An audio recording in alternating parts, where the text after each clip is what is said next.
have a lamp that is lit, एक जलता दिया ही दिए को जला सकता है. Why do we all come here to Amma? Because there is a lamp lit. We can light our lamp from that lamp. Motion, for which I should be prepared to die for it, kill for it if I have to, but I will. Not a piece of the earth, not a dead piece of the earth, it is an emotion.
No war cry. Come on. That's it. GD Bakshi again, please. Goddamn tech problems. Welcome, everyone. Going to have a small, private, intimate stream, it would appear. Obviously, we got to strike the last stream. You know, we should be able to just brush them off, but the simple fact is that people wait for the alerts on YouTube, and if they don't see them and they're not subscribed to backup channels, or they don't see their email, I'm presuming the email alerts went out. Let me just check my email. I don't see anything. Oh, someone sent a little dono. Paul says, keep up the fight. And apparently a Chinkjog found the antibody monoclonal for all variants. Just was reading and dumped in general. Yeah, I saw that. And again, I don't know what to make of this. Maybe there was a report a week or so back that they found some super nano antibodies that could neutralize SARS-CoV-2. I mean, look, let's get the cards down on the table, right? It's obvious that we're dealing with a synthetic agent that has been used to push forward multiple agendas.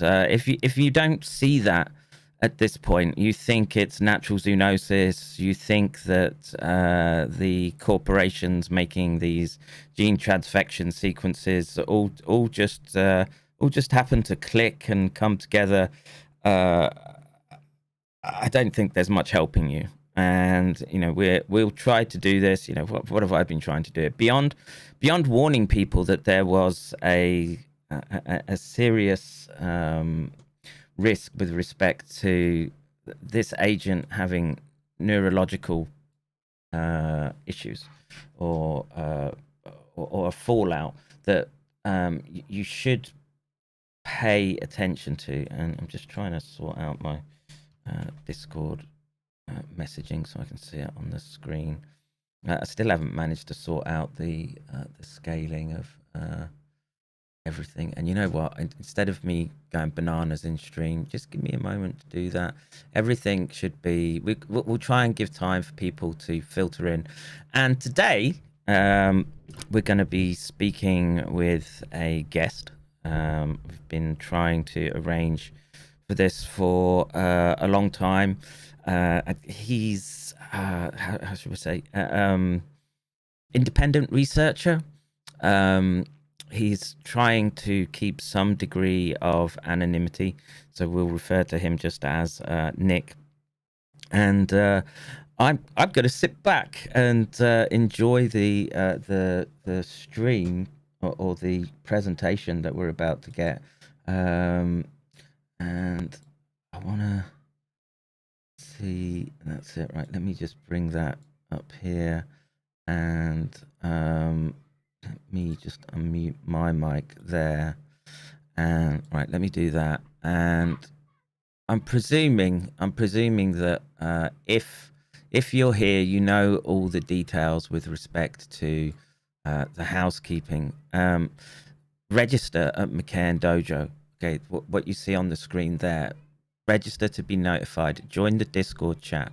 Okay, it's our way of getting around the censorship that that you have to deal with these days. Whether it's you try to play a witty mashup of Kingsman, or someone takes offence to your comedy and they want to try and shut you down because they don't like you. You don't conform to the corporate diktats that are gonna just get ever worse, because the corporations are they're motivated to make money from this. And you know, you can,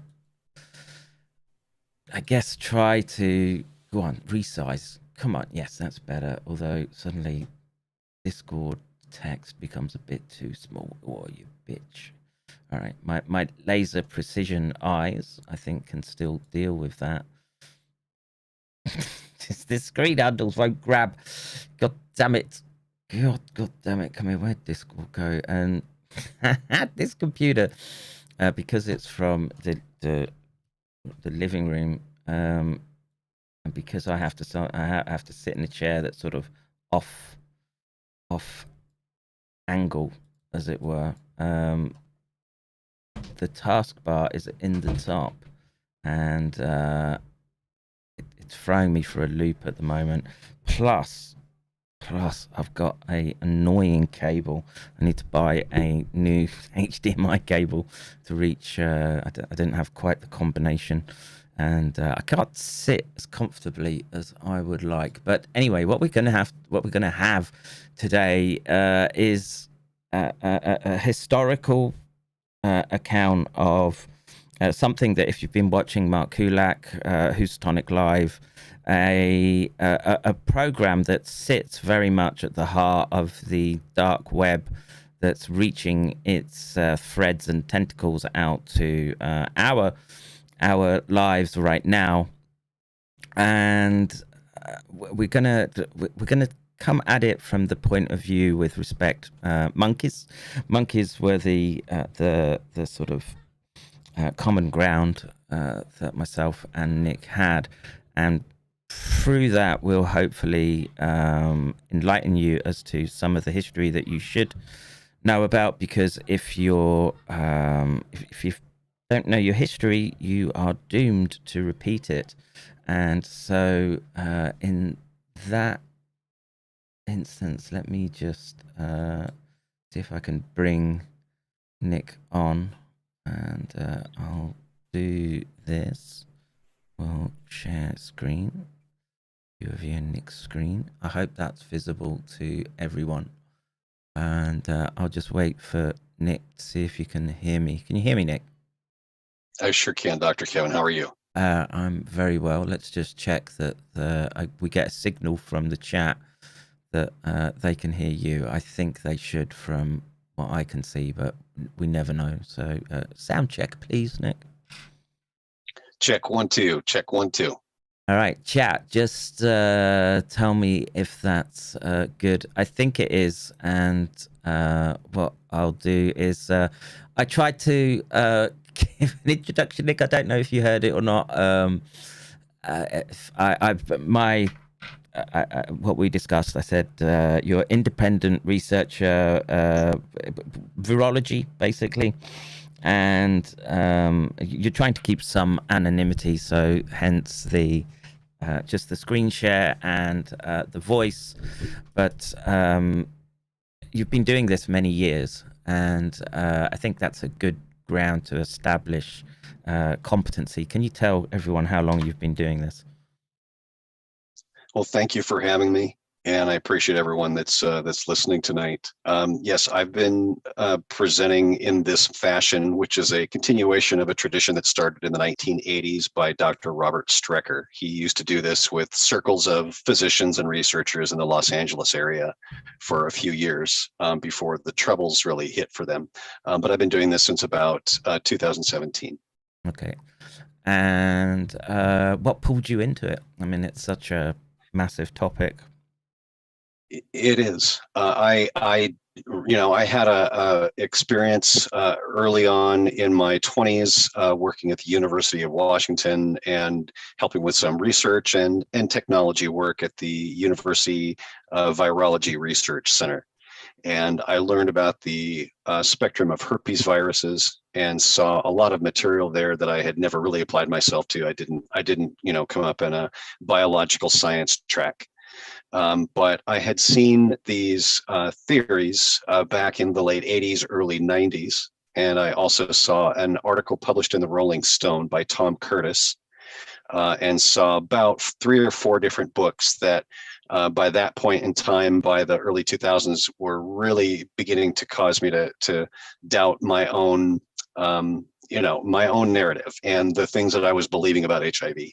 Mm-hmm. And so that's when I started going back and basically doing an actuarial audit of the places, the claims that were made, the citation material, and sort of tracing everything back and checking it one bit at a time, and also learning, climbing in a very slow and gradual, self-paced way up the mountain of microbiology, virology, zoonosis, primatology, things of that nature. So I'm not a lettered scientist. I'm an independent researcher.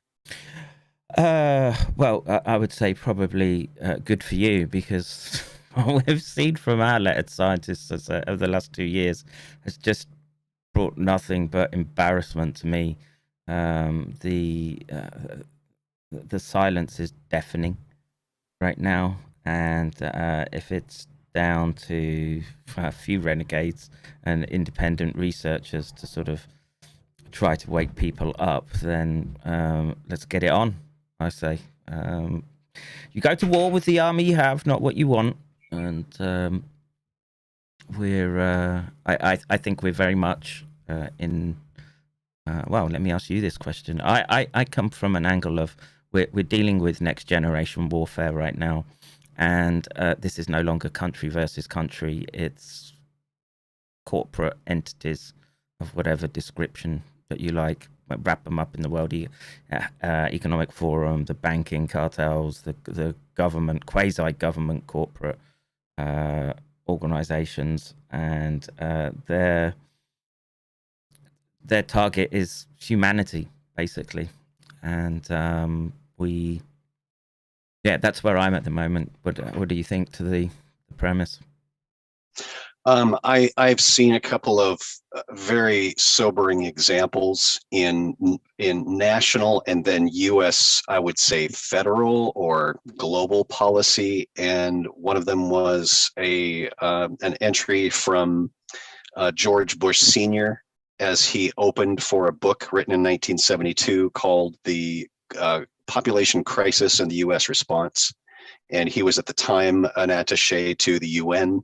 And just really used slick marketing language to discuss depopulation, the problems of overpopulation, and dealing with it at scale in a way that was, very clearly sociopathic.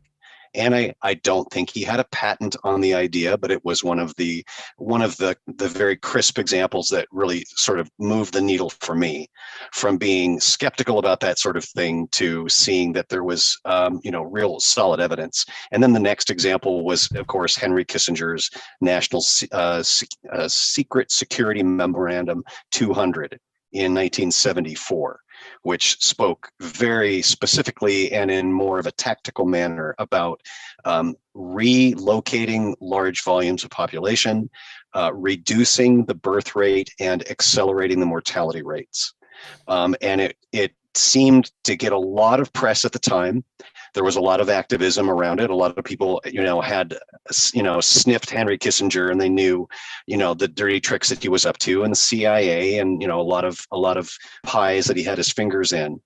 And it seemed to go underground. And then George Bush Sr. said again, New World Order, when he was the president in the late 80s. And then the next time that it really surfaced was in Brazil in 1992. And that was Agenda for the 21st Century. And all of these documents show a progression of viewing the world population as a problem that needs to be solved mathematically and strategically, and really, are devoid of humanity, of options, of other directions. It's really about, we need to cull the herd. So that's unfortunately the framework that I view a lot of this activity through. Well, I want to keep some degree of professionalism. Our first sort of public interview, so I won't hit my button that Kissinger would trigger normally. But I think there's a general feeling that these long-serving, self-serving individuals, Kissinger, well, Fauci, obviously. I mean, he's been there not quite as long, but yes, it does seem a very plausible line of thinking to feel that these people still throw a lot of weight around behind the scenes, and there are for want of a better word, programs that these people are following. And I say this often every stream, is that, look, the reason you're listening to me is that we're the Untermensch, right? We're probably, I don't know, we're not digging around in trash heaps on the dark continent, but we're not in their plans, as it were. And for some people, that's a shock. And you have to sort of accept that. You've got to get through the cognitive dissonance that introduces, and then you've got to start getting wise to what's going on. And I think we can both agree that right now it's the passive resistance route that we need to be going through. Otherwise, we fall into their traps, which they've set up perfectly right now, which is even Stefan Bular of Pfizer and a number of other politicians, etc., have come out and called people who question what's going on criminals. You're not allowed to question what it is that they're doing, and should you do so, you're now on the terror watch lists, because you could be concerned about your children, concerned about your family, concerned about your loved ones, concerned that you've been taken for a ride, not taken for a ride, that your family has become casualties to this program that's accelerating. I'm watching a circle of loved ones. I'm seeing a small circle of loved ones that I Zoom with, who are all, for the most part, adamantly pro-vaccine.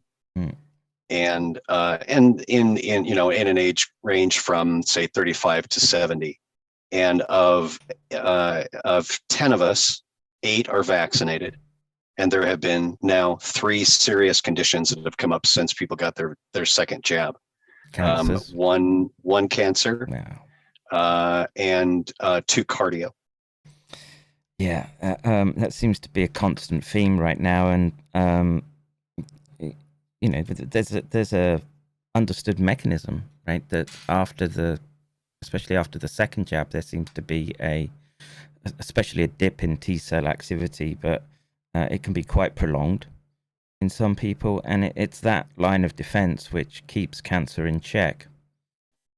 And I can't believe that these organizations, the scientists, the corporations, didn't know about these phenomenon, because it's not like the technology wasn't used before. It's just that it's on such a massive scale right now. But yeah, that's I'm sorry to hear that, and it's not unusual now in my network to hear that, to hear about that. Yeah, it moves from rare to anecdote to question mark, common. Where what's where's the border for that to graduate in a general descriptor? That's the part that's very frustrating to me, is seeing dialogue out, because I'm left leaning. I think I'm centrist, and I'm definitely left leaning in some aspects, but definitely I feel a kinship with in the U.S. with Republicans, particularly moms, particularly families that have real life experiences with injuries and adverse events and deaths. And I don't view them. I don't care what side of the political spectrum you're on. I don't wish death or ill will upon people because we don't align religiously or socioeconomically or politically. It's a matter of humanity. And I've seen good cause to just maybe put some priorities aside. Some of the drama we've had in politics in the last few years, and really say this is a battle for life and death, and there's a big plan, there's a big mechanism, as you described, in place that's quite sophisticated, that's done a lot of its homework and anticipated action reaction to things that occur. They've practiced. They've had walkthroughs with world health and national health leaders and policymakers, and all of that evidence is there. It's indelible. So that's part of how the fight can remain tempered. It's going to be difficult. It's still going to be, there's going to be a lot of ugliness that goes on with, I think, coercive and impunitive policies. But the basis for those, when it begins to crumble and fall out from underneath them, it won't matter what's being, chatted about on Twitter or on social media. It will be things that are taken up in the courts, like the pushback from federal courts against the mandates that are occurring in the U.S. right now. I've got a friend who's a longshoreman, and they on the West Coast were part of that tide turning, and they just said, They put their foot down and said, our bodies are not your sovereign property. You don't get to mandate that. And they stood in a position where they could really, really make a further disruption of supply chain, which seems to be, the flow of money and the flow of commerce seems to be an equally important factor in all of this, let alone human life. So I think there's room for for optimism. Keep lighting the candle. But that's there's a lot to unpack. We have to take the victories where we get them, and this last week, which the mandates, basically cover all 50 states now. I think it's mainly health workers at the moment, but now that particular dam has been breached, I think there's room now, because my concern is the military. It's a single, like I say, I like talking with a person called Jesse Matchey and Charles Rixey, both former, one's Marine Air Force and the other one is Air Force. But this idea that you can take your armed forces and roll out something so experimental en masse, and we already know that there seems to be a point of failure around particularly fighting age males who are engaged in high performance activities. This is why we're seeing these athletes keel over. 60, I think I read this morning, in the last 2 months, I think the total was. And let's jump down the conspiracy rabbit hole, but if there's a Kissinger program that's been 50 years in the making, they want to, where's their pushback going to come from? Well, I'm convinced that the place that it starts is the United States, and a lot of the at the end of the day, when it comes after the courts are finished with, we're dependent on the men with guns, basically, to defend your sovereignty. I hope we don't get to that point, but we have to. It's naive to think that we wouldn't need to. A year from now, 6 months from now, I don't know. If they start coming for children, which they're already doing, in my mind, that's gloves off, right?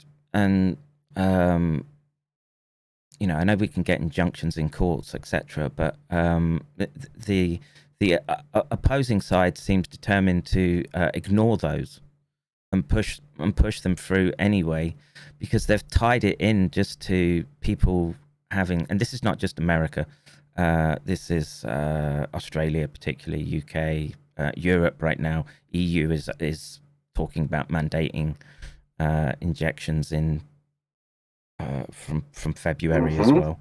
Japan, February, they want to come for my children. Okay, then we start getting, we get backed into a corner, and I think it's important to we need as many people as possible. We need honest scientists who aren't beholden to grants and institutions, and we need the broad support of those that have, call them first responders, because it's not just military, it's all the all the services, especially in the US. But I think that's a good sort of preamble, and perhaps we can go down that that Alice in Wonderland, what is it, tunnel, rabbit hole. The rabbit hole. Fall down the rabbit hole, but there's a monkey down there. Well, we've set the table. So I'll recap briefly that I started into this material as a full skeptic. I didn't buy it. I had never researched many of the aspects that underpin the theory.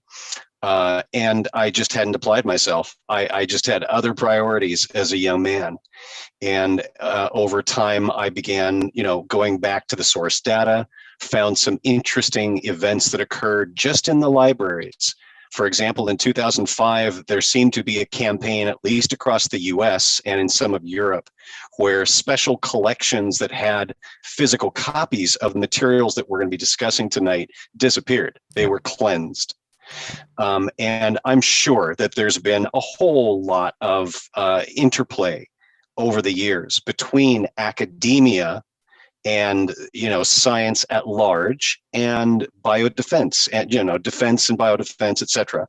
That scientists get a contract, they want to advertise and proclaim and demonstrate their progress with a theory or hypothesis or evidence to what they're researching, and they publish. That's the life cycle. And hopefully it's an upward spiral. And along the way, they might leave footprints that as time goes by, as it appears in this case, people don't want those footprints in the sand, so they go back and erase them. And the interesting part is that the cat was already out of the bag. There had already been a significant amount of content gathered from the early publishers and whistleblowers. So those efforts make it a little more difficult for someone to walk into a university and sit down and say, can I see your monkey study materials, which you could do in 2004. And now you do that at University of Washington. They say, I'm sorry, those materials are no longer in our collection. And that's the flat answer you get. It's just no longer available. So that's really, where this all began. So let's begin. I'll spend about maybe 10, 15 minutes just walking through the main framework of this discussion, and then we can go back and look at any aspect of it.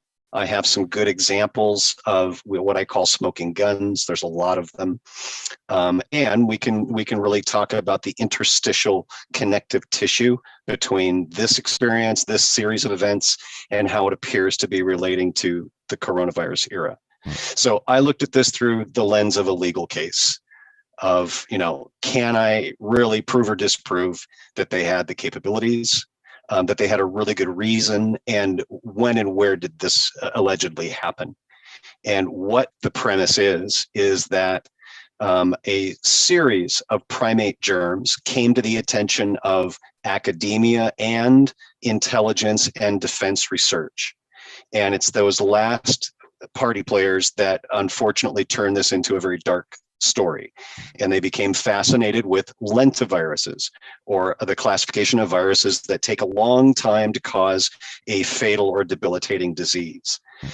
And they wanted them as bioweapons. They had a lot of ideas of how they could be used surreptitiously around the world to position or to eliminate leaders who would or wouldn't align to U.S. national interests. And I'm sure anyone that didn't grow up in the U.S. has probably a better and a more fair and level, I'd say level view of U.S. national policy and international policy. I'm sure the world is much better positioned to make comment on that. But that seems to be sort of the underlying motivation for why this all came to be. And along the way, they came to take a special interest in primate germs, in part because they were so easy to transit. That's called zoonotic transfer, and move them from primates into people. And in other aspects, it was just because the germs had the characteristics that they were interested in. I'm sharing here a precedence of some, of the more pronounced, really horrible experiences in the American history of using populations or deliberately infecting populations with disease, or allowing a population to suffer with the disease for a long time to study the pathology. Most people, have heard the anecdote about giving blankets with smallpox fleas to native tribes. It happened. It's unfortunate. It's horrible. It's in the records. Some people have tried to refute it because they don't want to see that in the mirror when they look at their America in the mirror. They don't want to acknowledge those things. Another whole era of really, difficult truth is our period of eugenics. And at the peak of the eugenic fervor in the 20s and early 30s, we had actually instated sterilization laws in 12 different states around the US that certain people in certain categories should just be automatically sterilized. They shouldn't be given any opportunity to reproduce. And there really hasn't been a full accounting of everything that occurred during this era. But it became known as the American Eugenics Society, and it has ties to the Nazi influences for their final solution. Definitely, there's a well-documented relationship between, say, the California Eugenics Society and the Nazi Party. And they unfortunately learned from their American cohorts about strategies and methods. The Tuskegee study went on for 40 years. They allowed the community in Tuskegee, Alabama to continue getting sicker and sicker, continue to die, and in some cases infect others with syphilis, a completely curable disease. And their biggest, most common, boilerplate answer as to why was, well, we don't want to upset the data. Let human beings suffer and die, not to upset the data. So this was the NIH. This is the same parent agency as the NIAID, Tony Fauci, and then NCI, National Cancer Institute, Dr. Robert Gallo. So this was happening right in and overlapped with this emergence of the monkey germ era.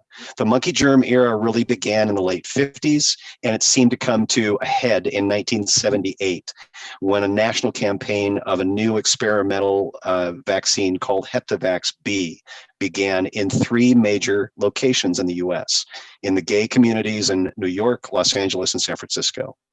And it was a 3-year run for these cities as far as their 3 injections and the 2-year surveillance window. And then there were a number of other major metro cities around the US that also had follow-ups and had small studies of their own.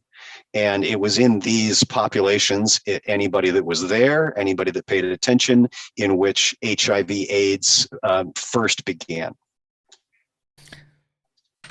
Dark.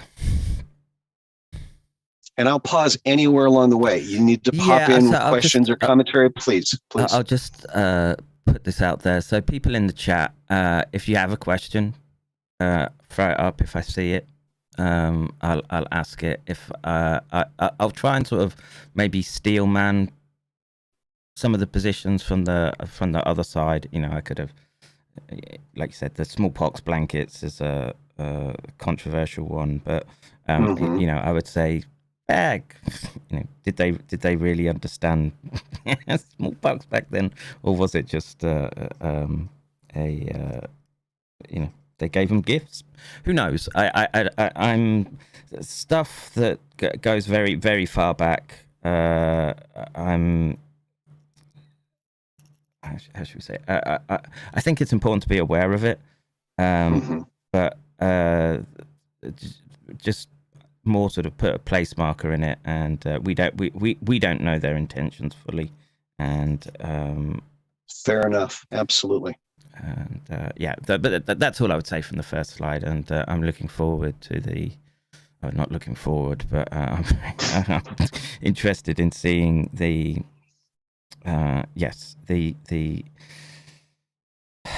research interest in these obvious viral packages that are easy to transfer because they come from non-human primates. But yes, please, Nick, carry on. So these are some of the pillars of the argument. The first being an entire era. There's early on, say, for example, Ed Hooper's book. Ed's in the UK and wrote a tome called The River. and really fantastically tells the story on the African side of the experience. He lived there a couple of times. He returned for research. He was, very close with an evolutionary biologist and others who looked very seriously at this issue. And they tried to put a pin in a single event. They tried to pin it down to the oral polio vaccine campaign conducted by the Wistar Institute and Hillary Kaprowski. I don't mean to interrupt you because the Wistar Institute is very interesting. My son just says there's a delivery at the door. I just want to make sure he can deal with it. Okay. Please carry on. It's all right. Carry on and keep talking to people. I'll be back in a sec. Okay. Sure thing. And what this eventually focused into was the type C RNA virus research. I mentioned lentiviruses earlier, and type C RNA tumor viruses are a subcategory. Obviously, type A, B, C, D, E, etc. There's whole strata of different classifications of viruses with different characteristics and morphologies. And this one became one of their favorites, one of the darlings. And again, because it caused cancer, leukemia, lymphoma in many cases, and became really, it seemed, a focus of the virologists in looking for one of these lentivirus weapons. They had tables and tables of data on different viruses from different animals. So there were many that were considered. Another major tenet is the production of hepatitis vaccines in living chimpanzees. So we're talking about the chimpanzee pan-troglodyte. Very important to denote that this is the natural hearth for what we know as HIV-1, and another primate called the sooty mangabe is the hearth for HIV-2. So those two different human versions of primate germs emerged near simultaneously in different specific populations. Another tenet of the argument is the institutional dehumanization of subnormal populations. This comes back to the eugenicists and to different classifications in society that were listed as essentially throwaway, as garbage, or as at least, if not to that degree, they were at least disposable. They were certainly considered fair game for things like experimental medicine in people. Yeah, so I just want to give a shout out to, if you haven't seen it already, go watch David Crocco's, put it up on BitChute, just about testing on children because they were wards of the state, NIAIDs. Well, I'm not even sure they've stopped doing those type of populations, but subnormal doesn't just mean those that are physically handicapped. It's those that they've considered that the system has control, that has a privy to controlling, and this included children from wayward parents, etc. Sorry for interrupting. I just wanted to put that in there. Not at all. Not at all. Not at all. Another very important pillar underneath the argument is the legislative and statutory records that show discussions in Congress with very crisp, specific objectives that they were promising in exchange for funding. And there's one particular conversation in 1969, which seems to be an interesting little focal point in time with what was happening with the Vietnam War and with pressure on the Nixon administration to proclaim and practice that it would comply with the Geneva Conventions and that it would not be pursuing biological weapons.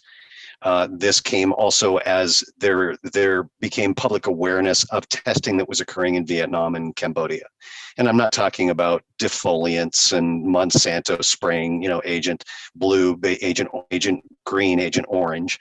We're talking about biomolecular agents that were allegedly being tested, and it was putting pressure on the administration. And in December 1969, Nixon went on television and said, "We will no longer pursue offensive development of biological weapons. We will only maintain our defensive programs.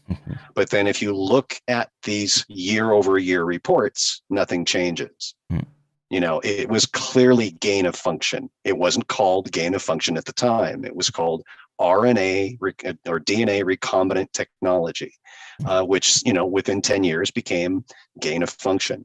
But anyhow, there's very, very important smoking guns here where they created a loophole for themselves to perform testing on an uninformed public, and also that funding discussion. And then, you know, most importantly is the epidemiologic footprint. Behind these vaccine campaigns is where AIDS began. And that can't just be dismissed. It's not anecdotal. It's you know, gumshoe epidemiology. It's basic science. So let's jump right into the pool of the monkeys. We'll deal with HIV. They do. Now, do I remember that when we first sort of reviewed this material that you said that you got a real basic orientation about zoonotic risk when you first started working with primates? Yes, yeah. I mean, and those courses were refreshed every couple of years to maintain the certification for being able to work and experiment on primates. I mean, you know, that mainly focused around B virus and the risks it poses, and actually that was a recent addition because of a student that died at Emory University to a B virus exposure. But you know, yes, I'm somewhat familiar with the history, but in my domain it was primarily B virus, and of course the conditions for monkeys such that you couldn't mix new and old world monkeys, right? And again, that comes down to B virus from old world monkeys and the new world monkeys not having a adequate immune response to it. It's deadly in new world monkeys and can be deadly in humans, and yeah, and then of course there's the CIV viruses as well. So please, I'm thinking of an event documented at the LEMSIP facility where they lost a major percentage of the population. They had to cull them because of an outbreak. I don't know what the pathogen was, but there were a lot of losses in those events that framed, you know, what is contemporary veterinology and animal research handling and safety procedures today. So let's focus on this animal. So in Tom Curtis's article in the Rolling Stone, he made a scientific mistake. He cited the green monkey, the African green, as the probable cause, as the probable carrier of this new pathogen. And I don't know how or why he made the mistake. I never met him or had a discussion with him. But the rest of his article is very well researched and cited, but the Rolling Stone retracted and apologized to the Wistar Institute and to Dr. Kaprowski, and all of that was under, you know, threat of litigation. It came out in the wash. But the point was that everyone was scrambling to obfuscate any possibility that monkeys might have been used in that oral polio vaccine campaign. There was a documentary that was released called The Origins of AIDS, and it was made by a very large group of producers and researchers in Canada and the UK and Europe. And they went back to Africa. They went to the site of the Stanleyville laboratories and Lindy Camp, the site of the chimpanzee, you know, facility. And they got data and they got interviews from the lab technicians and the chimp handlers who had been there in the 50s and 60s. And they spoke quite clearly and in detail and quite lucidly about what occurred in taking care of the chimps, how they were gathered, you know, and besides the fact that there's a river of paperwork in the Belgian Health Authority, French Health Authority, the Royal Society, etc., about their procedures and about how the whole enterprise, you know, was carried out. The point being, the chimpanzees were absolutely used. And that was really sort of the crux of what happened when Ed Hooper was I guess we'll say, lynched publicly at the Royal Society debate. And they had a bunch of papers the scientists presented. Sorry, you better just expand out that debate and who Ed Hooper was and what that debate was actually about, because it's pretty critical in primate research. Yeah. Well, Ed had already published The River, I believe, in '99. And he got mainstream press. He was on the BBC. He was on, at least it was discussed in the US. And really, he laid out so much damning evidence about the use of chimpanzees and really pointing the finger at the fact that this could have been a rough transfer of SIV directly from the use of chimps producing field batches of the vaccine and then administered to the local communities. They pushed back fervently. They made claims that they never used chimpanzees. There were still many of the scientists who had been there during the OPV campaign who, just swore up and down that it never happened. And then in the course of this documentary, they found film reel, newsreel from, people who had been documenting the whole project.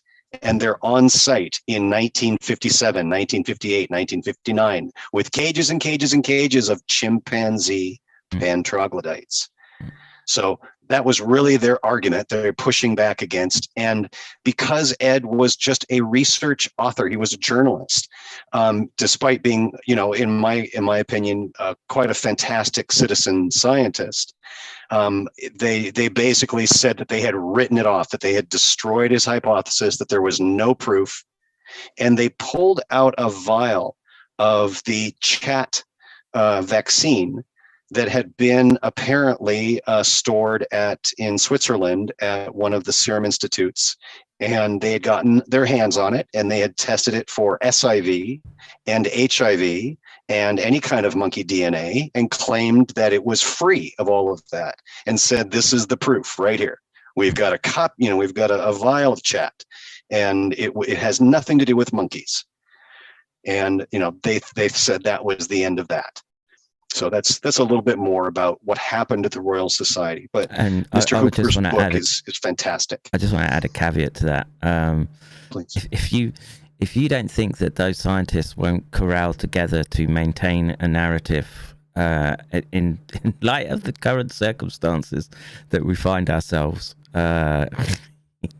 you need a damn good slap round the face and told to wake up, because these people are, if anything, mercenary about their legacies and their funding. And I'm not sure which. It depends on their age and where they are in the pecking order, which they put first. But none of that surprises me.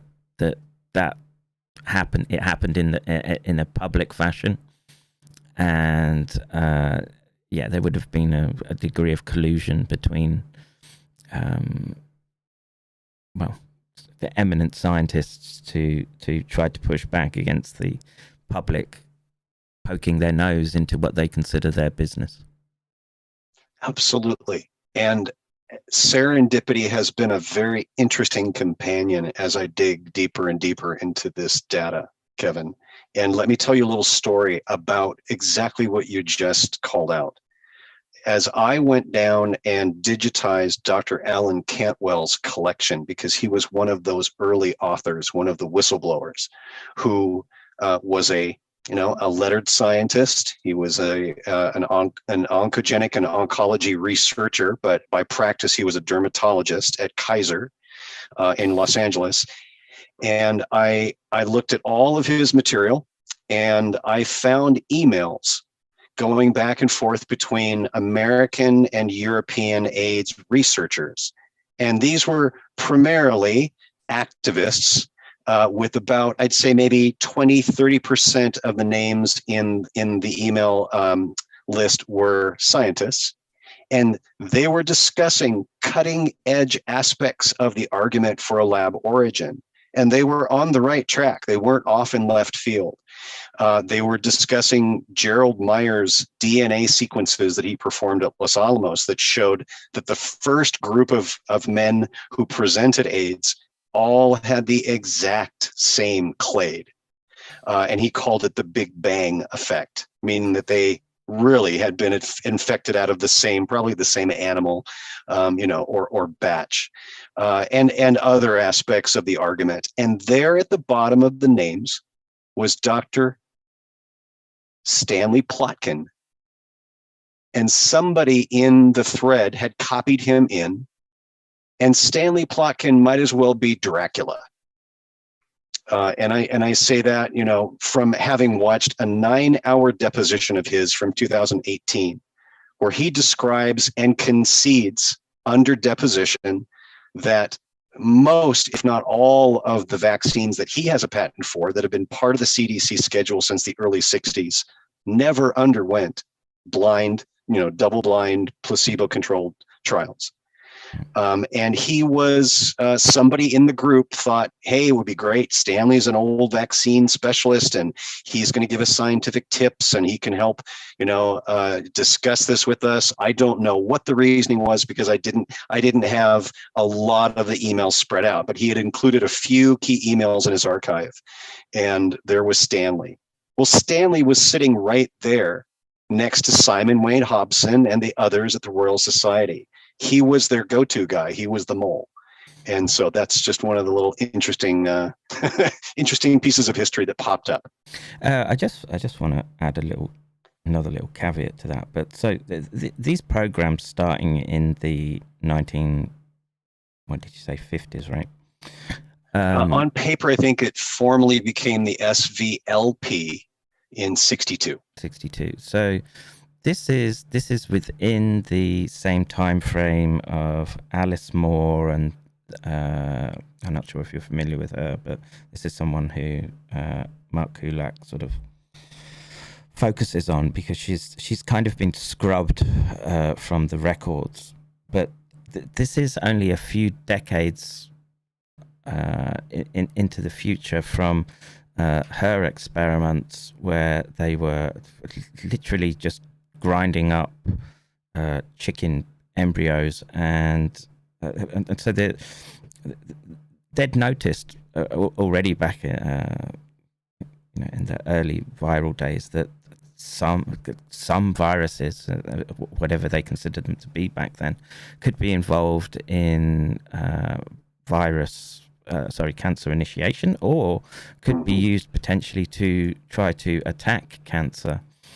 And this is and it's funny because they were using West Nile virus, and there are all these protestations within the viral community that West Nile virus wasn't in the US till just after 9/11, but we actually have the written records of them using, storing, and experimenting again on prisoners, on children, wards of the state, and at a time when the technology literally just meant pulling cells, mushing them up, filtering, I guess, to get rid of the the larger bits. Yeah, the chunks, right? And it's like I say, this seems another part of this network that's going to slot very nicely into Mark's work. And like I say, I really want the two of you to get together, because his sort of he's got at the forefront of his mind, he has all these names and all these networks and how they came through, and a lot, like you say, you mentioned the paperclip, and the paperclip wasn't rockets, people. It's primarily bringing doctors and biologists over from Germany into these programs in the US, and we're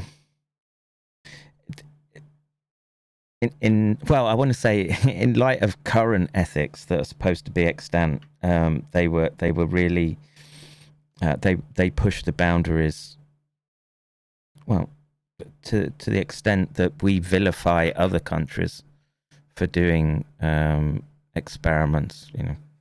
Go Japan. Oh, sure. Cast aspersions abroad. Absolutely. Yeah. You've always got to move the focus off of yourself. Yeah. It's why we outsourced it to China. Yeah.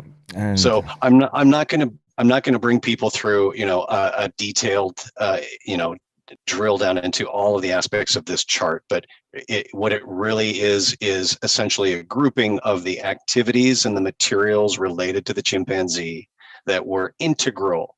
And I don't mean, an occasional project here or there, but I mean everyday use of their materials, their blood, certainly their cell culture, across a number of applications, both in research and in pharmacology. These are the kinds of experiments that were occurring in the domain of what's known as medical primatology. These were dental procedures, grafting, swapping organs, and I even found, a couple of papers discussing live patient transfusions between a chimpanzee and a prisoner who was in a coma. Yep. Now, later down the timeline, I find Robert Gallo in the early 70s discussing isolating primate retroviruses from a person who presented leukemia. So it was obvious that they were going further downstream and studying and, making discoveries and papers and patents on, the germs after they had been at some point exposed to people, and either through a product or through an experiment caused a serious disease that they took interest in. Where we've got virology here. This is the basic framework of how diseases get out of animals and into people. Is either a contamination event or isolation. Either it's from sloppy science, which is what I think that was happening in the 1950s. I don't think that this was all, some 70-year-long, process of trying to get primate germs into people. I think they found that primates were quite useful in a number of applications. They thought that it was a stable and genetically similar material base that they could work from, and they simply hadn't caught up. Their diagnostics and the evidence of the diseases that these things would cause didn't happen fast enough. And when the proof came forward, like Bernice Eddy and Mary Baker, who tried to blow the whistle on SV40, they were silenced, because that would have meant massive global liability. That would have been, the losses from that, as they say in legal terms, would have been staggering. So they just sweep it under the rug, and they take someone's credentials away from them and their funding, and they quietly have them leave the building of science. And they don't have a platform anymore. And this was, obviously long before the internet, or, even alt journalism. There wasn't a method for a scientist to come forward and say, look, there's been a crime. There's something that's going to affect lots of people, and you've got to know about it. They just weren't given that opportunity. Yeah, it's like I say, the SV40 contamination is one of the better well-known ones. I just want to do a bit of housekeeping because we're on the backup channel, Nick. So let me just do this. Folks, if you're listening and watching on the dojo and you want to be able to contribute to the chat and ask questions, if you look in the bottom right-hand corner of the player, you should see chat. If you enable that, that should bring up the Titan bot. And if you're a member of the Discord, you can just hit login, and you should be able to comment that way. Because I say, like, most of the people watching are not on YouTube right now, and we've got 60 people watching. I wish it was 200, Nick, but we got blasted. I'll replay this on the when we get it back, the main channel, but because it's people need to know how far back this goes, and how again mercenary that these organizations and individuals have been in maintaining narratives But yes, that's housekeeping finished. If you want to, again, folks, hit that chat tick box in the bottom right hand corner of the player, log in, use Discord, and you can comment as well. But yeah, just because there's more people watching on Discord than YouTube right now, so apologies, Nick. It's all right. It's all right. So this is just a table of some of the diseases that, through the use of primates in experimental medicine and in pharmacology, are now endemic in mankind. And there's an interesting lesson in the two different sides here of how things are labeled. One very important item is in the news today, and that is what most people refer to as RSV, respiratory syncytial virus. It wasn't originally called RSV. It was identified and studied as a chimpanzee germ that had come across from the use of chimps in the production of vaccines in the mid-50s. And they began seeing a number of children presenting pneumonia. It was unusual. And it was because of the use of this cell type, this substrate. But obviously, simian virus 40 has a lot of discussion around it. And what many people don't know is when you get a breast cancer test, that one of the germs that they may test for as a confirmatory test is for MPMV, Mason Pfizer monkey virus, which is quite commonly isolated. Yeah. That's and I just to add to this, right? So right now, this new paradigm that we find ourselves in, right? That one of their next targets for their RNA gene transfer,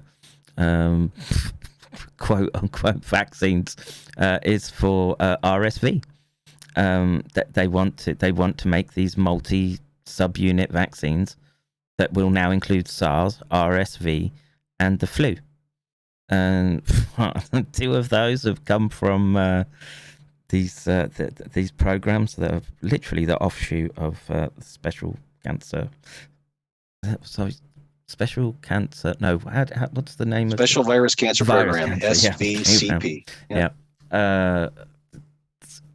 Disturbing, and of course, there at the bottom, HIV 1 and 2, and you know, there's I don't know how much you're sort of following.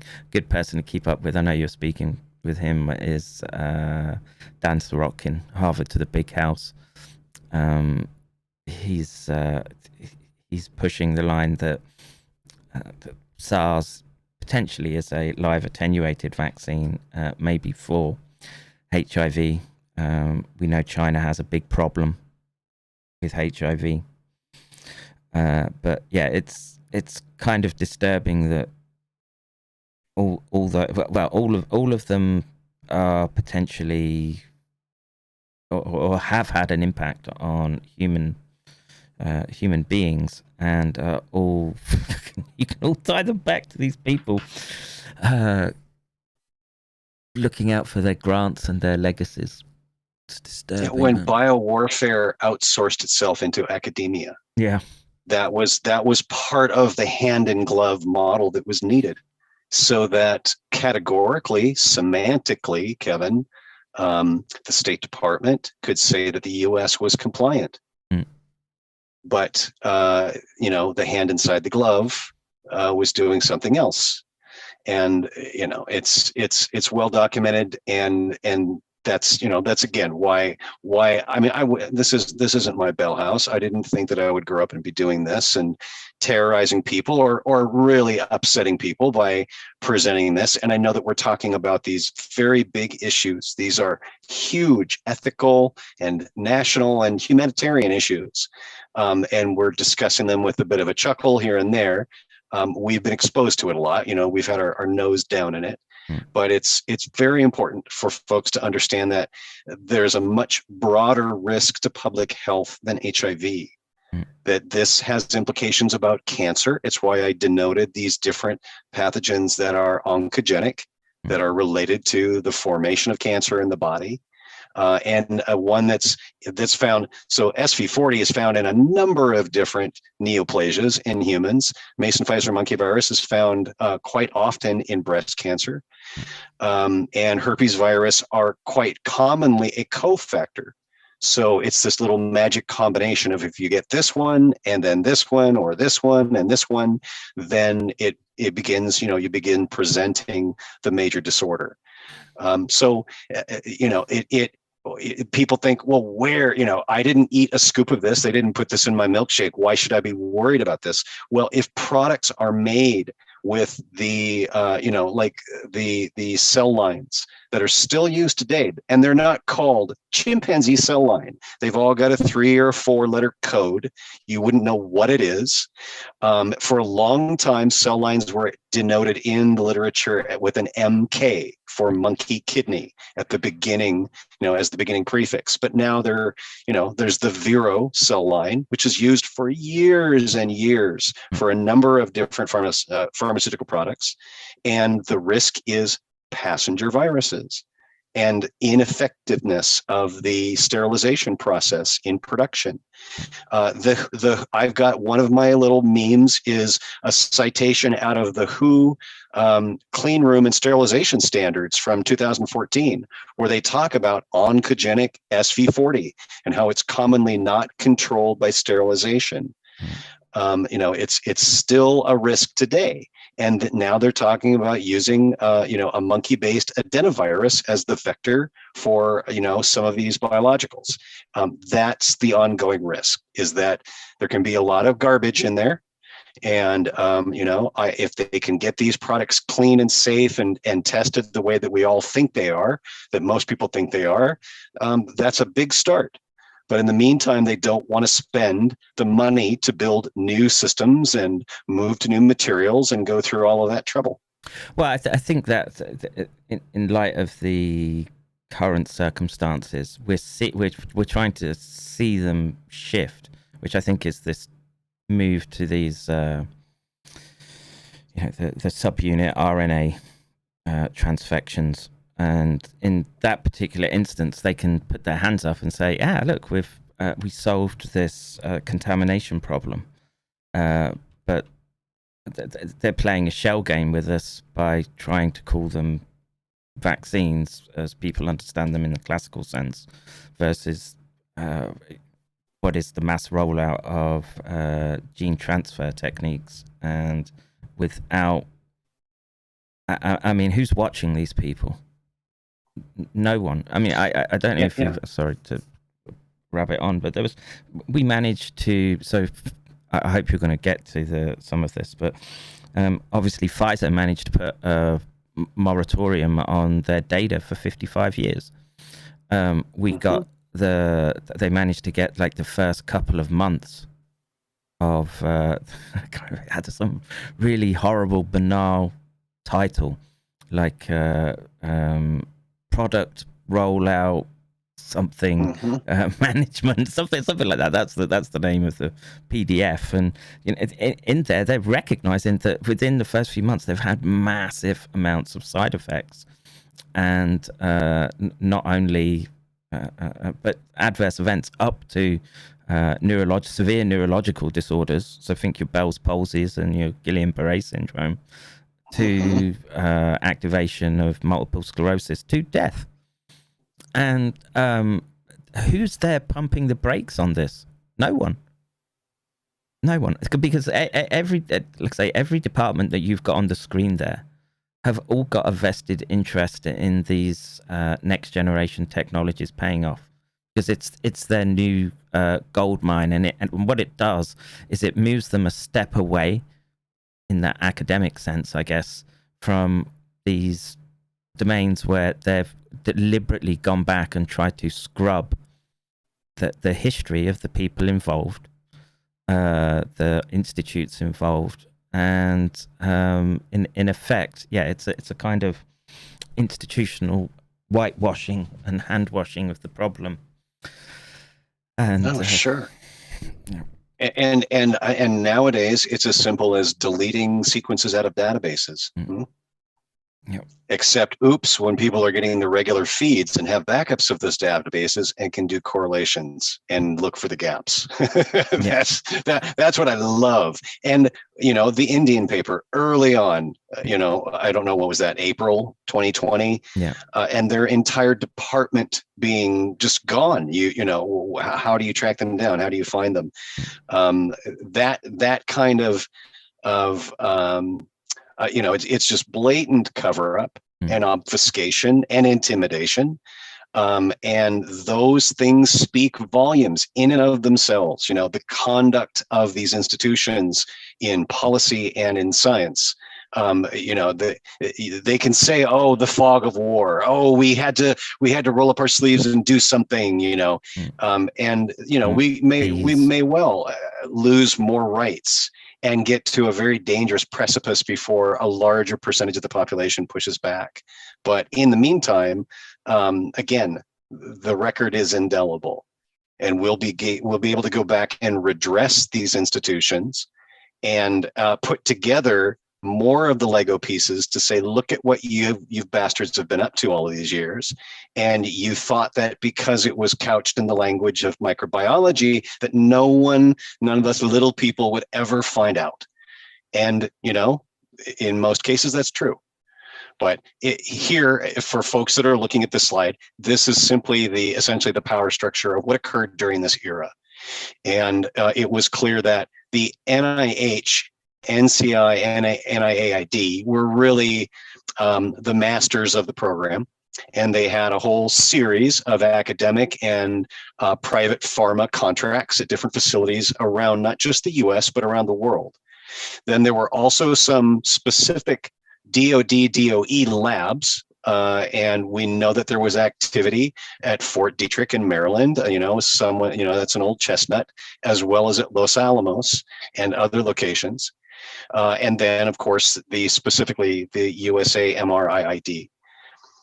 We also see in the records from congressional testimony where the CIA was forced to make I'll say a pale accounting of its potentially problematic or dubious biological activities. And they described a catalog of events over the decades dating back to the 1930s of different activities where they had surreptitiously sprayed or, you know, adulterated water supplies, et cetera, of different experiments to examine and explore the transmission of disease, the efficacy of the pathogen, et cetera, including one example that made me about fall out of my chair, where they talked about going into an FDA building. So these are, you know, federal employees, and poisoning the water supply with a pathogen, and then seeing how long it took people to get sick from using the drinking fountains. Yeah, unbelievable. So I mean, look, I'll say this, not just to steel man the other side. They do say the past is another country, and you know, this is a time where biological warfare is coming more and more to the fore as the technology is allowing them to refine and to make the vectors far more effective than what you would normally find in nature. And I think people have this idea of biowarfare as or biological agents as them creating synthetic organisms from scratch, and it's not. It's a finding pathogens and through trial and error, basically just finding ones which are more pathogenic versus the wild type, and then, you know, something like serial passage to concentrate them. And you know, in some aspects I can kind of understand it, right? We didn't want those commies getting it first, and you have to accept the fact that they were doing that too. A lot of countries were involved in this type of research. And absolutely. And we had an exchange program. We had Chinese scientists and Japanese scientists and European scientists and Russian scientists moving in and out of these projects, and they're cataloged in the annual reports. and they're there, bringing that knowledge back, and spreading it around the world. And the guise of saying that this was a fight against cancer, there were some projects that really looked like they could be passable as truly fighting cancer. And behind that curtain, there were much more, think of the iceberg effect. Under the water, there was a lot more that were just driving towards creating and mutating and proliferating new pathogens that would cause more and more effective at causing serious disease and passaging it into human cell culture. It's like, well, why do we need hamster, sarcoma? Why do we need to study that? And oh, by the way, now we've got a patented bioweapon. It's dual purpose is the language describing those kinds of front office, back office operations. And this, a lot of people say, show me the paper that says the US government made AIDS and gave it to the gay community. And of course, they're not going to incriminate themselves on that level. You can go back and listen to Nixon and Kissinger's tapes and listen to how they discuss us. And you can go back and look at history to see the societal upset that was occurring as gay communities finally crystallized in several of the larger cities. There was real upset in churches and in businesses and in private circles. So there definitely was a sociologic force that did not want them having parades and, showing up half naked, walking down the street in New York City in the middle of June. You had, people that never thought that would happen in their country. And there was certainly a hotbed of opportunity as far as just the certain correct number of people who might be complicit to this operation. In the discussion of the scientific papers, there's nothing sociologic at all. There's no evidence that they were ever going to use these on people. Just a very, crisp and coherent papers about what they'd accomplished and what that last phase of effort had yielded scientifically. But this was the basic process. Find them in this section, and you can go and get the full document. This is all available through the bibliography. They find cancer, sarcomas, leukemias from all kinds of animals and human patients. They begin a process of characterizing which ones are most effective at causing serious disease, most virulent, cause the most rapid cellular transformation. They begin passaging it serially through a number of different cell cultures, including, this is where it hops the fence into human cell culture, and then examining the new hybrids, the Brady Bunch that results from that kind of work. Yeah, I mean, we can get into the social, the cultural another time. But just let's carry on. This is sure. This is a basic roster of major activity centers and events related to hepatitis B experiments. And we talked early on about scientists at the New York Willowbrook School, and it was a major public health institution for the United States, and they had a major scandal because it was found out years later that they had been experimenting on children, as you mentioned. And we're not talking about tying children down to a board and doing some ghoulish, Hollywood evil scientist thing. We're talking about taking feces from a child who's infected with hepatitis and mixing that into a milkshake and feeding it to all the children in the next ward. Just very crude epidemiologic work. That's just metaphorically, that sounds even worse than tying them to the board. Well, this is what's in the literature. So it happened. There were a number of vaccine campaigns, many of which involved hepatitis B across Africa, which looks to be the gateway for exposing African communities to eventually what would be HIV, not SIV. Because I don't believe, based on what occurred epidemiologically, that the OPV trials were the hearth of it, what we came to understand as HIV. I think it was a rough, direct transfer of SIV from the chimpanzees that they used. And I think that it took the time to go through these Western scientists who played with the germs, who practiced different techniques at attenuation, like radiation, etc., and really pushed them mutagenically before it turned into something that was much more effective and communicable through semen and blood, and would move easily from person to person. There were primate centers, and the ViLab 2 facility off of the coast of Liberia is an important historic location. It was owned and operated by the New York Blood Center for many, many years, and they used living chimpanzees to produce hepatitis B virus.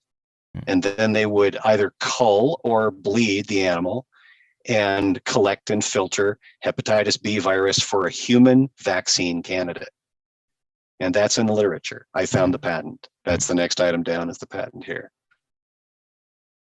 So that's generally, I don't do all the break-ins normally. I present it to some NIH, former NIH, and peripheral scientists, to some researchers, to a variety of different disciplines, and taking some great questions. So I'm happy. I've got some, like I said, some smoking gun examples that we can get to if we need. But I'm happy to discuss questions and follow-ups. I mean,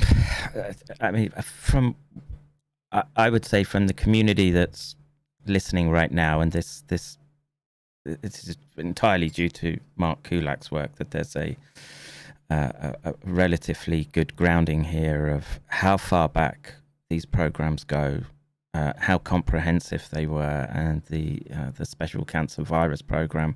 And I see you didn't really emphasize it, but perhaps on the slide 10, it needs to be emphasized that it came under a lot of it came under the Nuclear and Atomic Secrets Act, and that's how they were able to keep a lot of it out of the eyes of the public at the time. National security order could easily be applied to this. We found Department of Energy listed as one of the, we'll say, administrative arms of this, not just the health agencies. And quite commonly, those would be involving the use of radiation to mutate a germ. Yeah.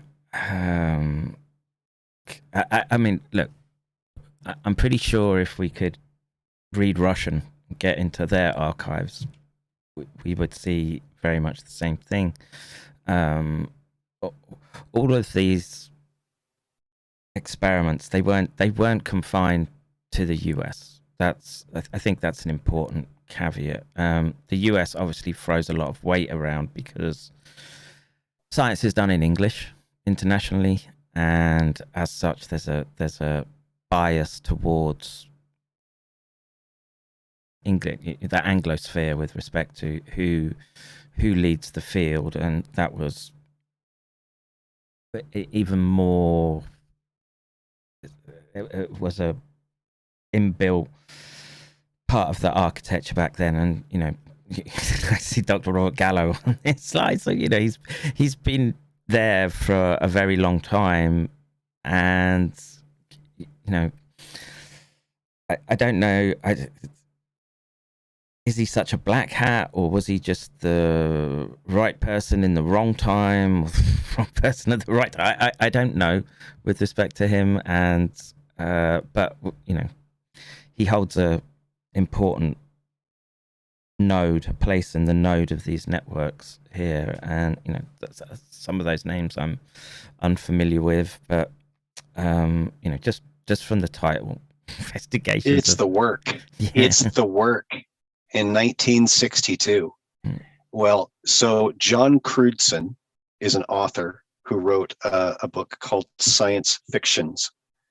And it is a stellar analysis of the purse fight that happened between the National Cancer Institute and Gallo and Montagnier and the Pasteur Institute over the genome patent, which Ronald Reagan eventually stepped in and refereed, and they came up with a 50-50 split as a concession. But he does a great job with that, and it's important. You know, he has a lot of the correspondence from the court case. As you know, it's in a public record, so he has the emails and discussions and letters that go back and forth as they proceed with the fight. But there's a reason that Gallo, went tooth and nail after that patent. It's paid off. It's been lucrative.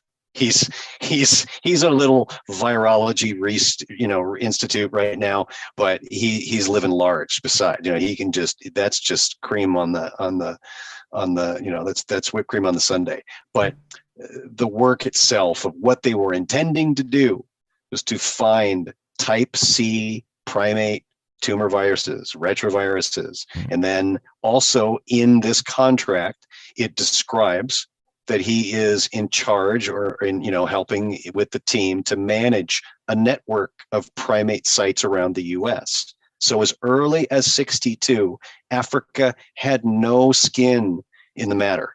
It's just, they were now breeding year over year. They were it was an absolute supply chain. And I don't know how many patented cell lines, how many contamination events from these animals are related to different parts of public health history in the US. But this is a seed. This is this is one of the big roots of the tree. Yeah, very much so. Yeah, sometimes the scope. I know the scientific scope of this, and for me it's overwhelming.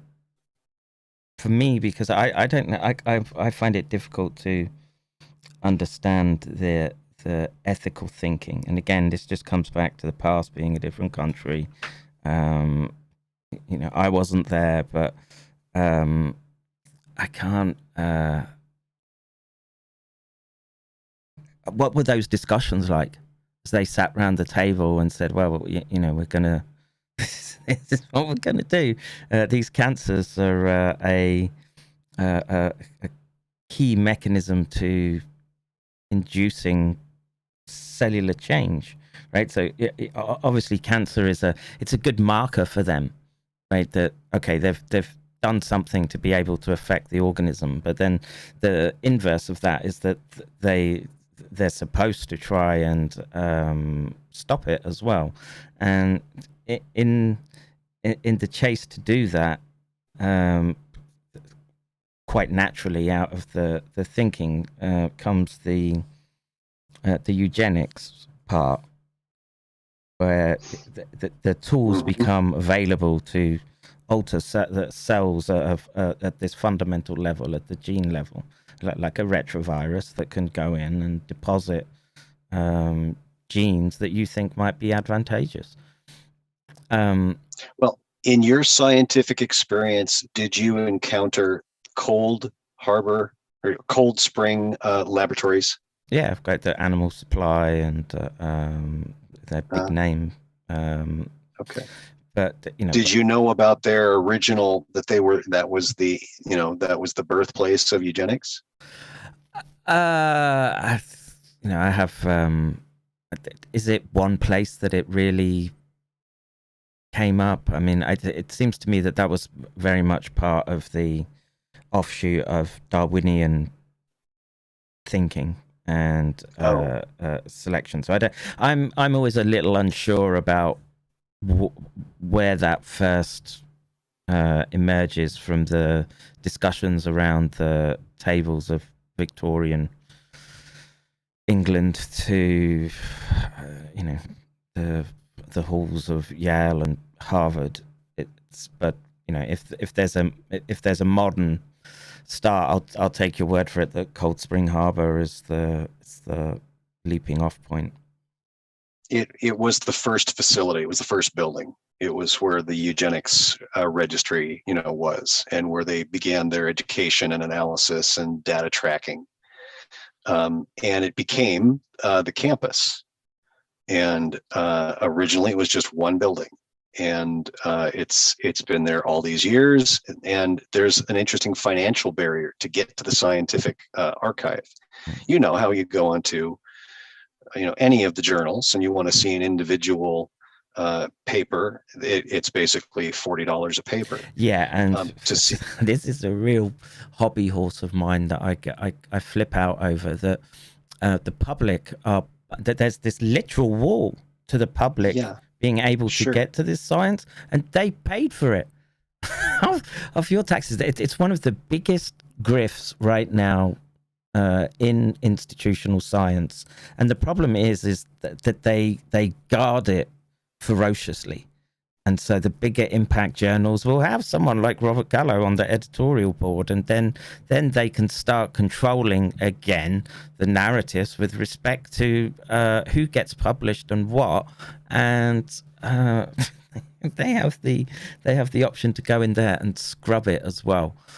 And the public should be up in arms about it, but it's just I guess it's one of those abstract things that most people who got to get up, go to work every day, just doesn't register for them. But actually, it's hugely important. It is. It's a caste system. It's built in. Yeah. The paywall to get into the Cold Spring Harbor archive is $3,000. Holy shit. So you tell me how important that science is, that they've got a wall that's 40 stories tall around it. That's some damning evidence. I couldn't, there's that, it just kind of, to me, it sticks in the mind of, that's a fascinating spot on the map that I'd like to be an intern at and get access to those archives. Is there the paper records are obviously still there. There's some, well, I'm presuming, physical footprint. I mean, supposedly you should be allowed as a member of the public to turn up as a guest to use their resources. Oh no, it's a private institution. So they just, okay, of course. But presidents and defense and intelligence heads and national health heads meet there regularly for off-site discussions. And have, as far as I looked back in the records, I stopped with about the mid-1940s. I'm like, okay, these people have been around for a while. Right. And they had that's where Dr. Hilleman at Merck took over the SV40 narrative. Dr. Eddy presented to everyone and thought, this is it. I've finally got the leadership, the big minds in science and public health policy are here. And the Defense Department was there and everybody was there. And she gave them all her data and all of the scientists who had, repeated her work and demonstrated, aggressive tumors in all of the animals that they injected. And they said, oh, we don't think this is a problem with our current sterilization techniques, so we're going to take this from here. And Hilleman published a paper about it and took over SV40. Basically, he just usurped it. It was quite a misogynistic thing, and she was defunded and moved out of her role. And America owes her a debt because she tried to do the right thing. A very, very important scientific story to tell. For anybody that's been reading this is an excerpt from a conversation with Dr. MacArthur as he's describing and promising what they could cook up in the lab. And that is a new infective microorganism that's refractory to immunological and therapeutic processes. And I think they already had a bunch of them on the shelf. I think they had several candidates, and they were at the point of refining and narrowing it down. I'm sorry. Yeah. I was just going to add a personal anecdote to that, which is, stem cells have been a big part of this story, and I can remember in the 90s, especially in the United States, about can we do stem cell research? And there were blocks put on stem cells from fetuses. And then there was this idea that you could take the, I can't remember precisely how that, but I think it might have been hemopoietic stem cells, that they could differentiate them into dopaminergic neurons, or that the stem cells themselves transplanted to another part of the body that had injury would allow for repair to take place. And one of the first projects that I worked on, and this was sort of as I was transitioning my PhD, it was again private company, bio startup, that was aiming for this ability. So they'd done the step of taking the stem cells and making them transition to dopaminergic neurons on petri dishes. This was Thomas Jefferson University in Philadelphia, and I arrived there, and I had multiple tasks to do, and that's where I really got a handle on the use of neurotoxins for modeling. But I took over a project because there was a Chinese postdoc who'd been working on it, and the problem that they had was that they needed to get these stem cells into the brain, and often what they'd find is that they just were non-viable. The transplants were non-viable. And in my sort of young what you call it, I read a quote the other day that was something along the lines of that the first sip you take from the science cup sort of takes you to this it's a atheistic, materialistic, and reductionist worldview. That if you keep drinking from this cup, at the bottom you find, the sort of more numinous aspects of life. Whatever label you want to slap on, I just say God, right? Choose your God.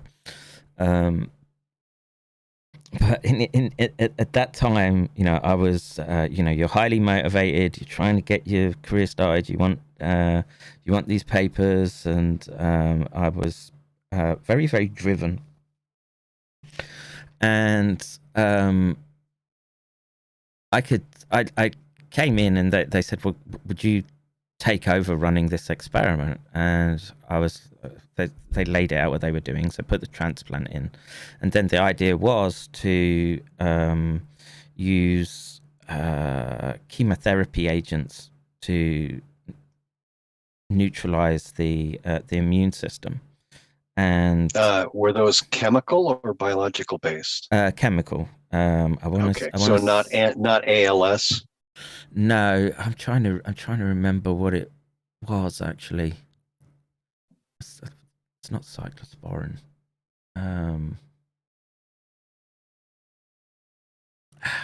can't remember. It's so long ago now. Anyway, but it was a chemical origin, not biological. Yeah, it was chemical origin. Chemo agent, and so suppress the body's rejection response. Suppress the immune response so that the graft would take. Yeah, and I looked at those rats after they'd had their surgery, and despite the obvious scar on their head, they were all sort of bouncing around, and so the test that you would do to see if there was any change was that you put them in like a big bowl, and then you give them a shot of amphetamine because they've been lesioned on one side, and then you'll see that they'll turn in the contralateral direction to which you've given the so in this case we give something called apomorphine, which is a dopaminergic antagonist. But it was obvious to me that these rats didn't look like they were being that the chemo agent wasn't doing anything, right? Because I knew that people with undergoing chemo just aren't they're wiped out.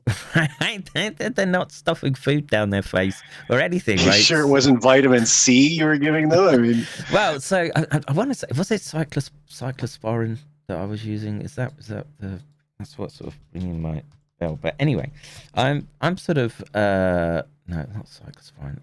What's the chemo agents. Let me just see if I can see if something pops up. Is there a wiki just of more examples? Wasn't fluorouracil, but it might have been something. So fluorouracil we'd use in the monkeys.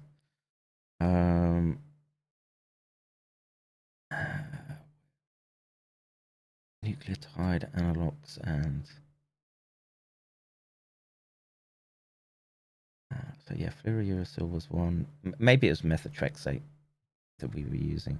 Oh no, it might have been. No, it wasn't those. Oh, I'm gonna go down a little alphabetical listing. So it could have been cyclophosphamide, maybe.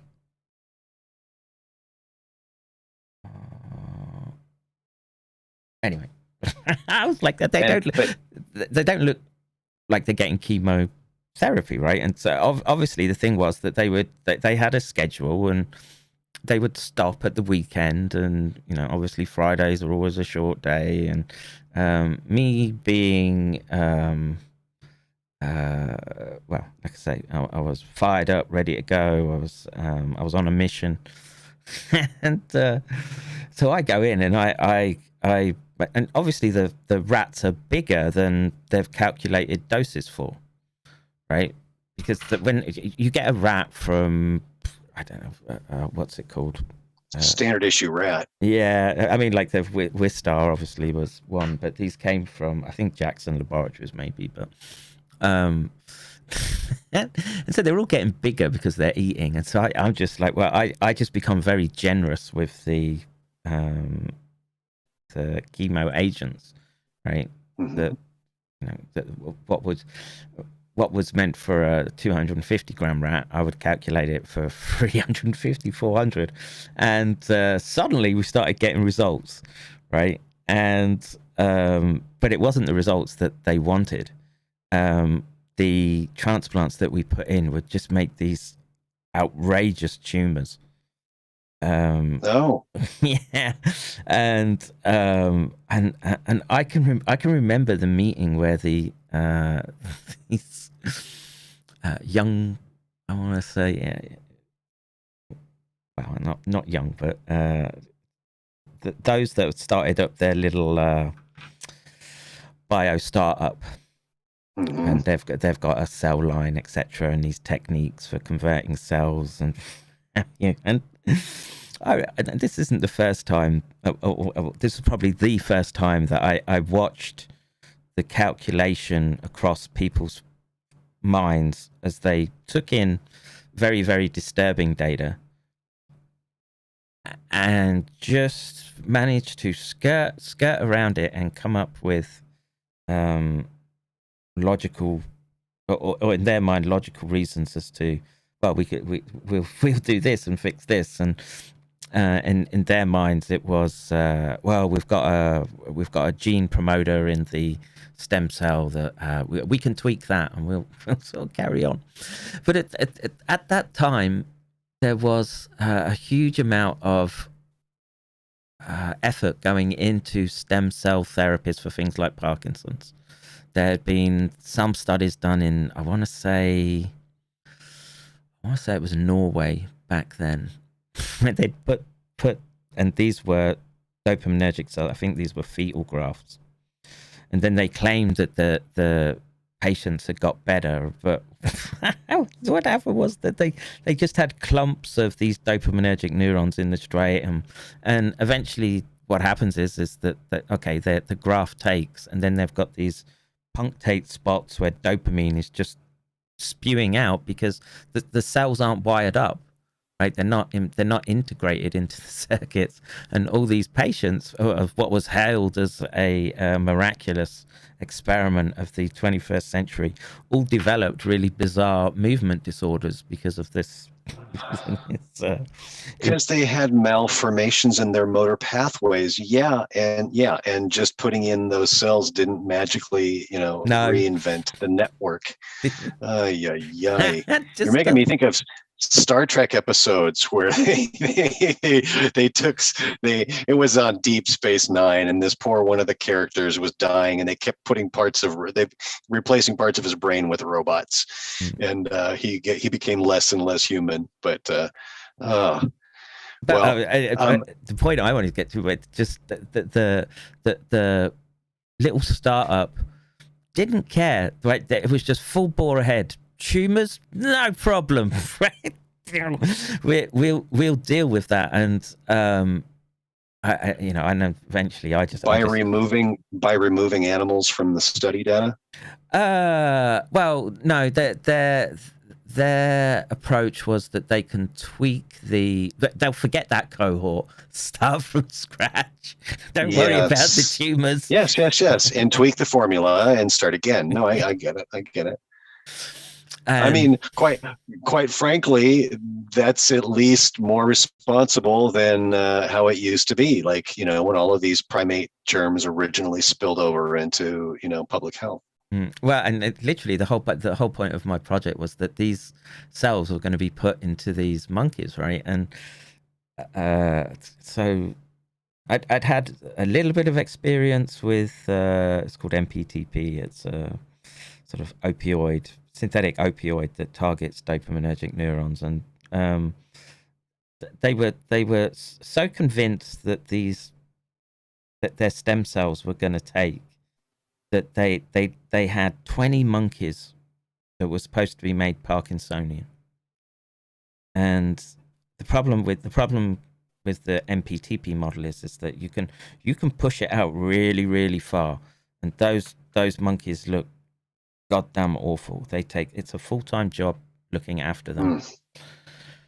And at the same time, I find out that this approach, this methodology that they were planning on doing in the rats, was basically just going to make tumors in the brains of these monkeys. Yeah. And so at the same time, and this is in a time where they were starting to sort of become a bit more sensitive to how animal experiments would look to those who weren't initiated, as one could say. And so for 2 years I would be, it's not a glamorous job, wiping the arse of a monkey, tube feeding it,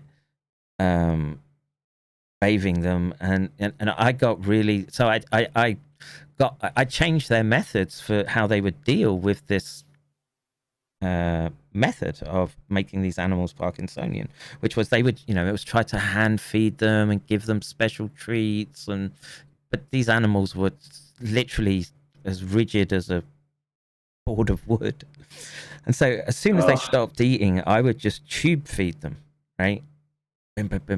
Right. And so it was all day sort of prepping like that. And if you ever need a nasogastric tube, I'm the dude, man. That people would then come to me, vets would come to me and what have you, and ask me to do it.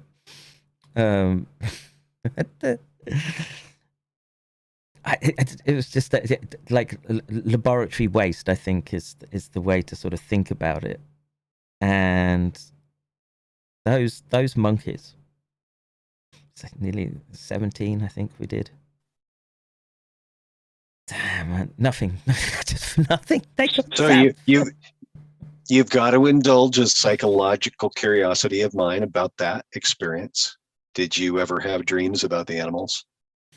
Yes, I've so from my very first interaction with primates, so this was in France, and I'd done rodent studies, and rodents, look, man, they're dead-eyed. I'm allergic to their fur, and there was always this construct and validity failing that I felt existed, when they were trying to extrapolate out from rodents to more complex neural networks.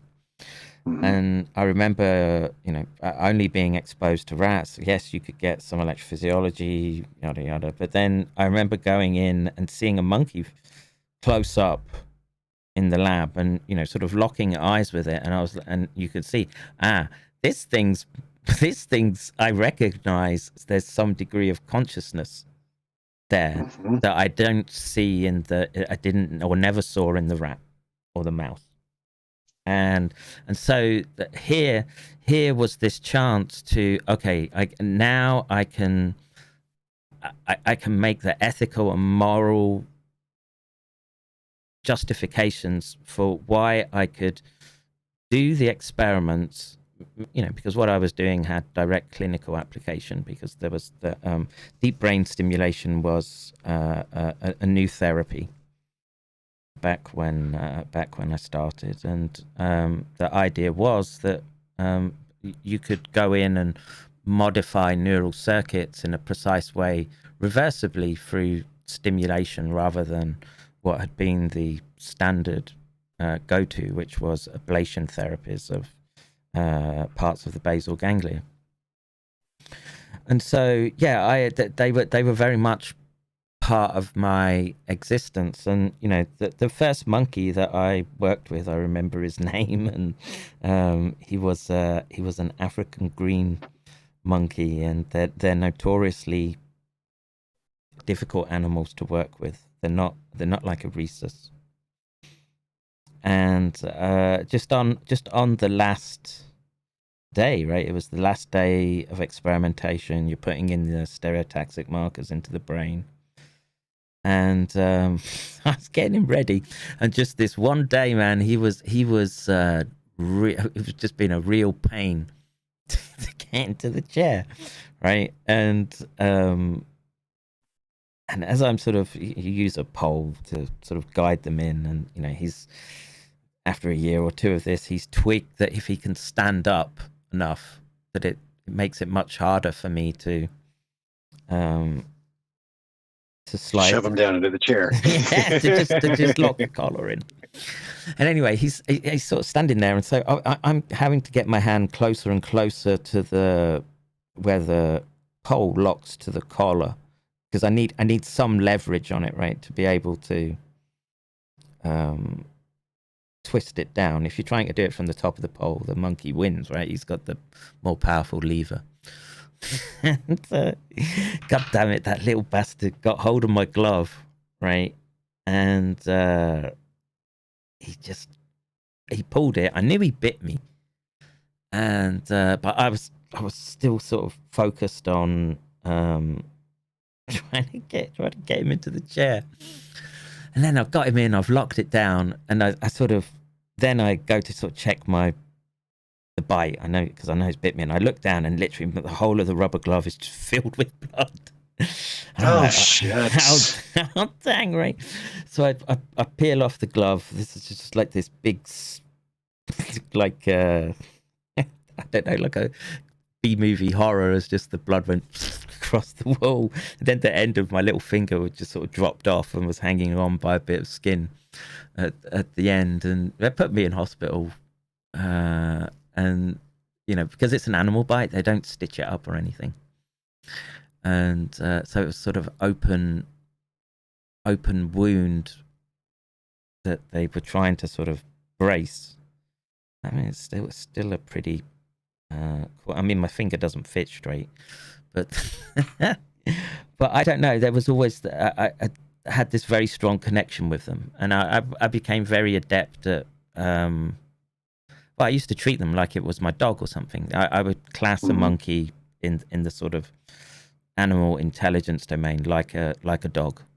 The only reason we think of monkeys as special is just that they've got hands, right? Whereas a dog doesn't.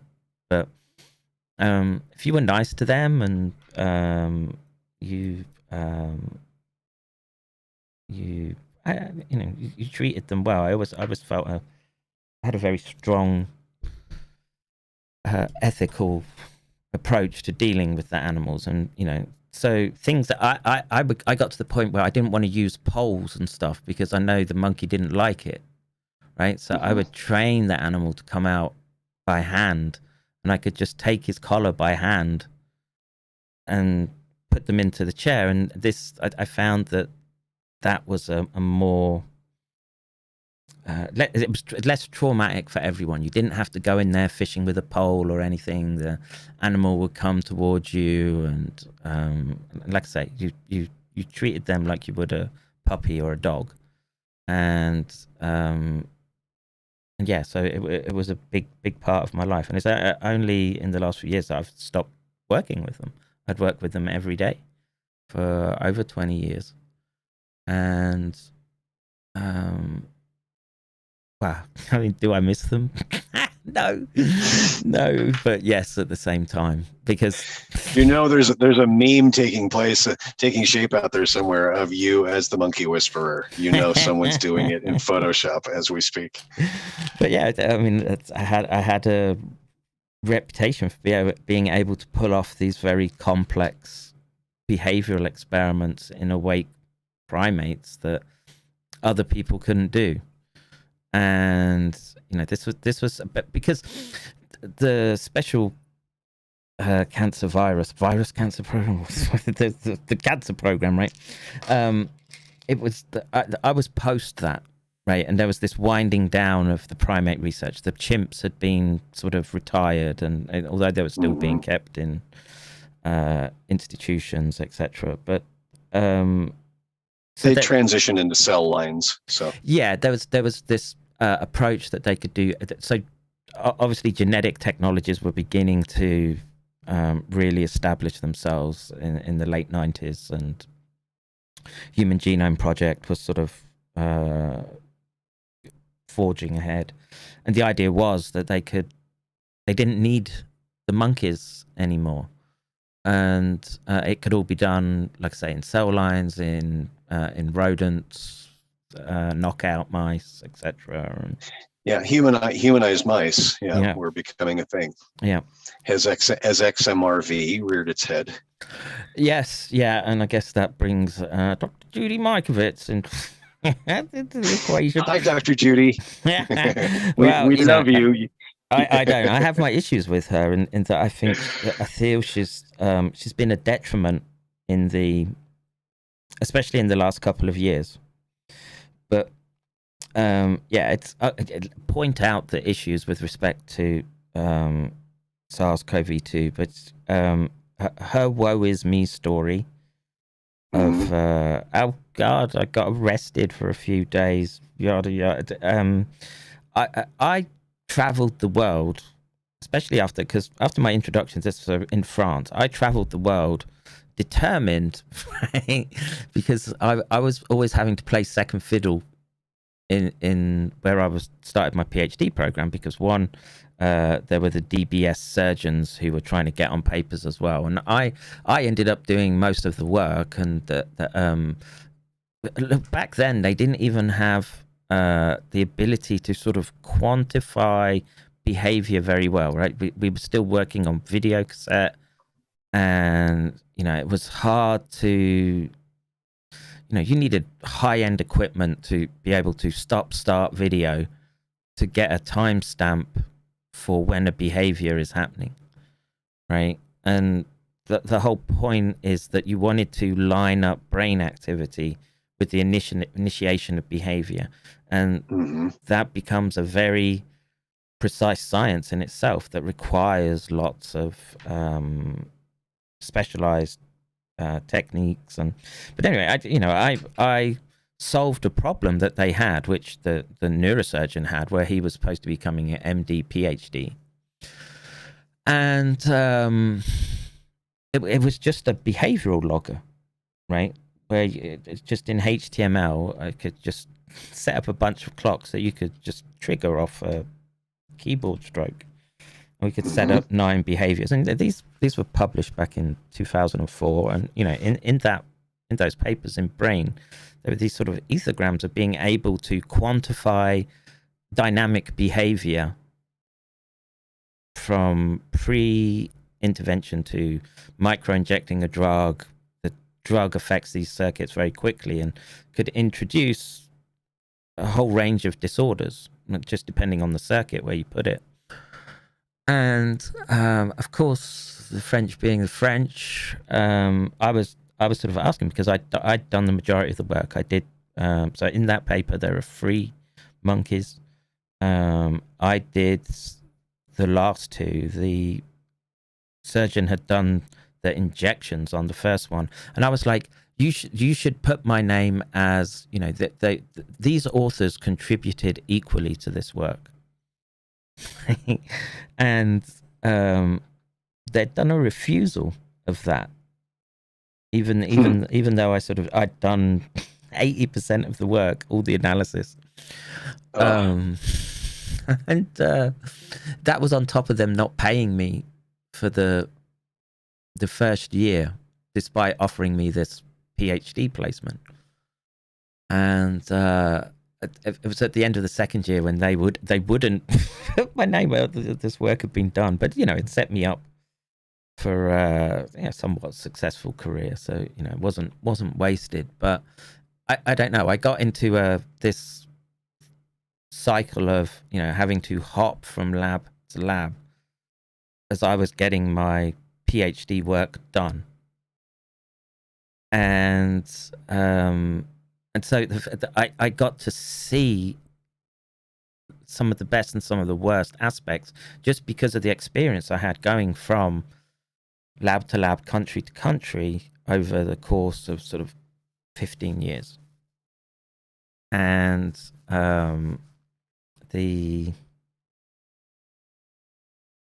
you know, to get back to your question of, I always dreamed of monkeys.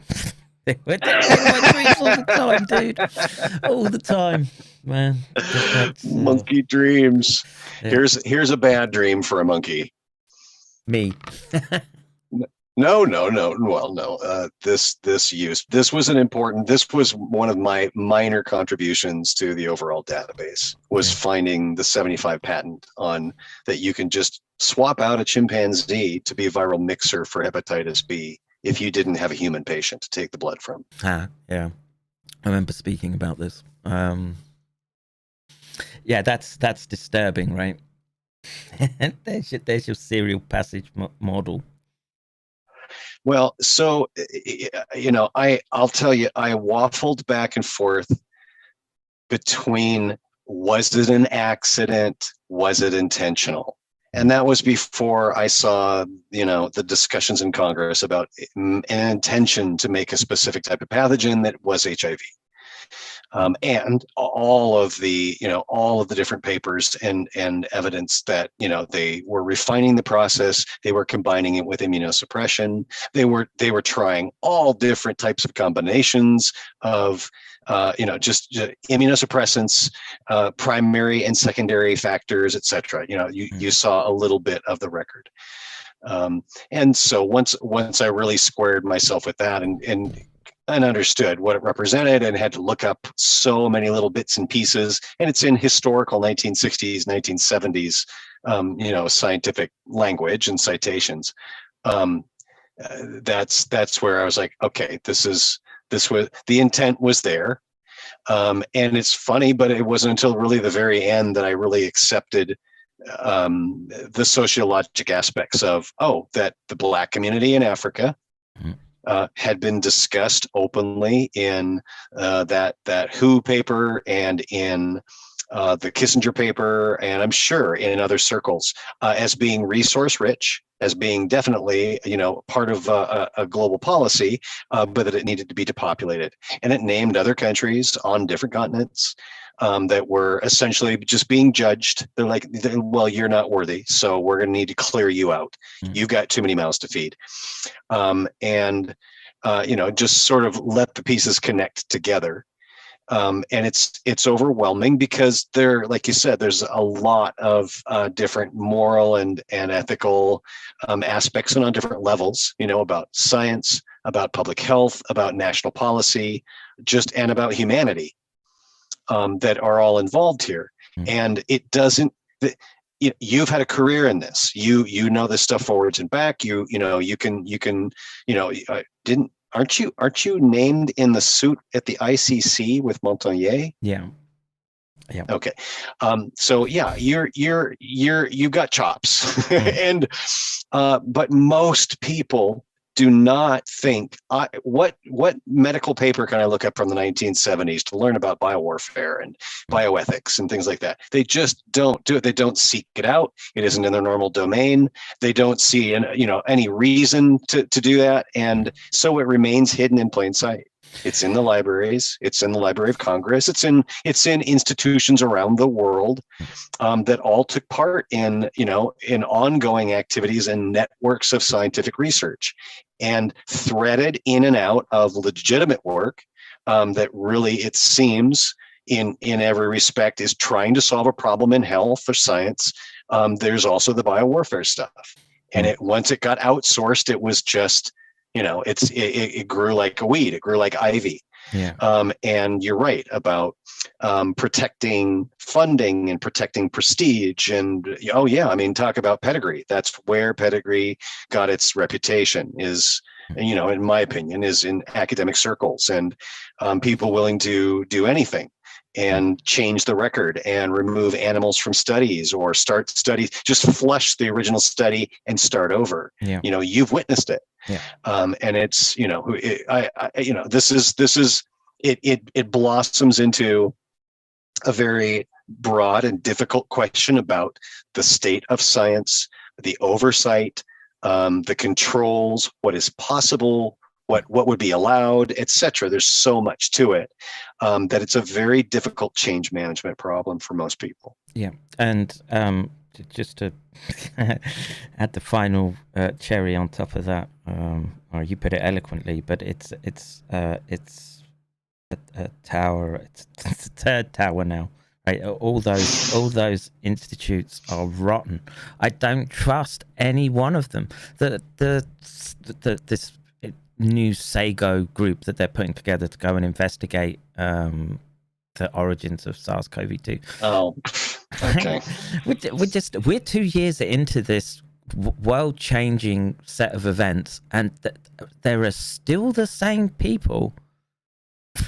I don't know. The fox is watching the hen house. Yeah, man. And somehow Fauci is still in there. Somehow, look, that group that's associated around Columbia University, that is a rotten network, and it all needs pulling down. All of those, especially right now. I'm at the point where if anyone who's in a position where they could speak to the current pandemic technically, and they've provided cover by muddying the waters with essentially it's a kind of wrestling with by casting doubt on hypotheses with and that comes down to lab origins versus natural spillover, etc. And leaking, escaping. it's got a little black eye mask on and a striped shirt, and he snuck out. It escaped. It crawled over the wall. No, these are called deployments.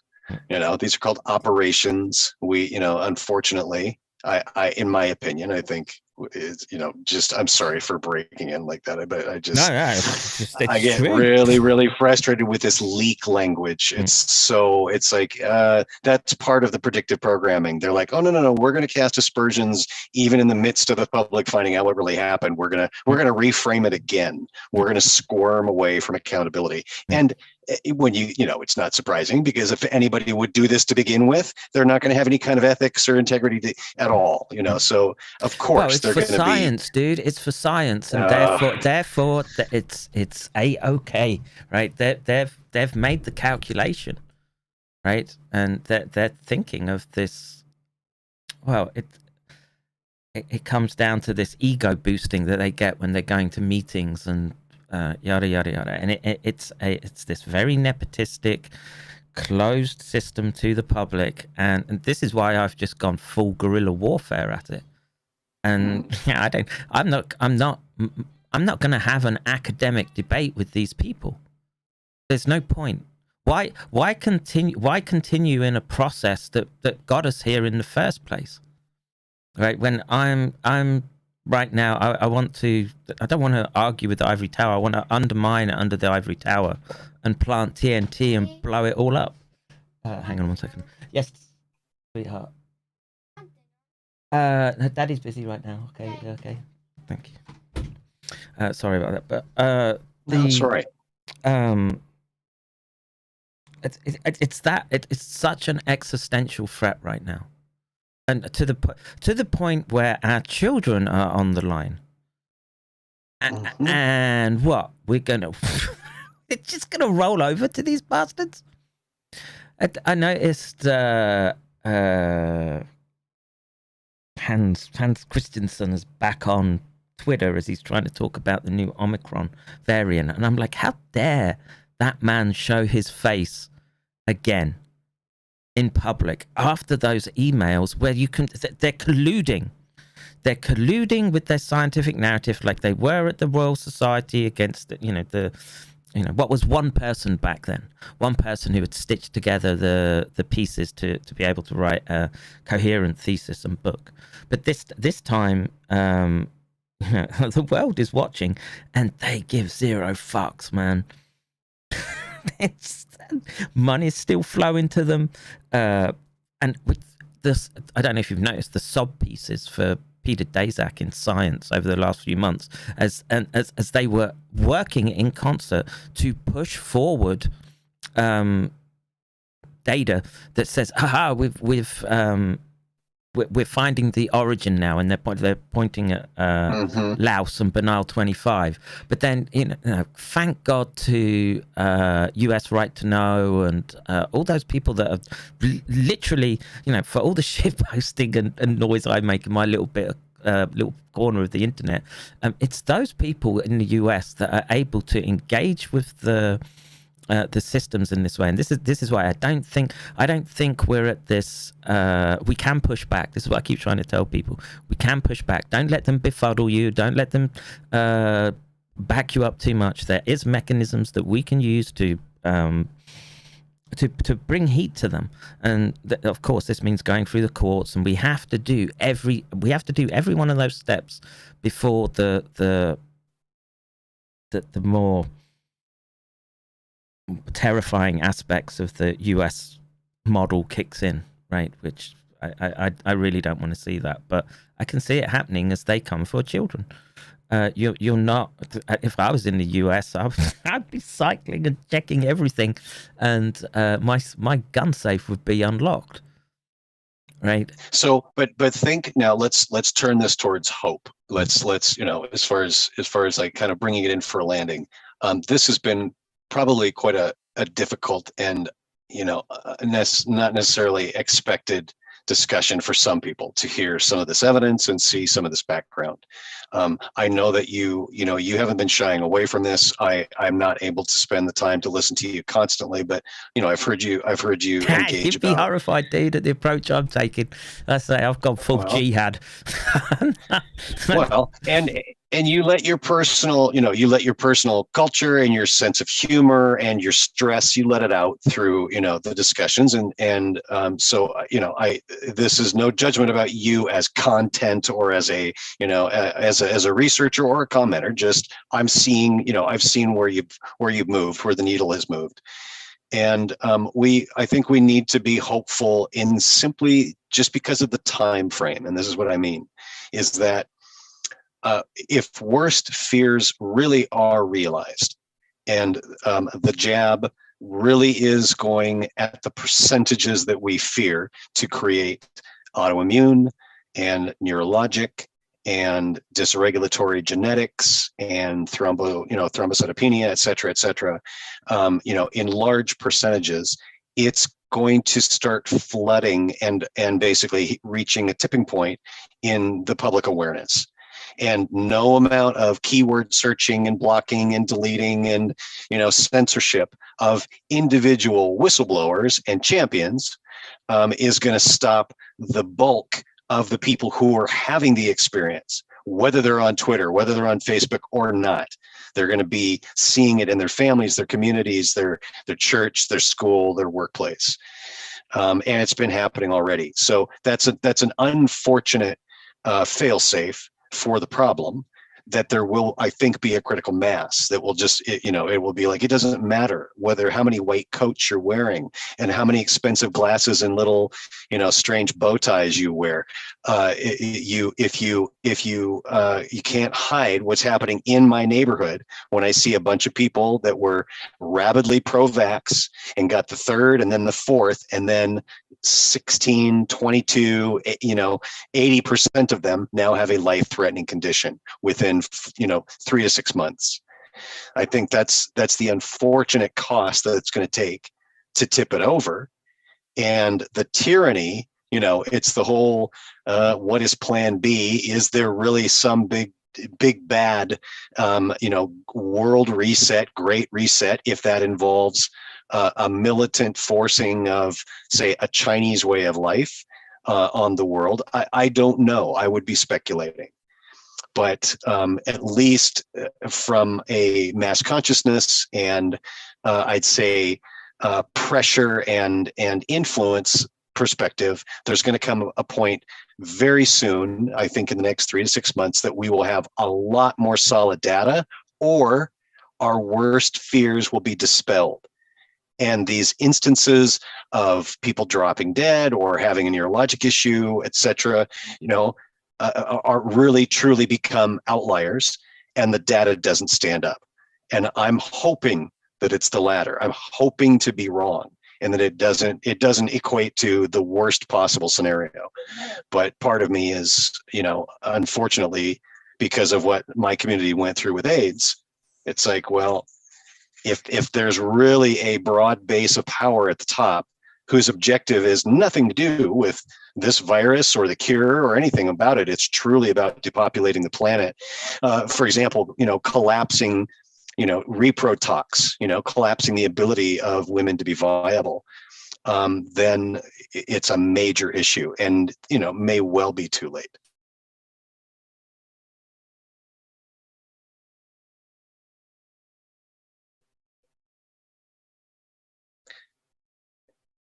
Kevin, did I lose you? Hello. Hello. I can hear you. Can you hear me? Now I can hear you again. Oh, okay. What I was about to say was, I caught all that you were saying there, and let's hope that there is light at the end of the tunnel. And like I say, we are pushing back, and I think that has to come through a degree of collective bargaining against, I don't know, think of it in old terms, class warfare, I guess. But this whole premise that they're moving, they're accelerating. So all those accelerationists out there that were, you're getting it, right? You're getting it right now. And but it's just not in the fashion that you were expecting. And why is it happening in the manner that it is, and why now? Well, when you look at the history and how far it goes back, how encompassing it is, and like you say, when the Department of Energy is able to put a lot of this behind secrecy walls, right? 50-year secrecy walls with respect to their data, and people understand that these people know the consequences of these interventions, right? That what was a technique for what's classed as biologicals has been rolled out en masse, and literally they see it as their I think they see it as their escape card, as people realize and grasp the scope of what's been done to bring us to this point, and how many people are involved, how many people have been how many have kept quiet when they could have been whistleblowers. There are many people that could have, like I said, and my good friend Mark will say, they could get on Twitter or Facebook with 20 minutes, tip the whole thing over. And they haven't done it. And I would say that there's a degree of fear on the other side that they know time is against them now. And they have to do everything that they can to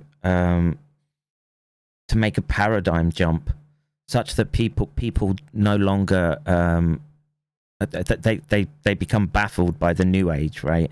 And so, there was a good thing I heard. I saw it the other day, and I think it was from Jonathan Cooey posting it, but it was a take on Orwell's Imagine the Future and a jackboot stamping on the neck of mankind for eternity.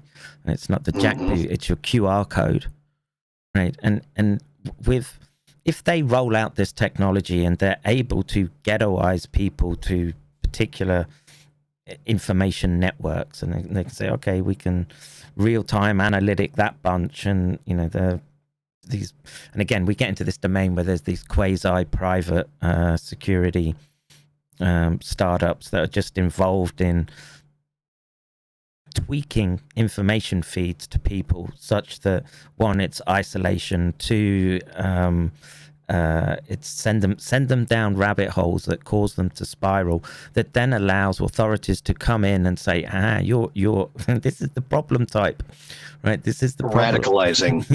yeah. And man, like I say, if you're in a fight, you're in a fight, right? And eventually you're going to get smacked in the face, and you're going to have to deal with that and move on. But before you start exchanging blows, it's imperative upon you. This is the point I keep trying to make, is that we do everything. You have to do everything with respect to the norms that have evolved through eons of evolutionary selection, right? Which is, you escalate properly, right? You don't just glass someone in the face because they've looked at you funny. You have to, there should be a bit of back and forth verbalizing. Proper channels. Yeah. And and like I say, with there's been hope this week, right? And people should really take that on board. That America is the one place where they've managed to say, no, you can't just mandate like this. You can't give diktats from the. This is another statement I read. Like I said, it's not mine, but what looks like the wet dreams of Silicon Valley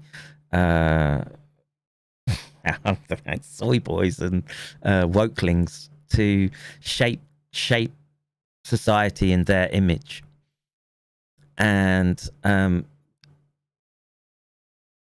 we can. I've still got faith that we can push it back to some degree. And like I say, everyone will have a different role to play.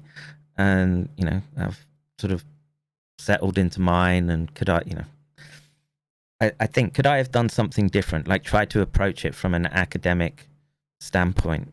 I could have wrote a paper about the threat of neurotropic agents, but who would have read it? 10 people? Probably not many, right? But there's a paper that I've been meaning to get to this week, which just they've established that there's this carnage of amyloidosis in with respect to exposure to SARS-CoV-2, which means look, I know that there are other proteins in there that score even higher with respect to cryogenics. Yeah, and but it's 2 years. But 2 years I was shouting that, and again, my aim is it's no point speaking to the academic institutions. What are they going to do? They're going to schmooze you with a dinner and pat you on the head, and maybe I'd have got a sweet job somewhere in an institute, and they'd give me a couple of monkeys a year. I don't know, but I knew what was coming down the pipeline very early on.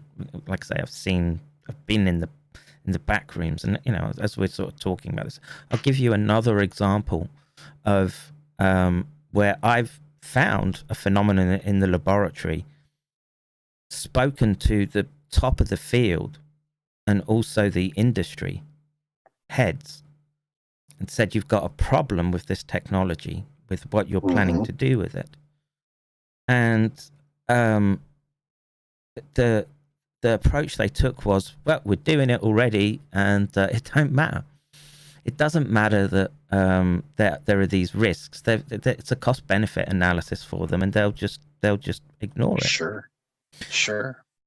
And we're on the precipice of, if we get into, in China, they would take work that I've done and they apply it to human beings anyway, right? There isn't the ethic boards that you have to get around. And you know, this might sound a little bit conspiratorial, but, you know, one of the people who perhaps we could have relied on at the beginning of this pandemic, one Dr. Frank Plummer from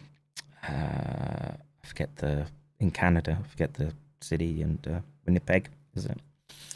HIV researcher, and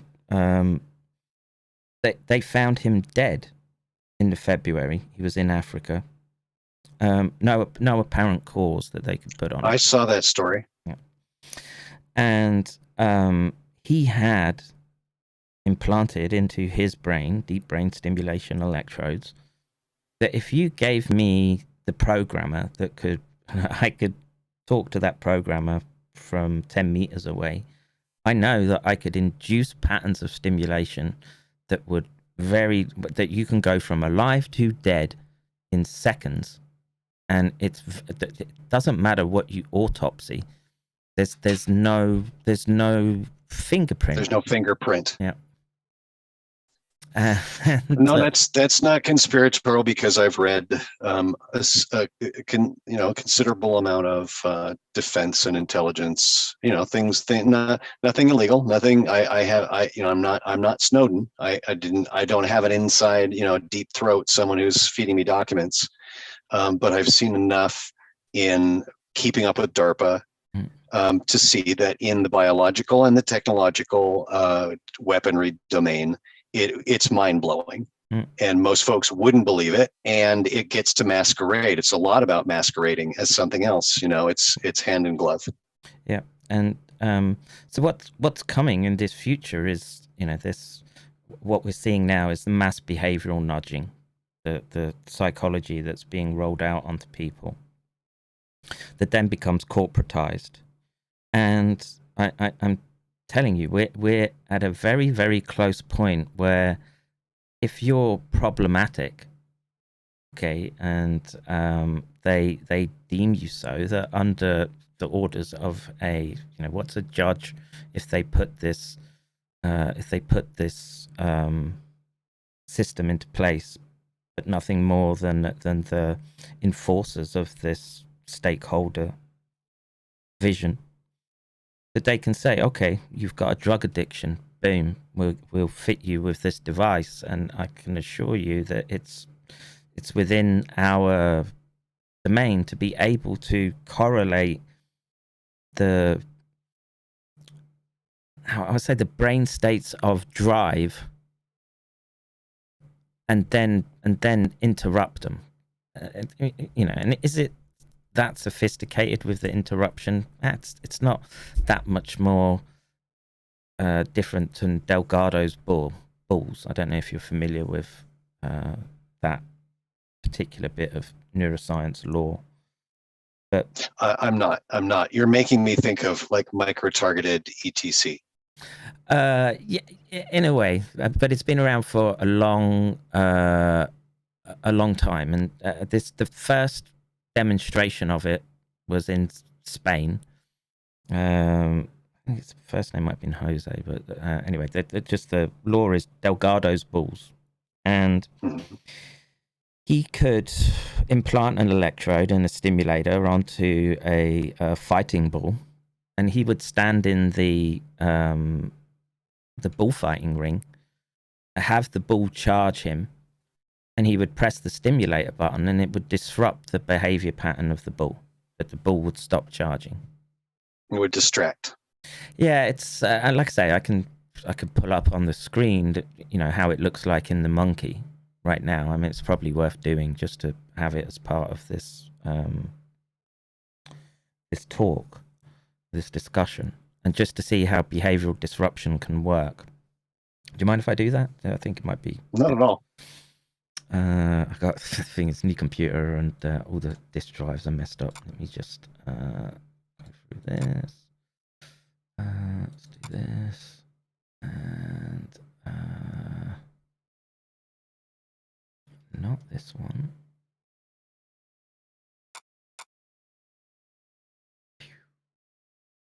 I'm determined to find this now.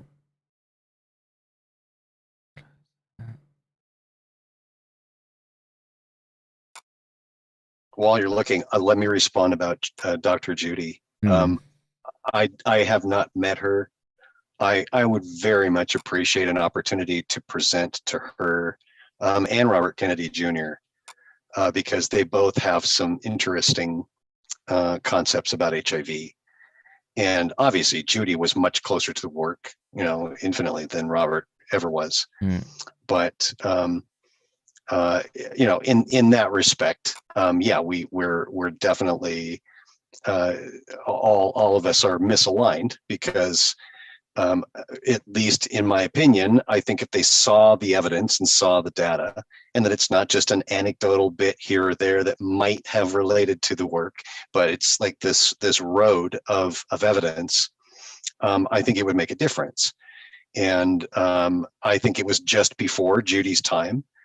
She didn't really start in with the NCI until right as AIDS was just, rearing its head. And I don't see her in any of the materials like I see Gallo.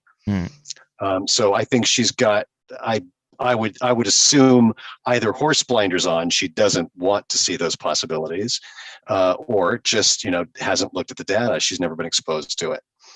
But beyond that, go ahead. I'm going to say this. I've said it again. Look, I would speak to Judy Mikovits. My problem is with her is that everything has to be about her and XMRV. There's no, and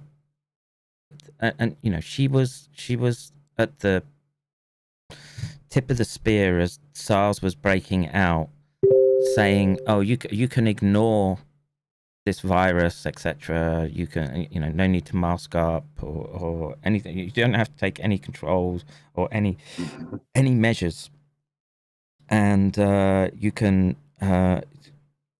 And it was all geared towards anti-vaccine. What would you say? I don't want to say propaganda, because I don't think the anti-vax movement is propaganda. That for sure there are many families that have been severely injured by the vaccine schedules in the US. Now, do I want to? Well, like I said, the only problem I have with her is why is she crying and bleating about her particular hobby horse theory of XMRV when why didn't she go to other labs and prove the point, right? Because if XMRV is the causal agent for these post-viral syndromes, that it was a contamination of the vaccine supply which allowed XMRV into the systems, and thus things like post whatever you want to call it, myalgic encephalitis, etc. She's not open to it being it being a consequence of multiple agents. It all had to be from her localization to XMRV. And well, as you're describing that, you're making me think of trauma, And I know that she had some difficult times early on at the NCI. She got, so she has discussed, got, harassed by Fauci over one of the early AIDS papers. But what happened with XMRV, to me, I'm pure speculation here, but it makes me think of the Cassandra syndrome. And someone who has foreknowledge of something that's going to occur, but is ineffective at warning and cautioning others to avoid, what's going to happen.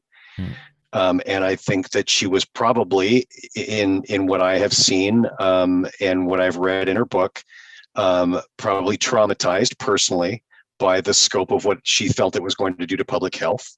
And I wouldn't, I'm trying to be nice here. I would assume that she's probably just wrapped around the axle about it. Yeah. And her challenge with it and the difficulties that occurred with her career and whatever that experience getting arrested was really like for her. I haven't hung on her every word, but I would assume that's, that would, to me, would seem like a logical explanation for the sort of, the focus and the obsession on, my experience and my germ, and I found it and it's the answer to this and this and this. And it may well be, I'm not qualified to argue the science of it, but, psychologically, it seems like she went through some shit. So I feel some compassion for her.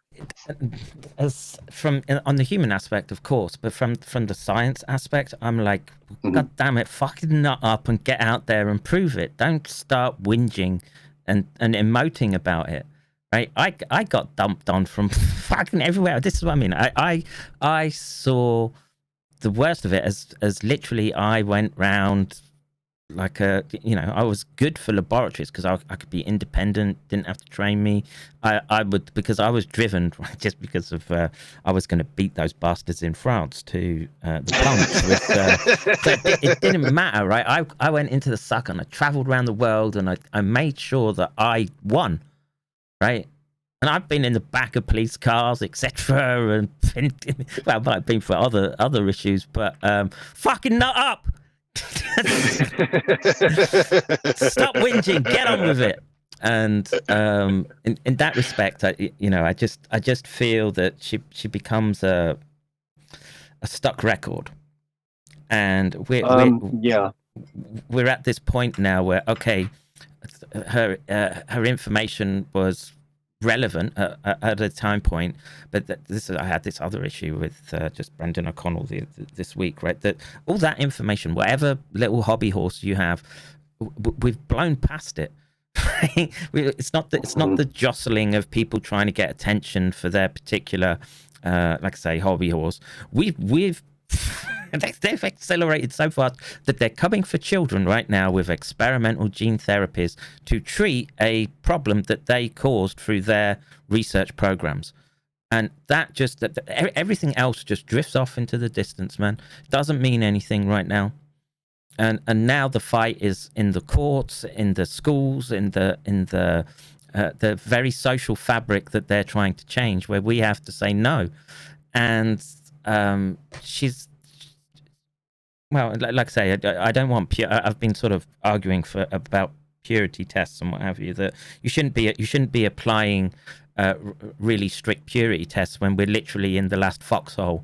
And just make sure that the person next to you isn't going to stab you in the back, right? And make sure that their gun's pointing in the right direction and they're not afraid to fire down range.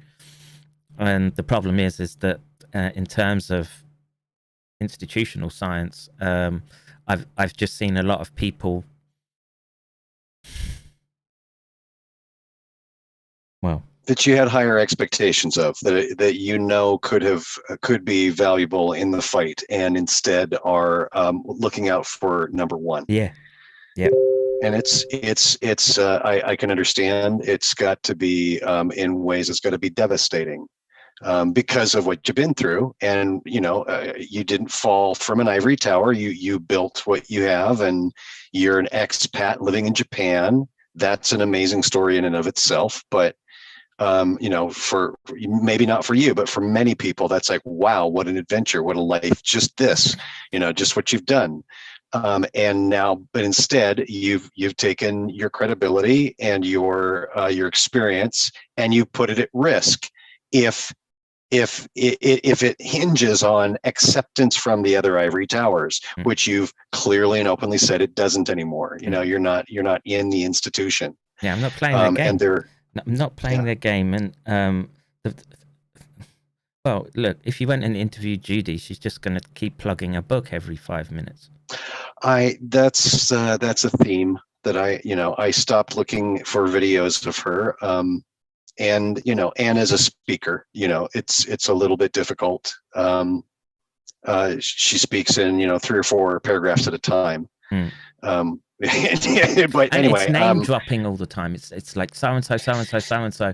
Like everyone's supposed to be au fait with that buddy language that the academics use when they're having a drink and Bob Gallo and and they're all making out that they're on first name terms, etc., because they're all part of the club, and she can't break that type of programming, and unless you're able to do that. And this is what you see right now with the same academics who are defending vociferously the spillover, it came from nature hypothesis.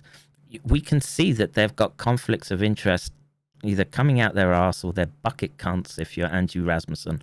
And these are, in my mind, have become enemy combatants, because they're part of whether it's the tip of the spear or the shaft that's being driven into everyone that's having their lives turned upside down right now.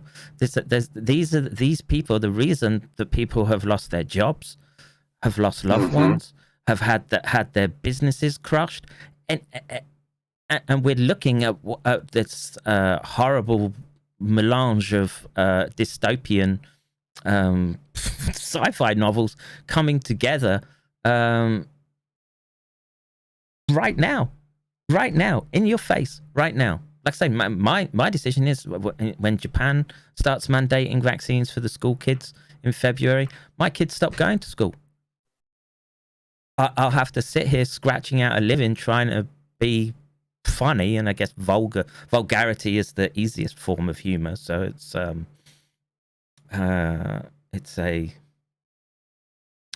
don't know. I come from a working class background, so I like that sort of ball busting type approach. So, and people appreciate it. Not everyone appreciates it, but I do. So I take it the chat hasn't been too lively. We haven't been getting a lot of breaking questions, huh? You know what? I'd sort of I haven't been paying attention. Usually I am, but I've been sort of caught up in the chat. So there's people talking about Judy. She's scripted. There's a couple of bodies around her that are suspicious. Beware of KKK Kennedy, promoted by Fauci and Tetro, then spent publicly trying to bury the fact he's knee deep in this mess, potentially.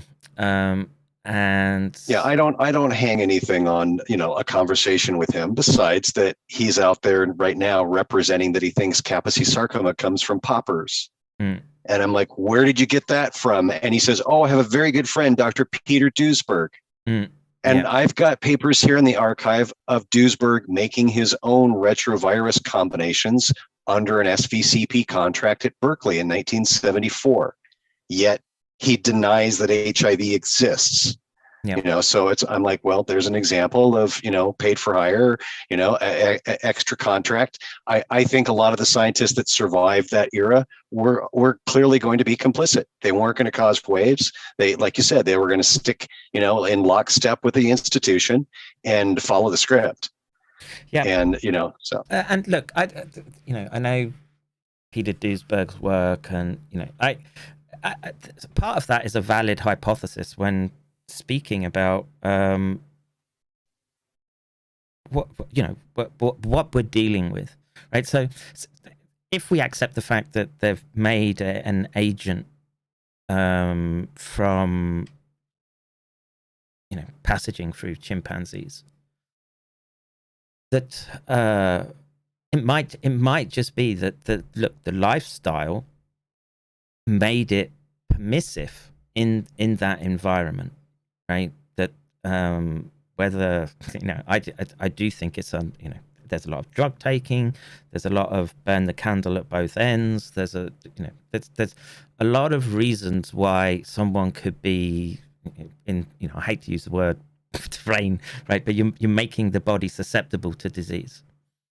And, you know, this is something that Frank Plummer was sort of focused on, was that he knew that there were these cohort of patients in Africa who were not, or were AIDS carriers or AIDS HIV infected, but were not succumbing to the disease.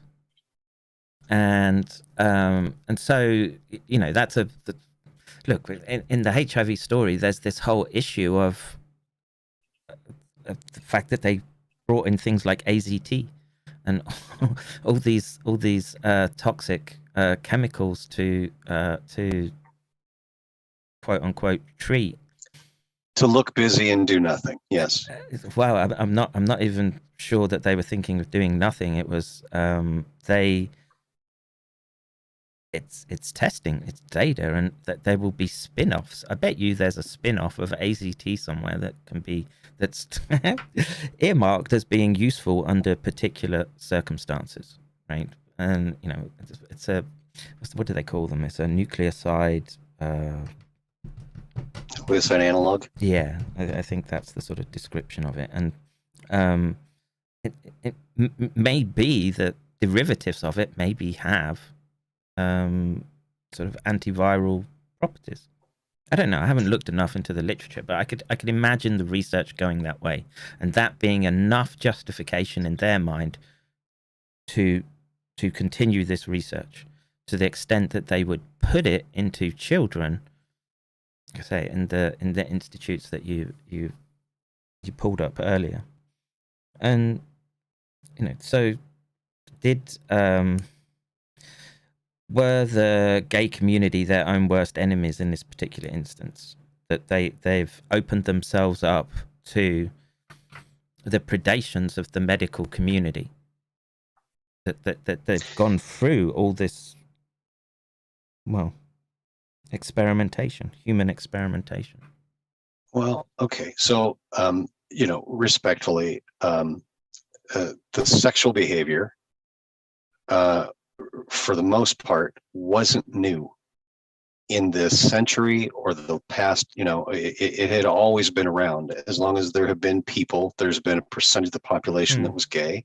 And whether it was a visible, publicly accessible, or exploited during Pride Parade, which to me was very frustrating to see how sexualized Pride was, because, you know, to me, I was younger, so to me, it was more about society, integration, family and work relationships, things like that. And then later on, you know, marriage became one of the priorities. But in the beginning with Pride, it was lurid. I can understand you know, a lot of the attitude that came along about it, and about the perceptions of, oh, that must be, you know, if that's what they put up on the parade, you know, on the float, then that's, you know, that's probably the best of them. I wonder what's happening in the back room. You know, I can completely empathize about the perceptions that were created there, and there were definitely excesses.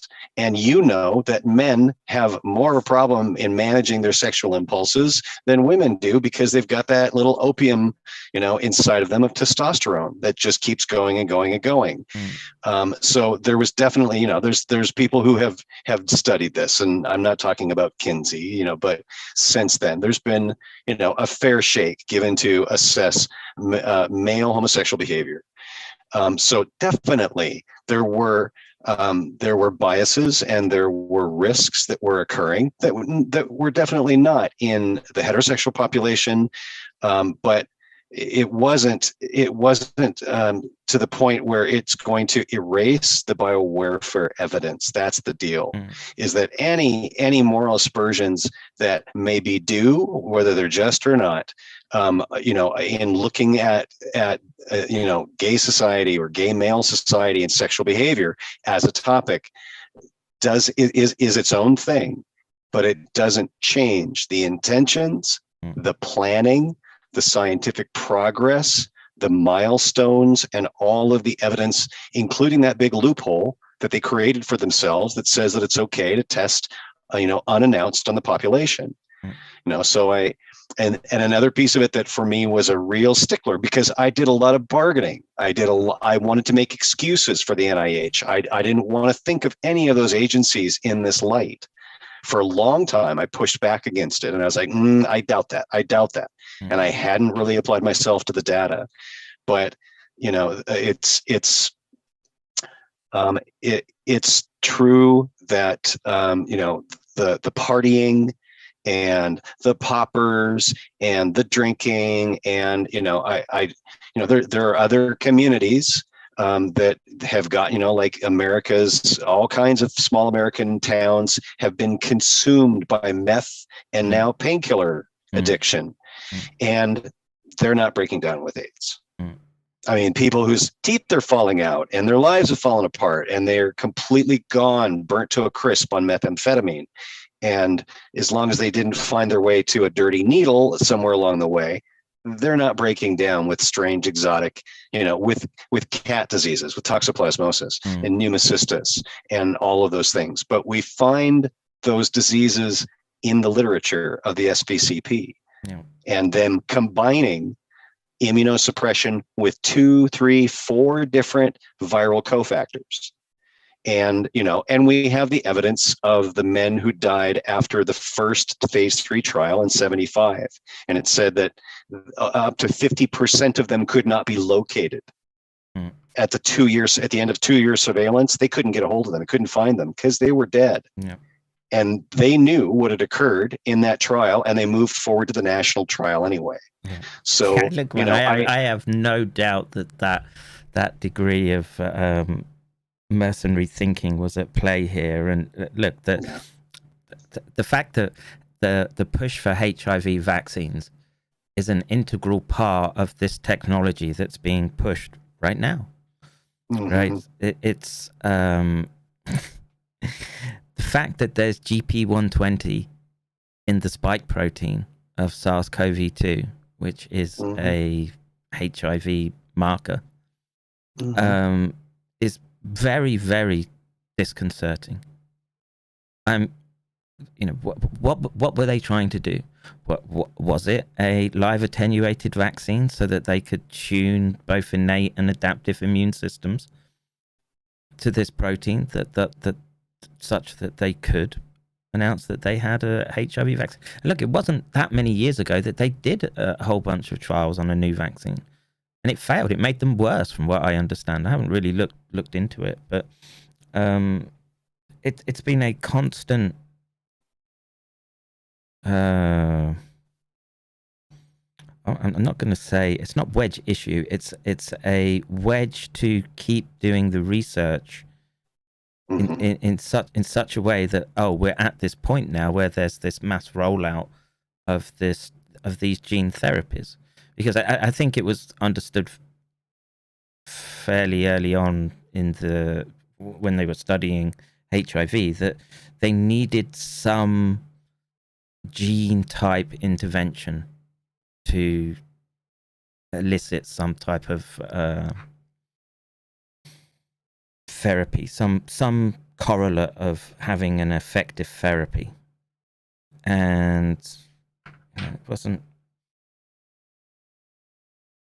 People just kept dying. The mice just kept dying. Yeah. They kept dying. Let's shift gears real quick to Suramin. Have you examined it? Suramin as a SARS-CoV-2 inhibitor? No, I haven't. Okay, it's because now you had the Rona, didn't you? Yes, I did. Yeah. Okay. So I'm going to just bring up this one article here. I think you need to share your screen again. Are you seeing my browser? No. So, oh yeah. It says your screen sharing. Yeah. Oh, okay.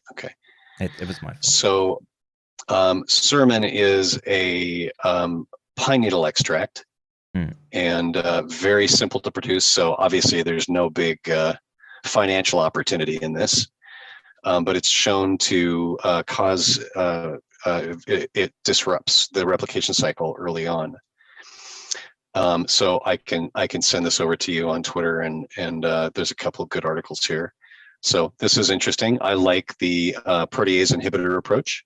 I'm of the mind that although there might be some reservoirs, some tissue tropisms that it really prefers and persists in, as evidenced by the pretty small number of medium to chronic long-term COVID cases. Well, I think wouldn't that call it small number. I mean, okay. So I have not watched enough data on that then, as far as number of reports of people who have long COVID. Oh yeah, it's 30, what are you 30% of people. Oh, yeah, and you don't have to have a hard encounter with it, so you can essentially be asymptomatic almost, but then have even a more difficult time with the long term. Yeah. Okay. So again, in that vein, then even more important, I like the idea of disrupting its reproductive cycle. So obviously, it has I don't know that it's herpetic, that it's deep cycling, that it's permanent or not. We don't know. We can't know yet. It hasn't been long enough. But I like the idea of things that will interrupt its ability to maintain a foothold. And this is licorice root extract. Yeah, I mean, this is from when 2005. You've discussed I mean, as soon as you talked about pine needles, I mean, I heard people talking about that early on, and like from my perspective, I sit very firmly in the camp of you should be able to choose and take what you think is available, or choose from the repertoire of potential therapeutics that you can investigate, you can discuss with your primary care physician, and you can work out some sort of personalized treatment for the symptoms that you're going through. This one size fits all mass vaccination approach is it hasn't worked. It's antithetical to how I would view biology, and and actually you can there's a lot that came from the HIV community through trying to find molecules that could be of use. And we know that the protease inhibitors, etc., they are effective. It doesn't stop somehow. There's a reservoir still, and I think that's the central nervous system. This would be the same with SARS-CoV-2, same with herpes, etc. I think you can sort of push back the brush fires, but to get into the caves of the central nervous system, I think I don't know. I'm always skeptical of people that talk about being able to cross that blood-brain barrier and get on bullseye all the time. It's yeah, like I say, all the I've seen a lot of attempts, and they've always come with a lot of drawbacks. And even look, man, I think if you spoke to anyone who was having to take the PrEP things all the time, they'd say it's not what you'd want in your life. Right, and if that has to be a sort of full-time, as someone shouting in the chat, ivermectin. Yeah, man. Look, it's very obvious that we're fighting a system right now that's looking to profit from disease. Disease that there's good evidence that they caused it. Yeah, why pull out your gold fillings with a pair of pliers when you'll give your gold fillings away one PMO payment at a time? Yeah. Yeah. And that's a horribly, cynical way to put that, but it's like It's in its own because I've got toothache at the moment. I just won't go to the dentist. oh, I would be afraid to go to a dentist right now and lay there with my mouth No, I just open. hate them. I hate them from ever since I was a kid. So Yeah.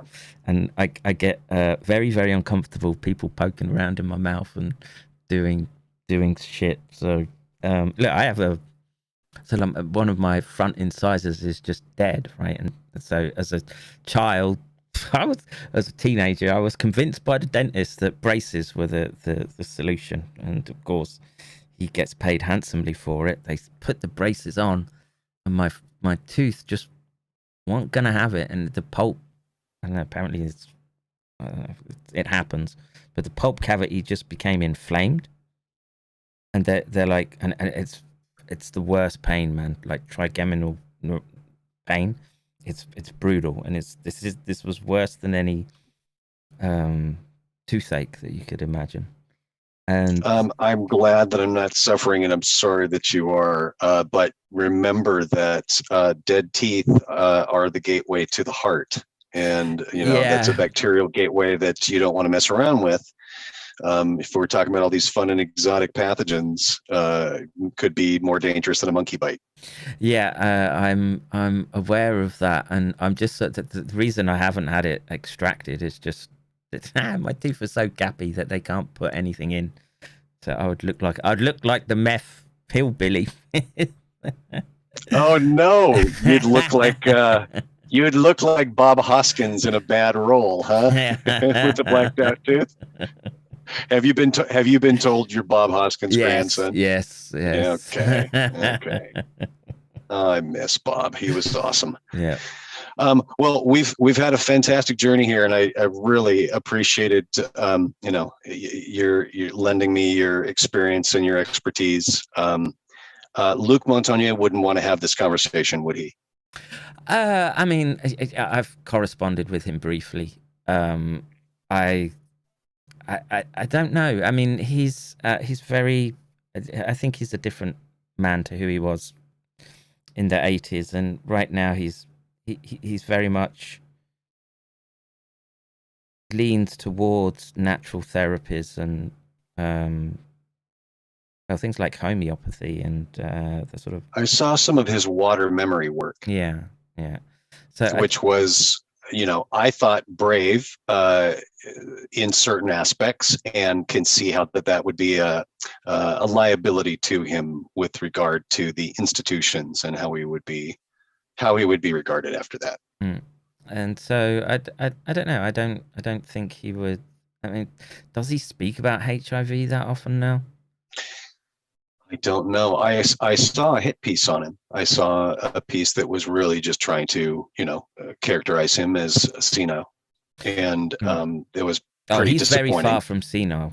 Trust me. He's, but I think I do think that once you've been through that academic system, of course you get to a point where you realize that it's a lot of it's LARPing and grifting, and I think he's probably sitting on that side of the spectrum. And also what could be gained from it, really? What kind of leverage? What would it affect? Him coming out with respect to like water memory and homeopathy, you mean? Or no. Having the conversation about HIV with him, I'm just thinking that through and thinking it. What would that do? What would that benefit, or what would he would have all kinds of high fidelity insights that I couldn't touch. And he could dispel everything by just saying, you're not a real scientist. You don't have a Ph.D. So you're just not a real scientist, or any part of it that he had not seen the data on, or that he was concerned about exposing. He allegedly was in the US for part of this period, working down the hall from Bob Gallo at one point on PCR. He was working on refining the PCR testing techniques. So, you know, it would be, to me, it would be personally fascinating to share this with him and have his responses. Yeah, so I guess the point you would want to get to is, was HIV a man-made construct rather than the and the bushmeat, the cut hunter? Yeah. I don't know if any right, but that falls into this paradigm that they're using right now, which is that nature is dangerous and there's this spillover that's going to happen. And it forms part of this push for this technocratic control of society.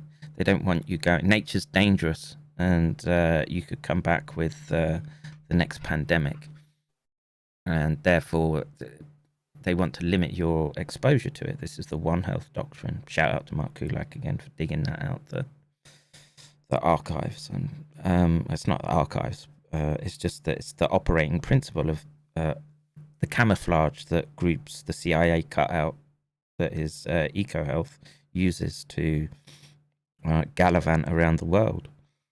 But very interesting. I had a conversation with the new keepers of the, we'll say, remnant chimpanzees at Liberia, because there was a social movement. There was a little documentary called Blood Island in the mid 2020 teens about the monkeys that had been left behind by New York University, and you know, a shout out to, you know, to activists. There were local folks that were willing to and had been helping take care of them for some time, and they just needed funding. And anyhow, I reached out to them early on when I got on Twitter, and talked to the wife, and she talked about, you know, some very interesting records that they had possession of about the activities and the experiments that had occurred.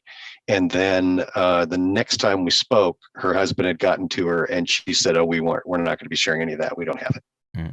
Yeah, I mean, and next thing I see, they're retweeting EcoHealth Alliance, and they're being funded by them. Yeah. And I was like, "Oh, interesting." Yeah, and that's just sort of rotten network. Forget the salacious aspect of it. Just the penetration into the institute. So that, you know, the people that we're discussing today endorsed it, and I would guess under, you know, people at the top knew the nature of groups like EcoHealth, that they're intelligence assets, and as such, well, I don't know. They of course they're their own entity that then becomes imbued with the desire to survive and grow. And if that meant cutting corners with respect to research and getting themselves even more clout with respect to publications and more money flowing in, then yeah, of course we expect to see institutional corporate psychopathy take over, and that's illustrated in the preempt release that was leaked, where they basically outlined every experiment that leads to SARS-CoV-2.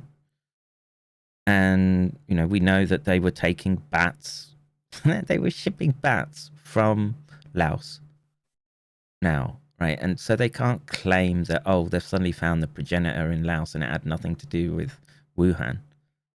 We know. Yeah, and they had study, you know, field operation plans in different project materials, I'm sure, that talked about where collection sites were going to be and specific, you know, geos and species that they were interested in, and that, you know, forwards and backwards would have been in the literature. So it's so funny for them. I think this is a much better opportunity. I'm as horrifying as this all is, and it re-traumatizes everybody who went through AIDS, you know, up close.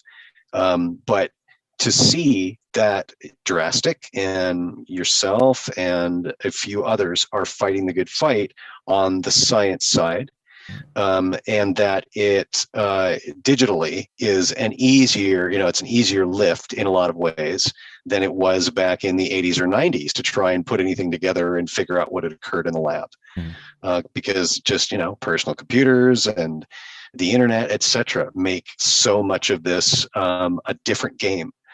And obviously they've got a plan for that. There's censorship and deplatforming, etc. But still, it's heartening to see that people are adapting, and working around those challenges and the setbacks, and finding their own literal digital space, or just relying on the network. Well, yeah, but the concern it's a broader reach. It's still a digital ghetto, right? They can still put enough blocks in the way that it's only really determined people that will find this this information. You could say, I'm my own worst enemy in the approach that I do. But again, who am I trying to speak to? I don't want to speak to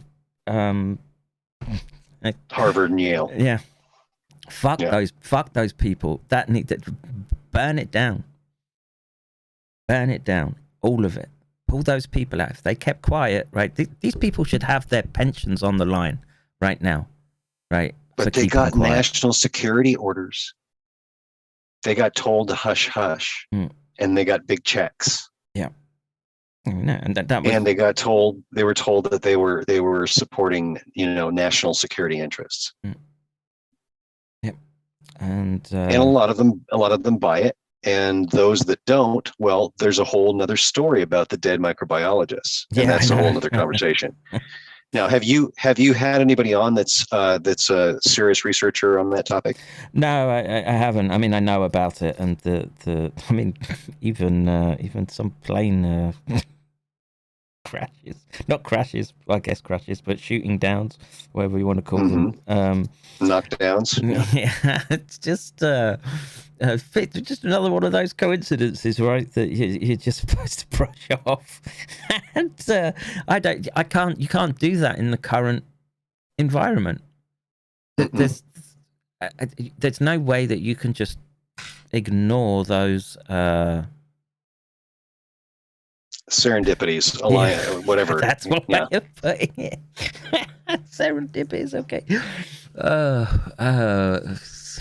Assassinations, I guess, was the word I was looking for. But yeah, there's other language for it. Wet works, right? Yeah.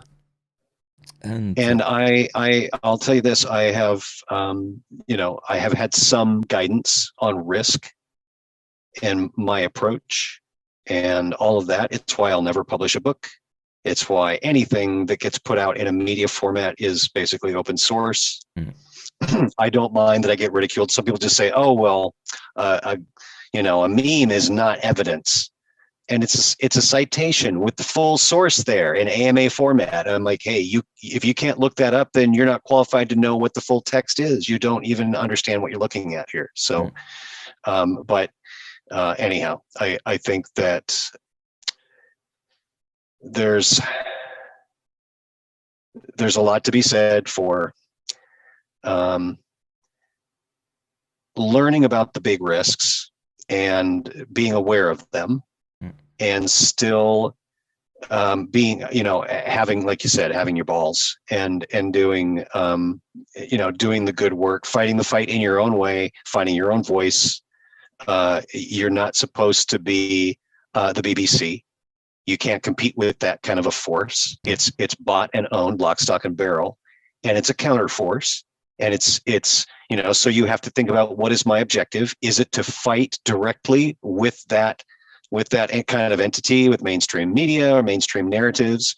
Is it to surface, organize, and present data in a coherent way and supplement it as more data surfaces, so that it really becomes a codex of the hypothesis and it becomes proof? You have to just think about your strategy. And I appreciate what you said about passive resistance, and not, standing up on your chair and starting a union and trying to fight the big fight like it's a schoolyard, but being more intelligent and having a cool head for survival. I mean, Charles Rix is in the chat, actually. I don't know if maybe he wants to jump on. Do you know who Charles is? It rings a bell. I may have seen him on Twitter. Yeah, so Charles is former Marine WMD expert that he got the preempt workout about SARS-CoV-2. I don't know if Charles, I don't know what you're probably getting tired. It's late for you, but I don't know. There's a moment here that maybe a good connection could be made. So Charles, if you wanna, I can just message him in Zoom, but maybe he's got something he wants to just add verbally to the chat. Let me just if you're Yeah, I'm not watching the show. I'm just seeing our Zoom window, and it's right now we're just blank. So yeah, so let's say I'm watching the chat, and let's say Charles has played a big role in pushing back against the orthodox narrative. Just I mean, his it's not his research around the initial cases and how he's able to the WHO reports and the data that the institutions are relying on, it just falls down in the face of his work. And he's shown a lot of mental fortitude and just drive to get this work out. And look, there was a what's his name, Glenn Beck had a special the other day about what's SARS-CoV-2, where did it come from, and Charles, that was Charles' work.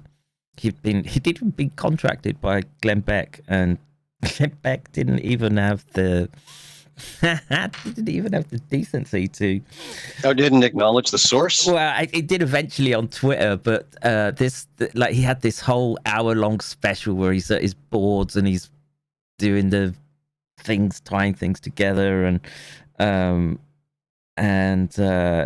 just didn't. And Charles is trying to be a sort of independent researcher. He's trying to sort of he wants people to notice who he is so he can get hired for for what he's good at, which is he's obviously very good at doing this research. So he says, okay, I'm going to try, and if you're open to this, Nick, I'll bring Charles in. Absolutely. Let me just try and work out how to do that.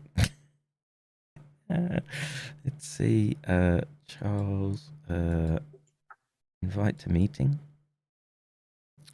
Okay, I think that should be sent. So invite sent. And that this could be interesting. And I want to, like I say, I've kept it PG today. I mean, I don't know if this can stay up on YouTube. I'll leave it up. I mean, this is on my backup channel, but there he is waiting already. Admit. Let's see if we can get in. What's he doing up at 2:30 in the morning? Research. I say Charles is, if anything, driven, and he's it's even later for him. Asked to unmute. Researcher is trying to sort of wants to. Okay, I can hear my voice in the background. Charles, are you there, sir? What he's good at, which is he's obviously very good. I think you need to turn down your speakers and get some headphones on, maybe. But Charles, meet Nick. Nick, meet Charles. Hi, Charles. Hello, Nick. Who? I only came on the stream about 20 minutes ago, so I don't really know. Anonymous Nick. Nick's being anonymous Nick. Nick of time. Yeah. So why don't I'll let you explain to Charles give a brief synopsis. That gives me a chance to just leg it to the bathroom. Sure. You got it. And, green tea. Yeah, I'll get something. Yeah, take it away, guys. Entertain the crowd. Okay. Well, Charles, you heard us in kind of the post-amble, and I just shared research that's aggregated from several whistleblowers and lettered scientists in the early group about the lab origin of HIV, and it traces back into work that began in the 1950s that intersected with biowarfare projects that coalesced in about 1962 and got a funding boost and sort of was the spark for a lot of lab experiments on moving viruses from animals into people. I think I saw something a couple of months ago about that, and I know it's in the title of this thing, but dealing with initially cancer treatments and whatnot. And is that part of the HIV? The special virus cancer program, was the I'll say it was dual purpose, because initially it was truly just a collection of biowarfare projects that bound together, and then they said, "Oh, we're fighting leukemia," and then pretty soon they had, they called themselves the Special Virus Cancer Program, and Nixon called it his war on cancer, and it was very much like an iceberg. There were, a percentage of projects on the surface that were, could legitimately be argued as being, trying to fight and discover ways to, prevent or inoculate against cancer. And underneath the surface, there was a whole lot of germ hunting. And they were particularly interested in, a couple of different classifications. And one of them were a set of viruses called lentiviruses that were slow. So there's really no marked onset of disease at infection, but then it causes, a serious, fatal disease, generally a cancer or leukemia in the long run. And there were many of them, but SIV appears to have been, from a couple of different primates, from the chimpanzee and from the sooty mangabe, HIV-1 and HIV-2. And through the course of these projects over the years that were spread out across a number of universities and institutions, the NCI, the NIH, et cetera, they came to a point of needing to do a proof of concept. And it looks like both the World Health Organization got involved and either were using the same techniques or made a deliberate, decision to try a depopulation tool against African communities. And also in the gay hepatitis B studies in New York, San Francisco, Los Angeles, it looks like that was also a tainted vaccine as well, based on the epidemiology of who first came down with it. So that's kind of the synopsis. Interesting. Well, I know that there's been a lot of discussion over whether HIV came from an improperly prepared vaccine, or, as you said, it may have been intentionally developed that way. And I definitely think that the entire concept of dual use research is built around this idea that you can pretend that to be studying something of defensive use. Mm-hmm. And I went to the Dugway Proving Ground. I went to Fort Detrick and other places. Now, granted, personally, from everything that I saw, the U.S., at least with the basic anthrax of yesteryear, the U.S. wasn't really that interested in that type of biological weapon. But it's obvious that they are interested in coronaviruses. So it's pretty much the same thing. And it's probably not shocking that Fauci, who began in the 60s, and then ultimately took over the NIAID, is still there and is like the linchpin in all of it. Well, I didn't see. So I was fortunate enough to come into possession of several of the annual progress reports from this operation. Oh, neat. And I've got a timeline that I share, and one of the documents is embedded there. Just a second, I'll see if I can get to that point in the slideshow. It's pretty early on, and then I'll share out. But I've shared this timeline on Twitter for a while. I discuss this with anybody that will engage about it, but the point that I'm driving at is that the special virus cancer program was very much that iceberg situation, and it appears that there's kind of a multi-prong impact to public health over the years. And it wasn't just HIV; it was let's see here. If you, I'll share this across, once we're done, I'll share it over in chat, the address to the timeline. But there's a document on 1964 on this slide, and this is the final progress report. It's about 300 pages, and it's written kind of like, senior theses, pretty advanced techniques at all of this zoonotic transfer, moving, finding, the most effective and virulent pathogens from a number of animals, changing them in a number of ways, attenuating them, and then moving them into human cell systems or into human beings. Sorry to interject. I just want to make sure that, Charles, can you see the screen share? Yeah, I can. Okay. So Carry on. But that's in a nutshell. That was kind of the arc of this program. And along the way, they found certain affinities. There were certain classifications of the germs that they preferred, and ones that were more effective. They found a couple of different techniques like immunosuppression combined with viral infection. Yeah. And they certainly, I think, intertwined with. I didn't see Tony Fauci's name in any of the materials that I've got, and I've indexed everything that I have so that it's fully searchable PDF, so I can I can deal with search and all of that. But he doesn't appear in this program, but he obviously was right there as it became a discovery and emerging disease, and the NCI and the CDC and everybody started buzzing around about it. He was part of the, I would say, information management, program management level.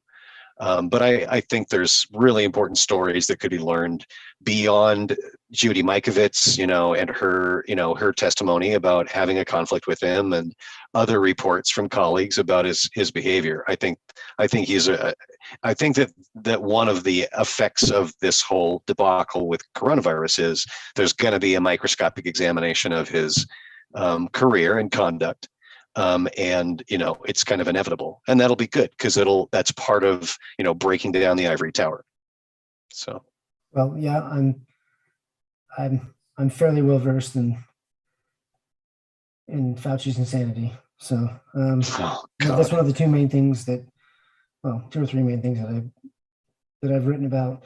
The other being dealing with the epidemiology of the outbreak in Wuhan. Mm-hmm. But yes, on so many levels. And I don't even have time to get into it here, but no, that's interesting. And there's so much wrapped into him because even the few people that are aware of the things he did back in the 80s don't really have a conception of that there may have been more past that. So, and they don't realize that this program that you're talking about, probably, and I don't really know that much about it, but it all of it ties into that. It dovetails, Charles, perfectly. What's that? It dovetails. Yeah. Not just perfectly. It's a catalyst and accelerant in the programs that we're dealing with now. And if you'd like, I'm sorry, go ahead. No, I was just going to say, my own personal view is that a lot of this is geared towards the euphenics, the idea of modifying well, not just degrading your enemy, but augmenting your population, your soldiers. And a lot of that stems from, or even before the special virus cancer program, it goes even further back than that. And yeah, like I say, I think it's imperative that the two of you sort of have a sort of probably a deeper discussion that you can have right now, just to see where the pieces of the jigsaw come together. This is why I was really trying to get Mark Kulak into this conversation, but we can do it next time. But perhaps in the background, you guys should be comparing notes, and because the history is important. Like I say, Charles, are you still sort of are you still raging about the Glenn Beck debacle, or? Yeah, I mean, I'm literally for the last 2 weeks I've been working on a different project, so I haven't really had time to give much thought. But I'm going to be reaching out to the person in charge, who was the person who reached out to me and has not gone back. Probably tomorrow, actually, because he lives here in the local area. And when I met him, that's how I first got him. I'm just imagining a angry Marine knocking on my door for. Well, it's not. I mean, from my perspective, it's more of a Beck issue, not necessarily anyone else. Mm. But his hometown of Mount Vernon has disowned him. Isn't he from? Isn't he Mount Vernon, Washington? I thought he was a Mormon. He is. He is? Okay. There's Mormons in Washington. Okay, I thought they were restricted to Mexico and No, to Utah. No. So if you go to the Special Virus Cancer Program document, to come back to your point, Kevin, the very opening section of this final progress report, this is the sunset of the program. It discusses how they're going to integrate the existing functional areas of this research into ongoing NIH departments. So when Kevin said dovetails, I mean, literally, this is the crossover plan is the opening section of this document. And then there are individual project descriptions, they're what they had planned to learn from their experiments and the progress that they made in the prior year. But it's very important in that respect. It's got linkage. You're talking about linkage. This is probably the best document that I've got in my collection that speaks to that point. I guess one of the things that I'm focused on right now is just trying to get movement in Congress at all. In one half of Congress. So I think we've done a pretty good job of fighting against the vaccine mandate, but Fauci has to go, and it's not going to happen without subpoenas. And so really, I'm just trying to get out as much information as possible so that way it becomes untenable. Okay, then go back and look at HR 15090 in 1969, please. Make that, it's a very easy, small little section in the discussion, but it's important. And it's discussing making an offer of creating this disease to an appropriation subcommittee. And it failed in 69, but the next year they passed it. These were ongoing operations. This wasn't the only money that went into this work, but Congress is culpable. And I understand that there are functions and layers to congressional activities that the public would fall over from both sides of the fence, right? Red or blue, I don't care. I'm a centrist, so I don't want to stigmatize, a lot of the dark stuff that I see in this history happened under Nixon.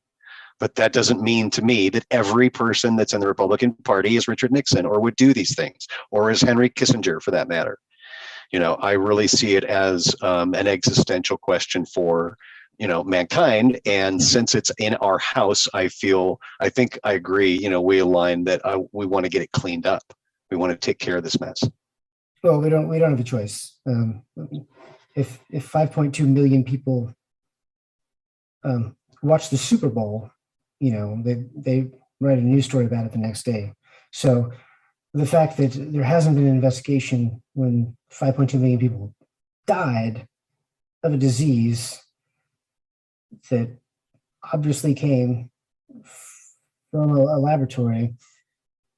I mean, the whole reason I'm doing what I'm doing is because it's fucking disgusting. So yeah, I don't think I really have to explain it, but no, the key is progress, because it also ties into, I mean, you talked about it being a long-term trend. Well, I mean, also, where are we going?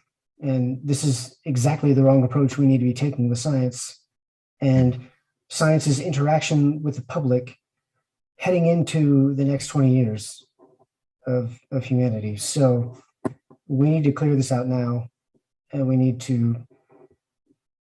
Yeah, if we can't bring transparency, sorry, Charles, and culpability right now, and it shouldn't stop at Fauci as far as I'm concerned. And it's gonna have to all go. Yeah, it's if they've kept quiet, or I don't know whether they consider it academic freedom or not. I don't know, but if they've remaining silent is being complicit in what's going on. And if we are unable to correct course, and the thing is, it's not just microbiology or virology that this problem exists in. There's a fundamental problem in the universities and institutes in how these Ph.D. programs are being run. I mean, I don't mean to have a dig at the US system, but the fact you're not going to hurt my feelings. You're a big boy, I know you take it. But there's an element here of putting, people that want to work in the sciences into debt such that they can't discharge it, and it's lifetime debt that runs into hundreds of thousands of dollars. It so skews the system towards corruption. I don't know if I have a good solution to it. Mine has been that you have to think of science more as like going into the monastery. It has to be a more sort of. I've been pondering options, but yeah, it's difficult.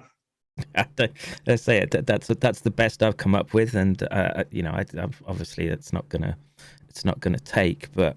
Well, it has to come from outside science, and people who are outside that system have to be in charge of it. However, the real question then becomes, who can you trust to be in this position? Because the power, I mean, just imagine, the iPhone made Apple $1 trillion company, and in less than a decade, well, stuff like that's going to be happening left and right. So I honestly don't know what it will take to even attempt to prevent stunning corruption from taking place, because it's going to get worse. Like the money involved is going to get insane. Well, it's the crossover disciplines into the tracking through the phones. That technology, and that they're opening. Just all exponential growth of technology. There's going to be so much at risk, so much potential reward. Yeah, I don't know. I hope that we can prevent, another Fauci, but I don't know. I really don't. Well, he's a figurehead. He's a figurehead, but can we prevent somebody else? Can we prevent the rot in the system at all? So this comes down to being able to reach deep into the institutions and make examples of people. I mean, look. Well, unless you're going to have me do it. Man, I'd put you in charge. But I mean, I just don't know what they would do.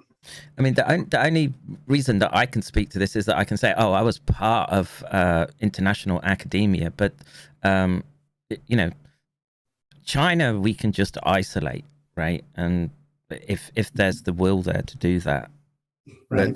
but there's a fundamental problem with respect to U.S. institutions right now, and I'm not sure how you can get around the money corrupting aspect of it right now, unless there's something so cataclysmic that it forces the issue.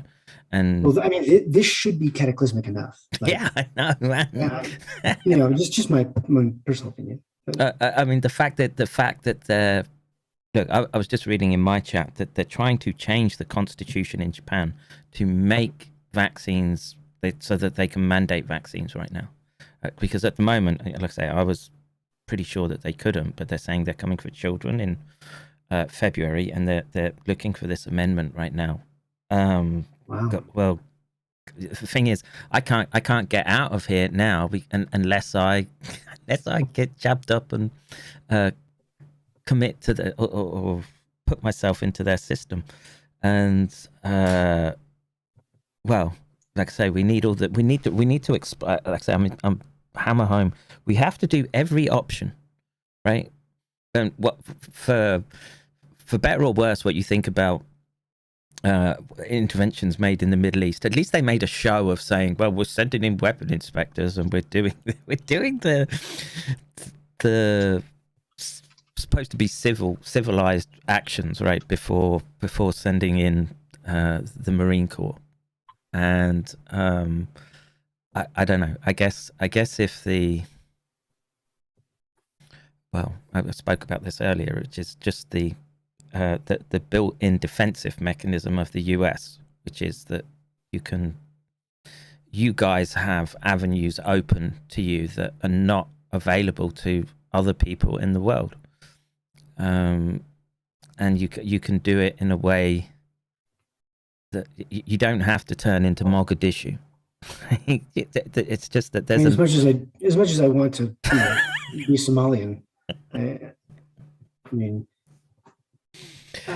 personally, I don't want the United States to look like Eritrea or Yemen. I think I like it the way that it is. Yes. The fact that, and what this pandemic has shown is that the willingness of like, we already knew that they were willing to exploit a crisis, but their willingness to go as far as they have has been really shocking. And I have really low expectations of the left, but this is an entirely different level. It's not even the left. I don't even know what it is, but it's disgusting. Well, it's establishment, and what I was saying to you, I don't know if you caught that part of the conversation.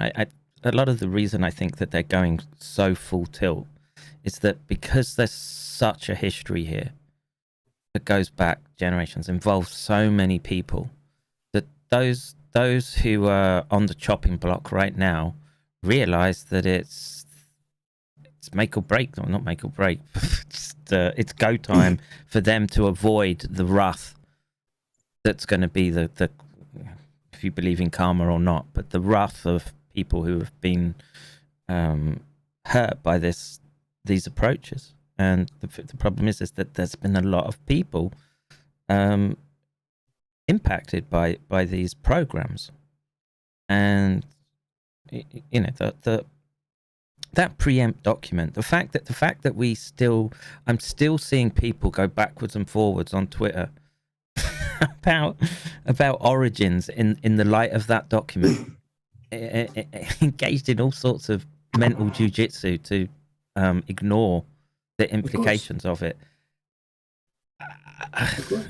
coupled with they're coming for your children, right? And that in my mind, if that's the snapping point, that's what brings in the clauses of that the Constitution, right? Don't worry, Karma is my stripper name, and Every Marine has a stripper name, by the way, Kevin. It's true. I don't really plan on stopping. I've gotten ridiculously far, despite having no credentials or money. So I'm not really that concerned about it, because I'll be like I told you last time, I'll be dead before like all hope is lost. So I don't really worry about that scenario. But well, I mean, I've got some new stuff for China already. New stuff for China, meaning? Oh yeah. Well, because Michael Warobi had his article that's about to be put in Science. That Another one? Well, it's the it depends on. Oh, he said you several, mean but- like the actual issue? I know, And yeah. right, okay. Yeah, it's about to finally land, and it's just a stupid, like, in a Twitter thread, I threw out actual evidence that obviously, it's not like he's going to respond to, but I mean, the fact that he even tried, like the fact that they even tried to use anything from the World Health Organization report is pathetic. Yeah, you better just explain to people what Warobi has done, because they might be a little. Okay, well, basically, he's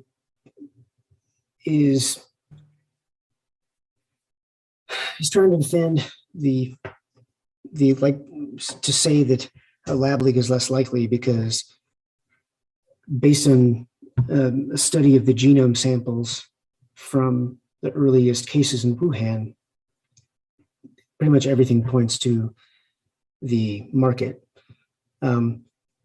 which is stupid because that was basically already debunked a year ago by Dr. Quay and others. And the whole point is that Wuhan is a city of 11 million people. It's split in two by the Yangtze River, which is a mile-wide river, like 100 miles from the Three Gorges Dam. And the market is on one side of the river, and the Institute of Virology is on the other. And so obviously where the outbreak began is critically important. And one of my two major projects, besides Fauci's censorship, has been to dig through all the records and try to figure out like what they did, because it was obvious that they covered it up, but nobody really knew how. And literally, I think it's over 100 now, just epidemiology studies. A lot of them were in Chinese, but I've just been slowly building up this case of evidence because in May or June, it's funny because all I did, there was a map in the World Health Organization's like report of the investigation of the origin that shows Wuhan with the first 174 cases, and there are little dots on the map. And it's just a crappy map that it's just distorted. It's just stupid. But the funniest thing to me is that they didn't even count the dots on the map, because there's not even 174 dots on that. There's not even if you remove like some of their descriptions, there's still 40 missing dots on this map, and they came from somewhere. Because I mean, why would they even bother saying that there's 174 cases? Or just just put 40 more dots on there. Well, so that pissed me off because I figured that's really stupid. And the fact that they gave this to the World Health Organization and they accepted it, well, kind of. And literally no one. In July, the Washington Post had an article talking about one of these first cases.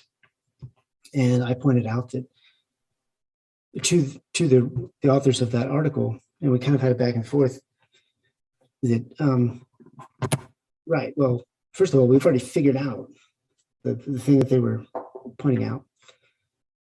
But just they're not even asking the most basic questions. And So counting the dots on the map is kind of like a little bit of a meme. But what I've done is basically take every survey that I could find and all the numbers, put them all together, and it just so happens that 4 or 5 days ago, I found something that actually lists all 3,000 healthcare workers who were infected during the pandemic, during the outbreak in Wuhan. Mm-hmm. It lists their names. It lists the hospitals they were at, which is good because you've got the first right. And so, but what that means is, if those healthcare workers got sick, well, they got sick from somewhere. They got sick from treating patients. So, and numerous Chinese articles have stated, hey, well, these healthcare worker infections correlate incredibly highly with the cases themselves, which of course we don't know anything about really. And so about a month ago, another person in Drastic found an actual list by subdistrict, and there's 170 of the cases per each subdistrict. And so now we have that. And then I just found this. So we have about 10% of the 50,000 cases that were in Wuhan. We have 10% of them where we have their names, we have where they were treated. And needless to say, that gives me enough to develop a picture that's pretty comprehensive. And basically, what the picture that's painting is that it's just proving what we already knew. That there's a giant gap where the Wuhan Institute of Virology is in the number of cases that magically gets filled because the district that it's in actually ends up surpassing all the others in cases. But it comes out of nowhere. Well, it doesn't come out of nowhere, of course. And all of the other data supports it. The fact that the highest case fatality rate was in that district, even though that district has a younger population and the city is less dense in that area. So it shouldn't have grown as big as it did under natural conditions. And the CFR is always highest where in the first hospitals where, in the first cities where it gets hit. So anyway, there's 8,000 different little pieces of information. But the bottom line is that I'm basically trying to finish putting it together. But it's I have more than 200 maps. I mean, not that I use them all in whatever I'm doing, but the point is I've spent 7 months doing this. And it's pretty comprehensive. But you can confirm those 40 cases as clustering around. Because my understanding was that the BSL-2 was not out with. It was the other side of the river, closer to the market, where those supposed experiments were being done. Well, no, there's you know what I'm on about. Yes, there's the CDC, which had just recently moved to near the market, that same week, and so that could be the source. Ultimately, the research was being done by way of scientists, but to me, it doesn't really matter. But the Chinese have gone to incredible lengths to obliterate all a record of the early cases on that side of the river. And there's literally no reason to do that. There's none. There's no justification that makes sense. Well, I mean, their justification is to hide it. Right? Well, yes, exactly. There's no legitimate justification for it. Because we're talking about, this is what is the most amazing. All of these epidemiological studies were done in the year before that World Health Organization report came out. And that report, which is made by Chinese scientists, before giving the stamp of approval by the WHO, that report basically goes in conflict with all of the published studies done by Chinese scientists in China, a lot of them in Wuhan. So they didn't even read their own like Chinese research. Yeah, so I've got a question that obviously stems from that, which Bergel in the chat has asked. So, in your opinion, does it overlap with the military games?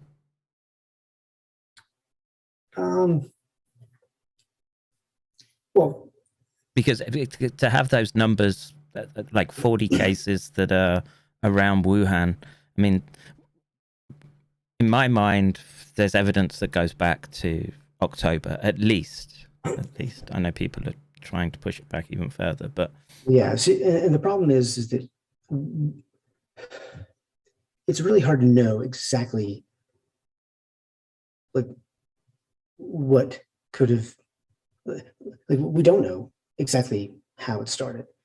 But from my perspective, I've always tried to focus on what are the things I can do right here to try and move things forward.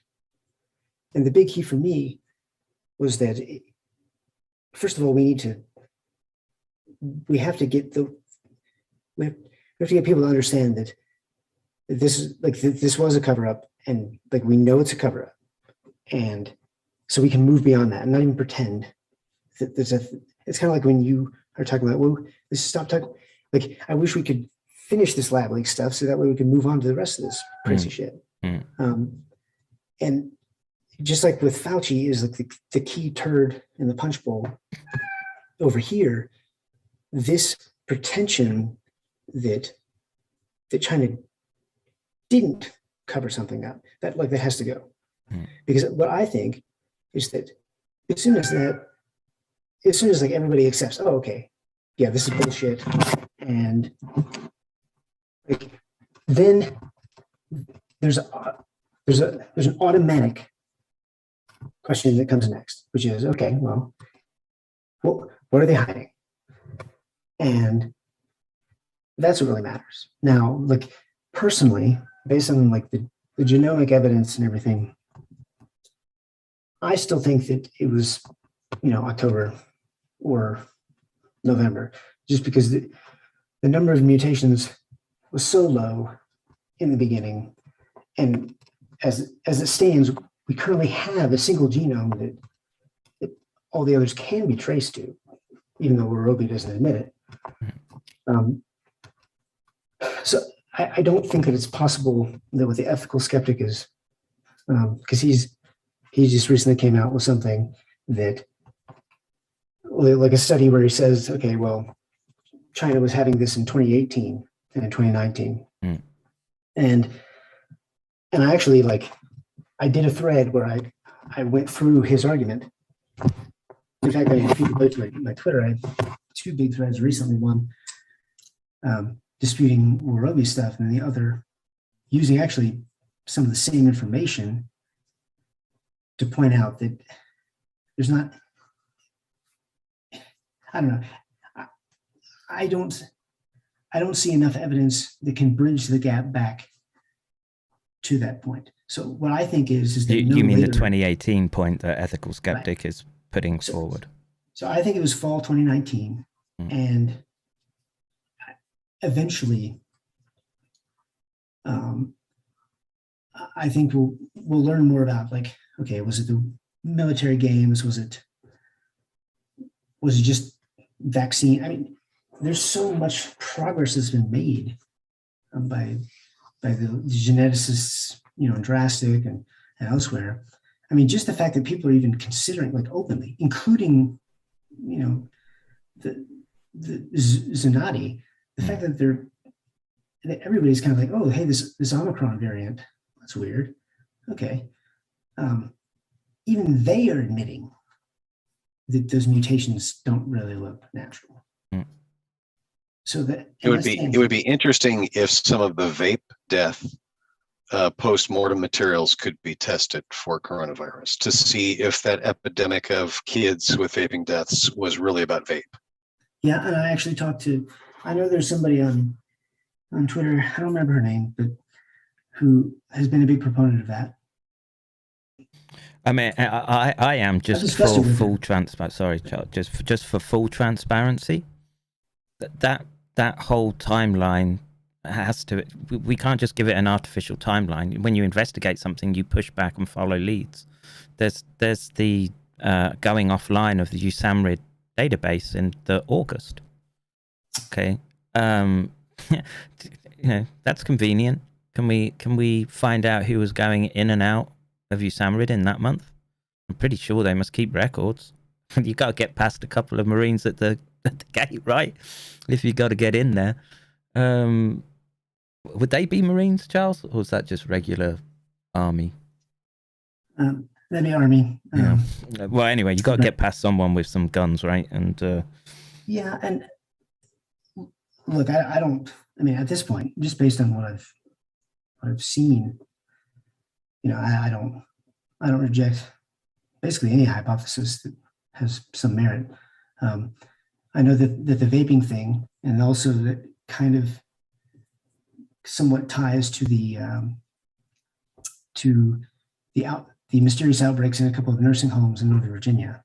Mm-hmm. And I happen to have been, I went through a PTSD treatment thing for a few months on Fort Belvoir, like 5 miles away from where those places are. And I think it's also where Ditra is.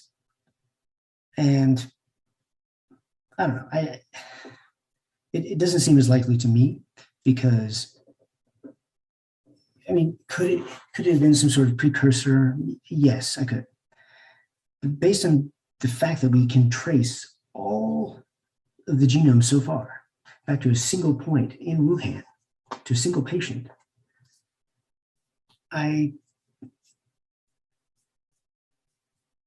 just don't see how it could be something like it could have been a precursor, and that somehow that nobody has picked up ever since, because we would have been able to pick it up in the early days of the pandemic, even if it got killed off like Delta did with some of the other variants. So I personally don't see it, because at the end of the day, COVID-19 came from Wuhan. And so we're spending a lot of time. Now, granted, whatever happened in Northern Virginia, it could have, I mean, trust me,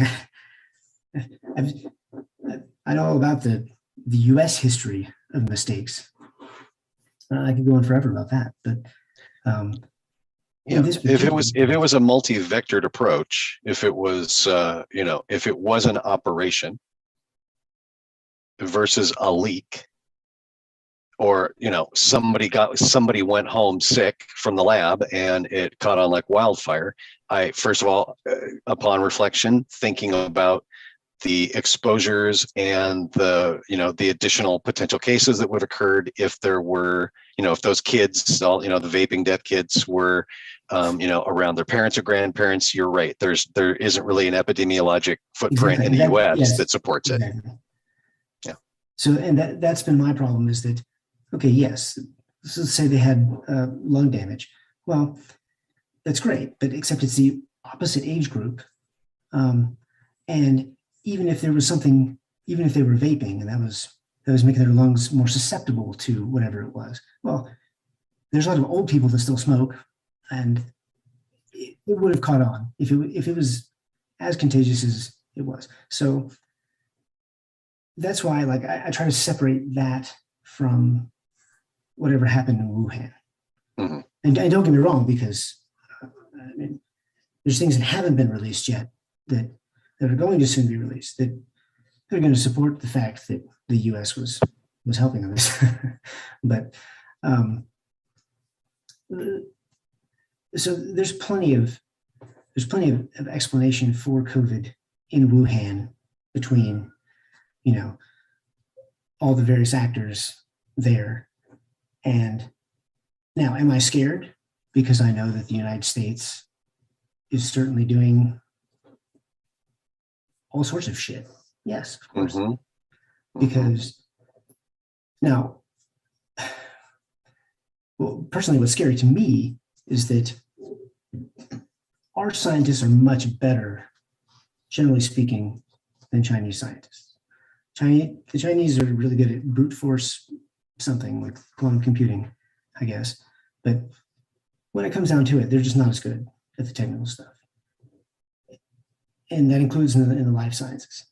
And so what they do have is, a lot more free reign. But that's only because we don't know anything about what happens in the US government programs. I mean, the fact that I was given something from DARPA is literally the only reason why that pre-end proposal ever went public. Because like if it hadn't been leaked to me, if that hadn't been given to me to leak, that would never have made it out on its own. Never. Can I ask you to comment on a news item from a few years back? Sure. Did you see the story about the FunVax product?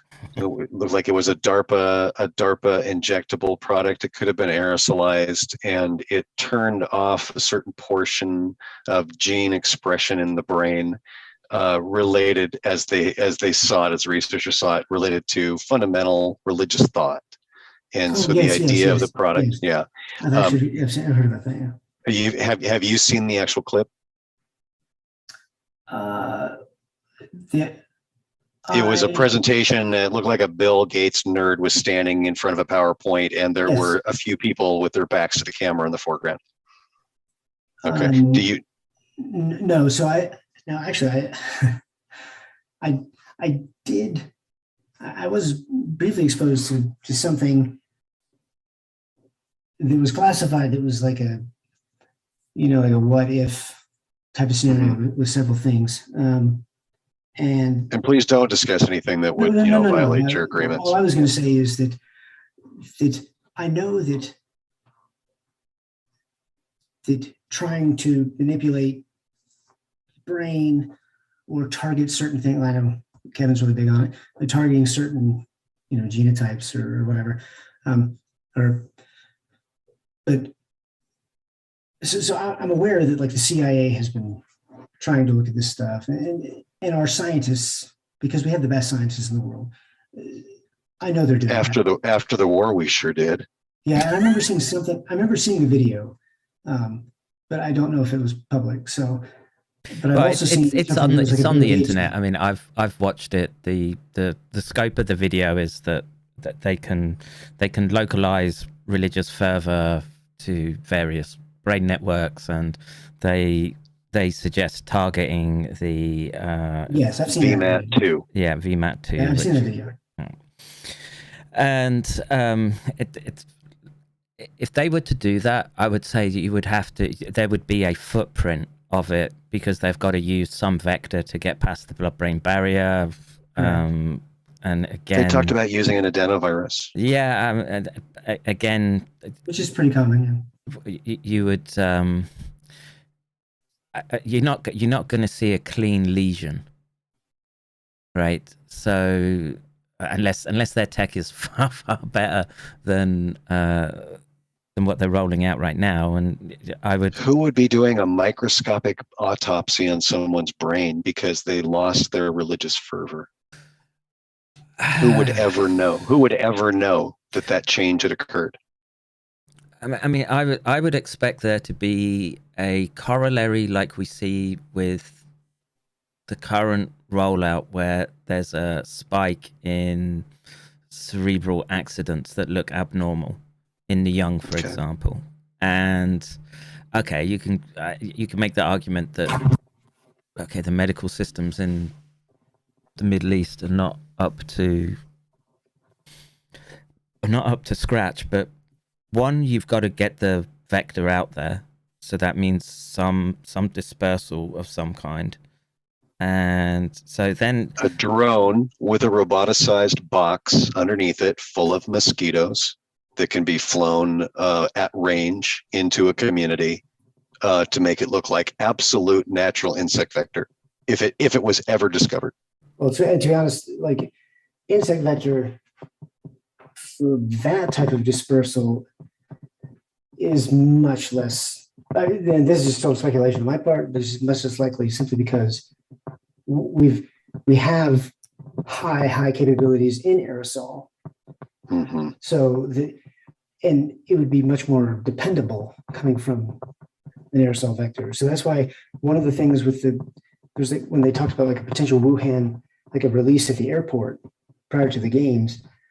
And I know that one of the theories was dealing with the insect vectors. Well, I mean, if China was doing that, I can see for like nanotech purposes, but for this, it's like way less effective than just aerosolizing something or just even poisoning something. Yeah, I mean, I suppose the easiest way is just, especially in the Middle East, that you could target water supplies because they're probably communal more than. Well, yeah, and aerosol especially is an attractive target, not because for basically all pathogens. I mean, especially if it's a respiratory agent, it takes a lot less of that agent to produce a symptomatic infection if it's inhaled directly into the lungs, because that's right where it needs to be to propagate. So if you can reduce the threshold for minimum effective dose, well, that just means you can kill more people, or or spread more of whatever it is you're trying to spread. So I don't know that. That's why I think like the insects, from a tactical standpoint, it seems unnecessary, at least based on the technology that we have now. In the future, yes, but I mean it was effective in the 30s in China, but. I mean, I'm just imagining now that after Fallujah that they were just stealthing in drones just to aerosolize it, just to see if it did it. Is there a little black ops project that was measuring now? Half the city gets targeted, and they count the people going to mosque on a Friday or something. But that's terrible. I mean, it was bad enough that Saddam Hussein was doing it to his own people, but. But this is the problem, though. This is the fundamental and existential problem that we run into here. Is that, and this is why it needs way more control than it's got right now, of the ambiguity around this technology, such that it's kind of hands off, right? And the technology is becoming permissive right now, and. If we can't stop it, it looks like a dark future in my mind, because you don't know about it till it's happened, right? You don't like Blade Runner? Well, actually, I do. If you see my Twitter feed, you can see that. Charles, did you need some light reading? I've got a pretty decent compendium of over 6,000 peer review research papers on coronavirus dating back to the early microscopies of it. And you can see the progression of studying what appears to me to be parsing out the most effective in population-specific studies, like, say it with me, Spain, Brazil, China. You didn't say it. Modifying, attenuating the virus, passaging one, virus from a rat into a cat, from a cow into a person, etc. These are all of the gain of function techniques. They're divided into packets of 1,000. So volume 1 is 1,000, another 1,000, etc. You should go to my ResearchGate then, because I have a. You got your own. You got 20,000. You got 30,000. Okay. I don't have 20,000. But Charles's bibliography is around SARS is very extensive, and like I say, I don't bother updating that file anymore. I just link to Charles on ResearchGate right now. I think I had. Okay. I think I maybe have a link to that primate study as well in there. But I mean, you have more than I do. So I mean, if it's a dick measuring contest, So mine is simply around like the gain of function since the SARS epidemic and dealing with the origin and the cover up of the origin and so, basically just the last 2 years and showing like each side's arguments, just putting all the relevant articles from both sides of the argument together. I've probably got about 1,000 in there, so it's not 6,000. Okay. So, but the other thing that I do is that I used that to show how effective the censorship was between, okay, here's published papers. Mm-hmm. And because the other thing that I did was I started researching Fauci because, I discovered in a bunch of the FOIA documents that he was like directly a part of the cover up back when nobody was talking about it. And I was trying to like raise the awareness level of that, because it wasn't until his emails came out that people were like, oh, okay. But once I knew that it seemed pretty obvious that he was involved in that, then I started looking at like the efforts by all the other scientists and kind of compiling it just so that people could see for themselves, okay, this is what, this is what's been happening in the last 2 years. And as I said, that stuff and the Wuhan stuff are like the two main projects that I've been doing. So like I've been with Drastic and I've been doing all sorts of stuff with them, but those have been kind of my bread and butter issues. So yes, I mean, if like, well, like I say, this should, the link should be available and actually just, it should be downloaded. Everyone should be downloading and seeding this. Every one of these databases. Now, if I remember, that's the point of being on Zotero is being able to replicate. I'm sorry, please, Kevin. I didn't mean to cut you off. Well, I was going to say, I remember our last discussion, and I remember you saying that you sort of you were working. I'm trying to remember the name now, but I can't. But a sort of elderly individual who'd been in the field. And if maybe tell me if I'm straying off here, but I remember you saying that this is a sort of collected works that people have been working on that's brought all this together. Oh no, yeah, I stand on the shoulders of some unknown European researcher who shared this with me back at the very beginning, back in maybe February, March of 2020. So no, but I've just been replicating it. The lower part of this collection is the HIV and some related categories.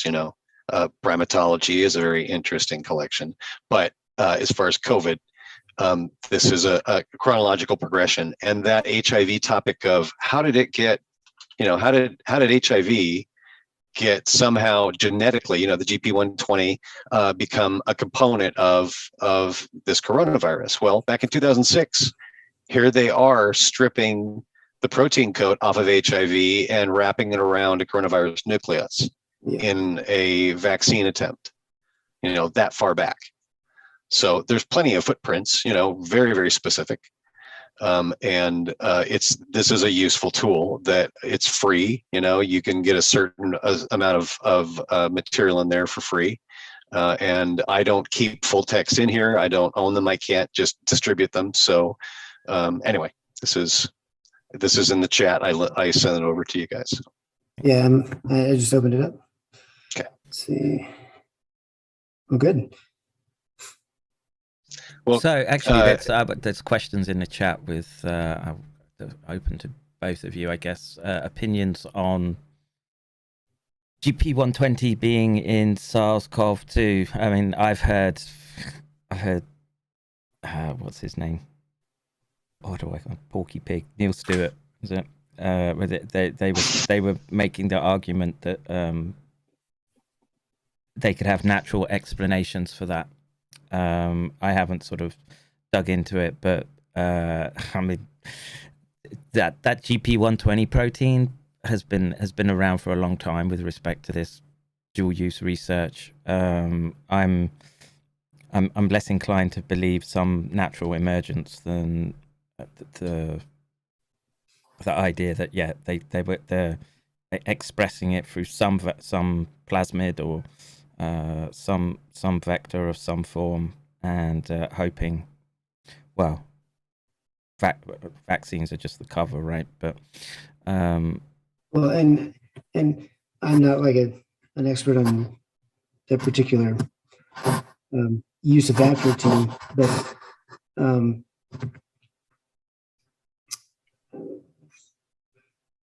man, I just lost it. Basically, along the lines of, it's not the fact that they're parsing out these individual arguments over each piece of the genome that looks suspicious is just utterly ridiculous. Because at the end of the day, the problem isn't that that's suspicious. The problem is that there are 150 other potential edits, 150 other oddities that have shown up in this genome that have no natural correlate. And they're sitting here pretending as though we have to take each one in isolation. It's stupid. The odds of all of these things happening all at the same time in the same genome is what really matters. And those odds are, smaller than the number of stars in the universe. And they know that. And so all they've been doing is trying to obfuscate with each individual piece. When we know for a furin cleavage site that's targeting a specific human protease, because there's multiple, but to target a specific one, to be, that's only one of them. And well, I can pretty much confirm that's not natural, but there's so many others, and that's the ridiculous part about is that they've taken each one of these things in isolation and pretended that none of these other questions exist. Well, this is the major issue of why I'm not interested in speaking to academics about this problem, because this is the exact issue that you'll run into. It's that they're skilled enough to pull the dialogue down into the you're getting into a wrestling match with them, and there's no point. Why waste your resources on that when, as you were saying, there's a suite of facts and evidence that come together in such a perfect confluence that, well, you've got to be deliberately blind to the issue at hand, and it just stinks of them playing cover up, and they know they're in a position to be able to leverage the press, the media, whether it's scientific academic journals or MSNBC. They know they can do that, and they know that they can cordon off 60% of the population that just don't have the time, just to go the easy path and not pay attention to this. And you've really got to have a skin in the game to get to this point where and I don't mean to be melodramatic, but there are risks doing this, speaking about this, trying to grab people's attention and say, I don't know, at some point where you have to rub their nose in it to get it to imprint. But don't worry, I'm in the process of doing that. Right. Like I say,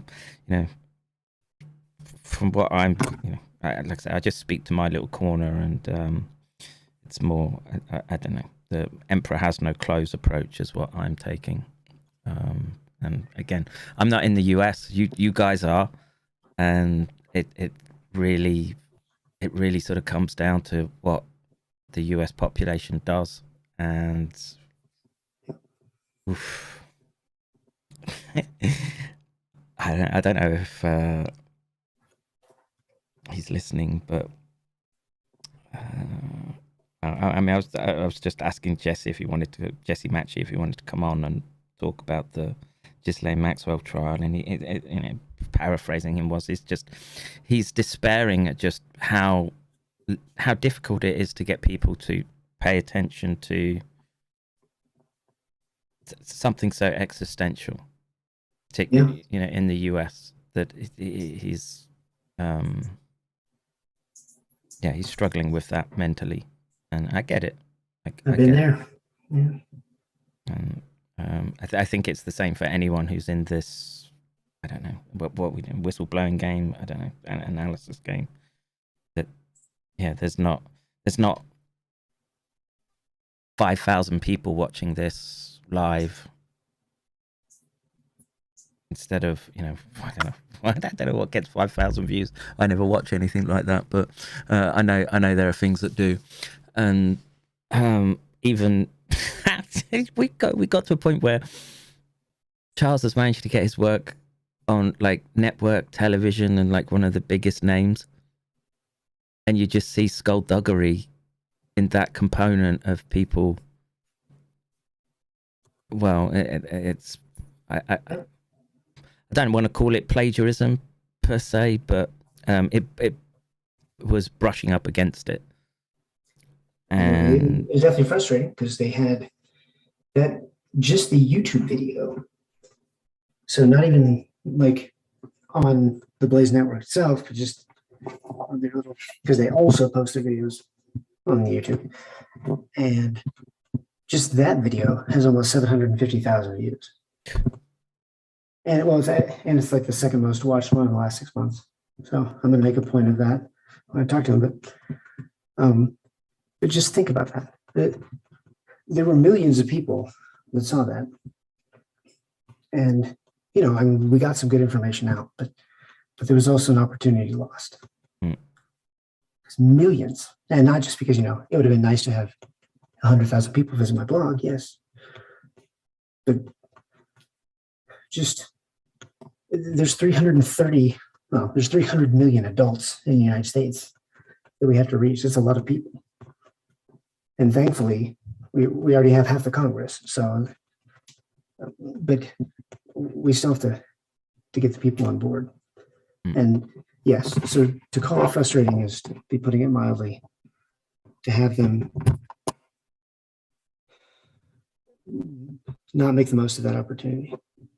No, they did make the most of it for themselves. Oh, okay, for them. Yeah. Yeah, that was the gross part of it. That's and I've been in those situations where you've had your work taken, and they're just like, yeah, what are you gonna do? And the gentlemanly, scholarly exchange, it's all bullshit and pretense for part of the public. Behind the scenes, they're devils. A lot of them. They had nearly 20,000 people at any given time watching that. Jesus Christ! Just on YouTube. Wow. You're talking about GB? Yeah. Okay.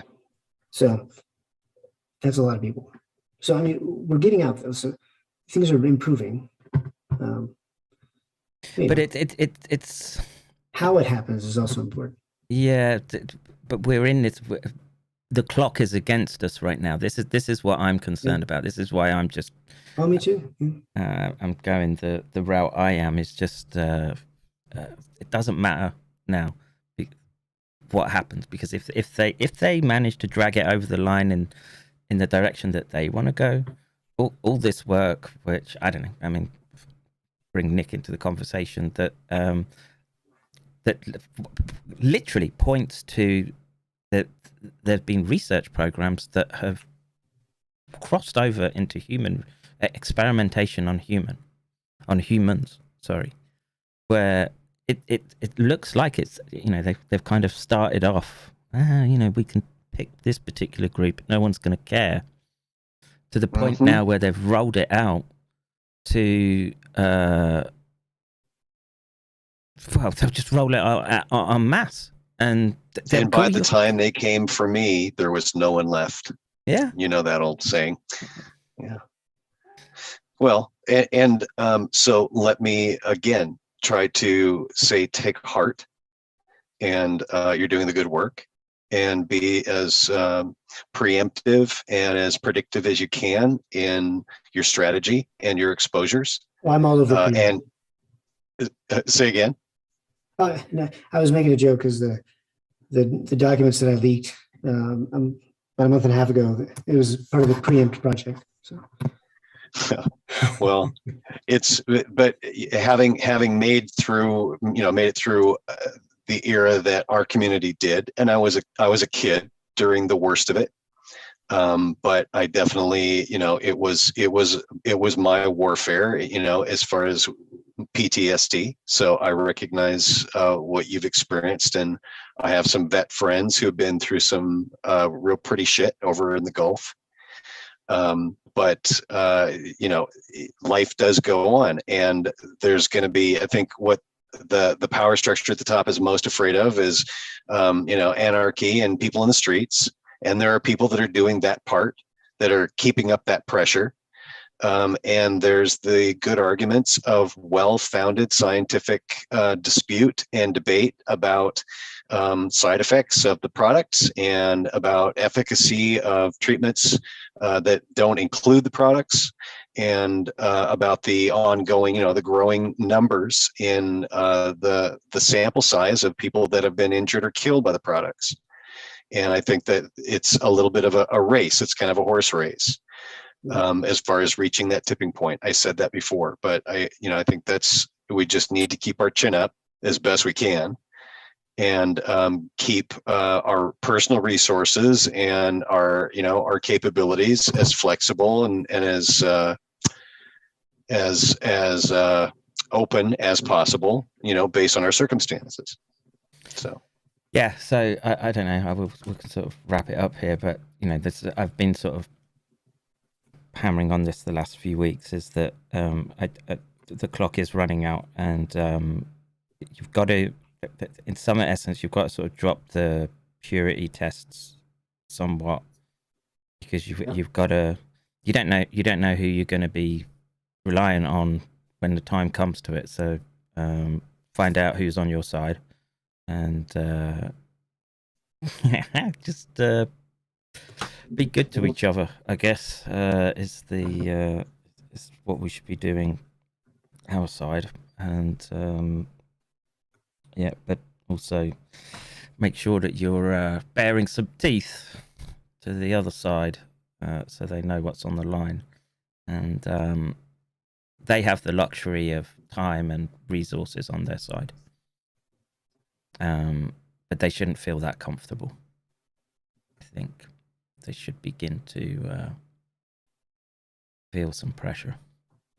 Well, they will. They will. Charles, it's good to meet you.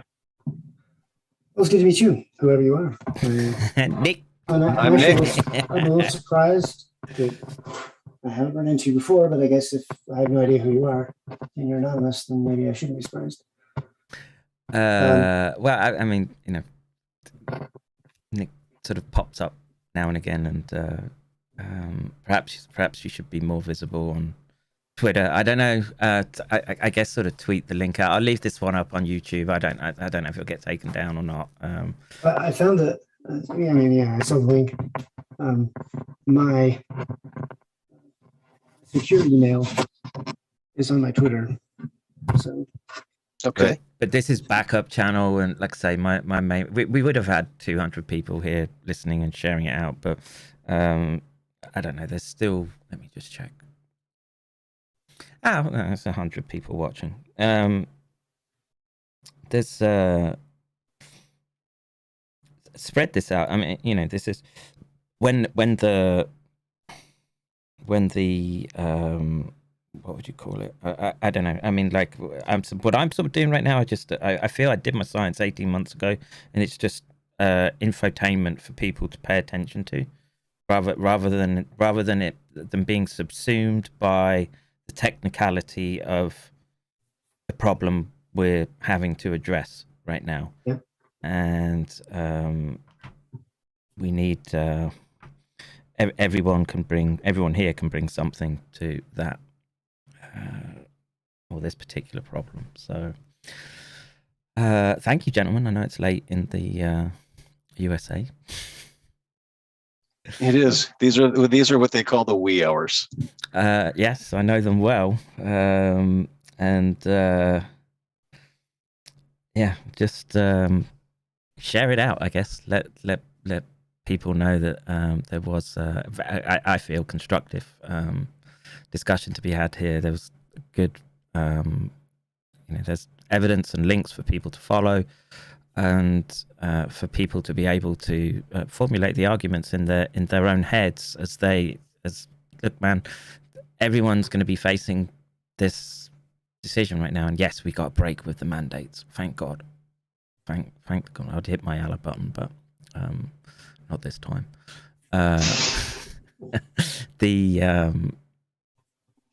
But yeah, thank you, gentlemen, for all that you're doing. Thank you for speaking to me. Thank you, chat, for sticking in and listening. And well, I guess, I don't know, we'll continue the dialogue another day. All right. Thanks again for everything. Appreciate it, Kevin. No worries. Charles, you on that Glenn Beck network, hit that share button. Say, go listen to this, and they can find out about all that human experimentation, all that. Well, I've got some special gifts to give. So okay. Well, like I say, we should definitely arrange for part 2. And I don't know, like I say, there's an open invitation for other people that want to come in if they feel that they've got something to add. I think Jonathan would be a good addition. I've tried to persuade a couple of drastic members and other people to come out from behind. Well, just speak on publicly, I guess, rather than just through Twitter. But I don't know. We'll see how that goes. But yeah, I'm gonna just so you know, folks, I had to pay for the upgraded Zoom to. They were going to cut us off with like 40 minutes just blasted by.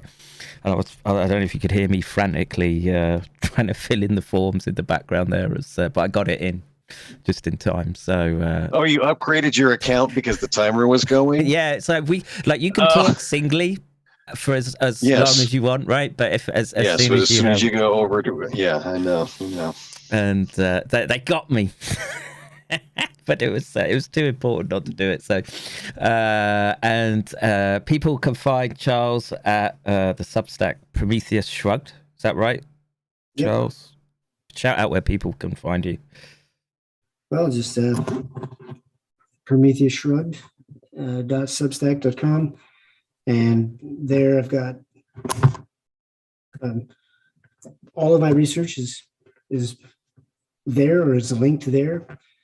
And then obviously I've got links to Andrassy and everything else. And then I just added PayPal to the list of donation things. So yes, please hit Charles PayPal. I don't charge people to view the Substack, but I do have a lot of people that are subscribing now as a donation. So. Yeah, that's critical, man. That literally, that's how I'm able to keep doing this every day. You guys don't realize how important it is. Just to it's a blessing. The fact that someone listened and felt that there was enough value there that they went through the. I mean, I can't speak for you, but I feel like I bring something to the table. Well, I mean, if hours of edgy shit posting with some neuroscience mixed in the middle is constructive for some people, then I bring loads. I bring aircraft carriers of it full. Bring loads of something, yes. All right, gentlemen, I'm going to hang up, and you have what's left of a pleasant evening. I'm going to kick back with mine. I have an early one tonight, so. Okay, well, the sun's about to rise, so yeah. You get out for that run, Marine. Yep. Cheers, mate. Have a good one. Okay, take care. All right, folks. I may as well just finish off the stream with this, because we spoke about, again, where's the technology going? And I want to, well, I was getting to the point that the technology is such that they want to implant stuff in your brains, and they would like to be able to modify behavior, and particularly if you are of a problem ilk,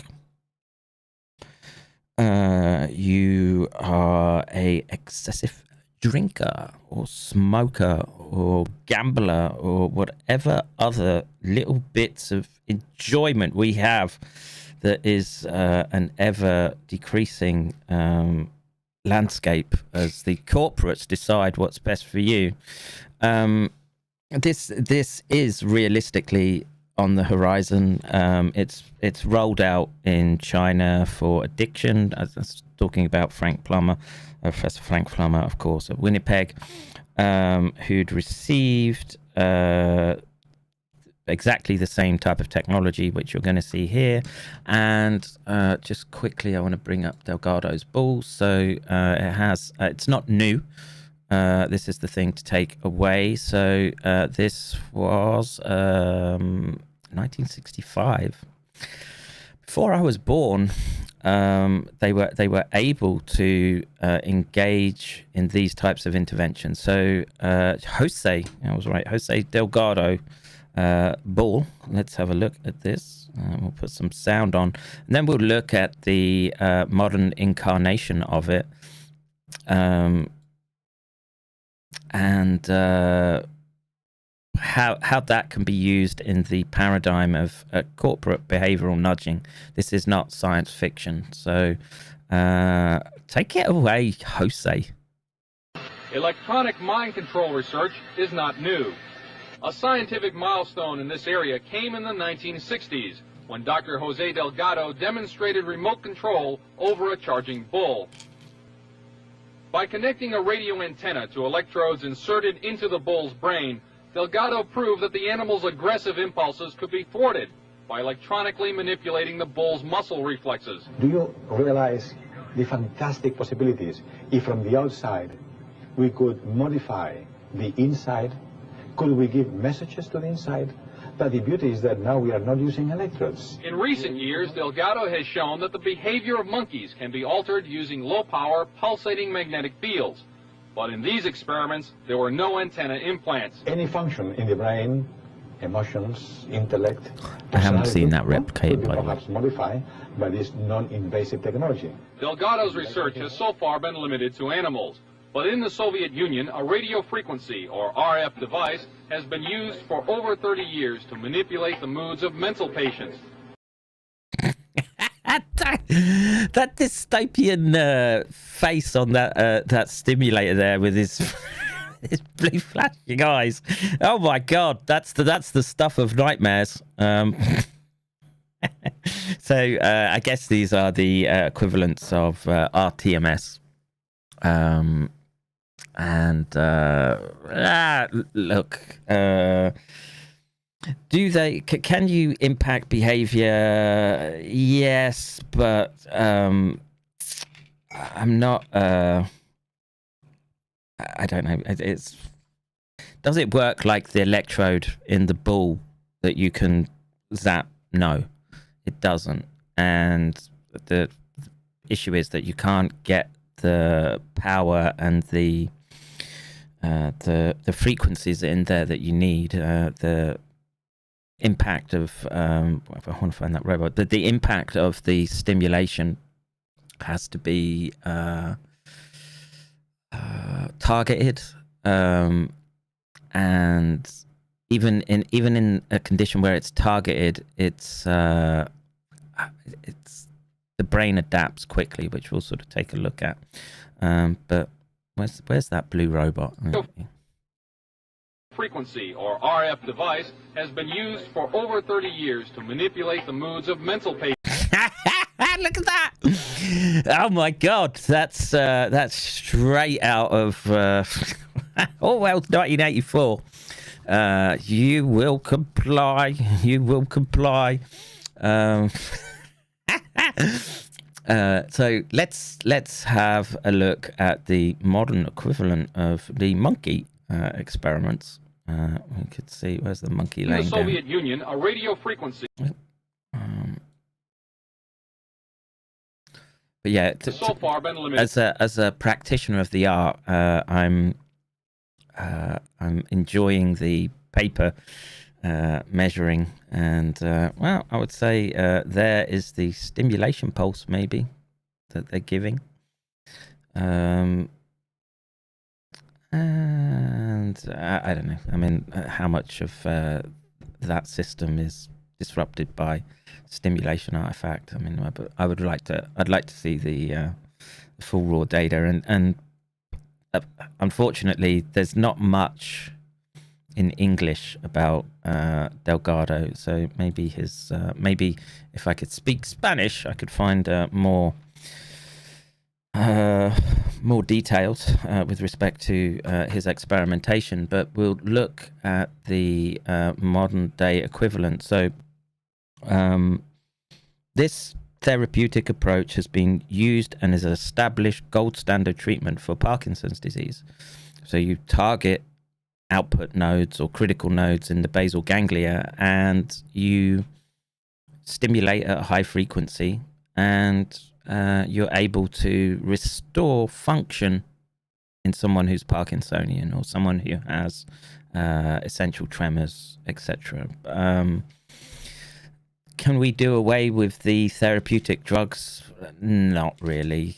Some sites are better than others, but there's obvious damage to the dopaminergic pathways. But the follow-on from this, in terms of as science moved forward, was that, well, okay, we have a clinical application, so it didn't strike me as dual use, really. I mean, yes, there are dual use components of it, obviously, but the idea was, back when I started, that there was even the idea, or there was still debate about whether neuropsychiatric disease had a physical, a biological basis, right? The disorders of mind. And of course, you know, we sort of understood the receptor interactions and neurochemistry, etc. And you know, we understood that there should be some footprint, but it was the advent of sort of anatomical track tracing that you could pick out functional areas of the brain or the cortex, cortical mantle, sensory motor, limbic, yada yada. I spoke about it a lot.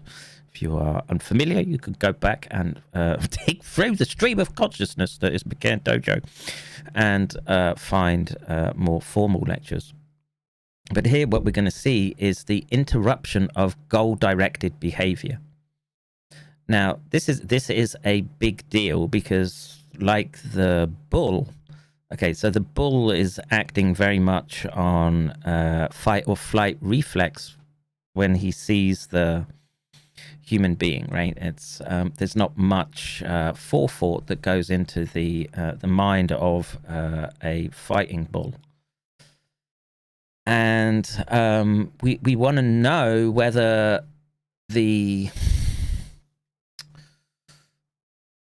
it's possible to induce more subtle changes in behavior, and one of those is the drive for reward, and you know, this ties into much of the best and worst of human beings, I guess. And let me just see what I'm looking at here. What is this? NASA letter. Well, we thank you, and unfortunately, though we have no interest in your attached sketch entitled "A Breakthrough in Awesome Space Physics," and give me some money. We'd like to be aware of the science behind the reaction that occurs between Coke and Mentos. Okay, that's funny. Let's see. So just catch up with the chat, and we're cubing for your mind. Yeah, there's that's some great meme material there. Let's see. During the Battle of Stalingrad, the Soviets would play black propaganda on loudspeakers 24/7. Now they're doing this through TV, radio, internet, etc. Pretty wild. Yeah, and look, so there's always been this drive too, as Delgado said, to imagine what we could do if we could send impulses to control individuals, and it's harder than it sounds. But in this particular instance, what you're going to look at is and I'd been able to induce this response before, but I've been able to record up and downstream of the stimulation such that we could get very temporal resolution with respect to the onset of stimulation and what happens to the controlling networks, right? So we have a good idea of the networks that are involved through things like functional imaging, lesion studies, strokes, etc., and they all sort of give an indicator as to what's happening. And so in this clip, what we'll see is the monkey engaged in a button task, right? So he's restricted from water, and each button he gets, he can get a drop of water, and he can keep doing that, and they enjoy it, right? They're highly motivated, put it that way. And the key here was, are we able to disrupt goal-directed behavior in a highly motivated state? And highly motivated states cover a whole spectrum of different behavioral outcomes. And this is that data.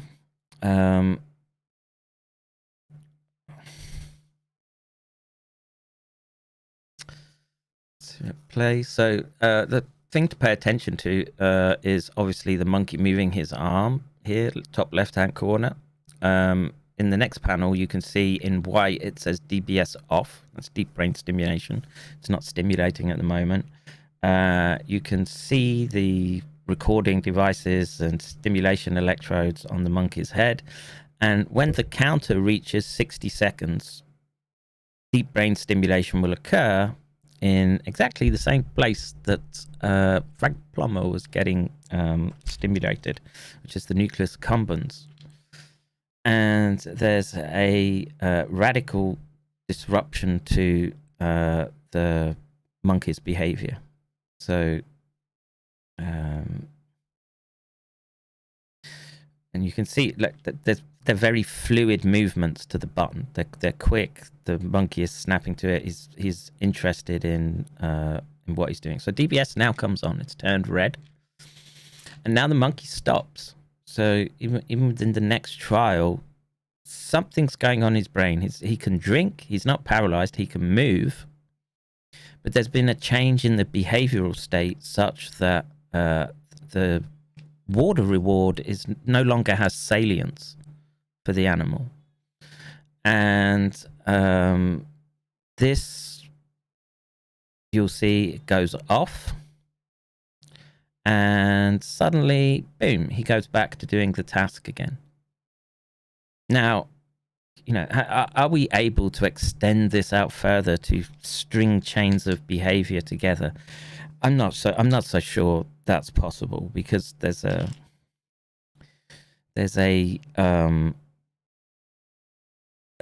degree to which it has an effect, right? So it's going to come on again. The monkey stops moving. Oh, it's not off. Oh, sorry. It was actually whilst I was speaking, right? Where was it? So DBS on, DBS off. There it goes. So about there. So it's on and a stop. And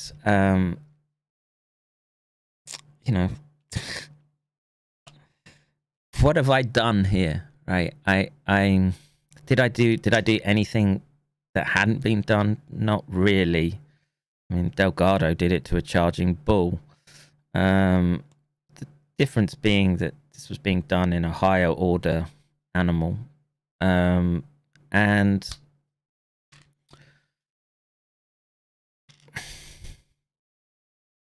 the therapy is in use already. So the stimulation goes off. He goes back to doing the task. And what this provides is sort of evidence that the approach that we're taking in the surgical department, in the room, where we want to target young people with neuropsychiatric disorders that have impulse control disorders. Is there a way to prevent them from self-injurious behavior? Well, it would appear that we've got a good mechanism here. Yeah. Are we reaching the point where your Second Amendment rights depend on you having a government made stimulator device that should they decide that they want to come for you and your Second Amendment collection, that if you have any ideation towards putting up resistance, they'll switch you off, right? And it gives, and you know, we can disrupt the behavior there for at least 30 seconds. 30 seconds is enough time to lose a fight, right? In a fight, fractions of a second matter. And the major issue with this is that there's a degree of lethality to stimulating these circuits. And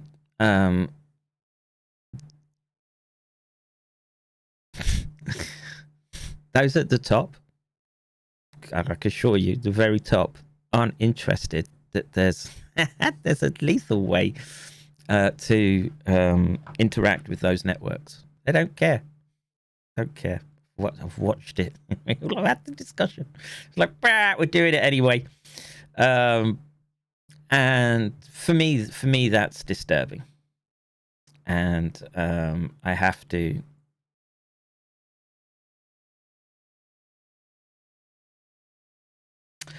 reconcile that, because, you know, did I break open Pandora's box doing that? No, but I've helped sort of grab hold of the corner and lift it up a whole bit higher, and you know that I have to live with, and so I what do I do about it? Well, I think be transparent to people about what is and isn't capable of what I understand the current tech to be, and yeah, I don't know what else to do other than that.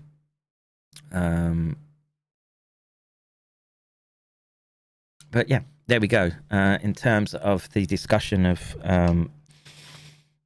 if you think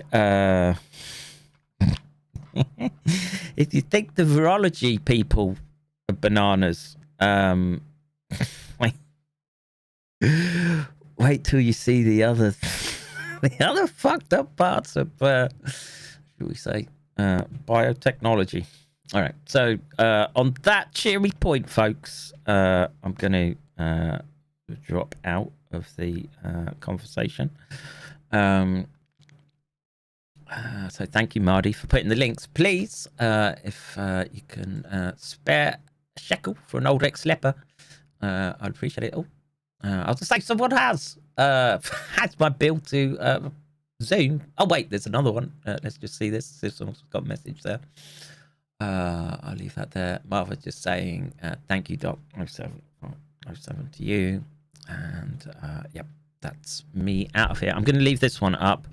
I think there's I will plead that this is of vital information for the public. Share it out, and you know, have men of good conscience continue the dialogue. So just hand out the comments. Did that one. Animal instincts aren't the same as human instincts. Well, the targets are often different, but the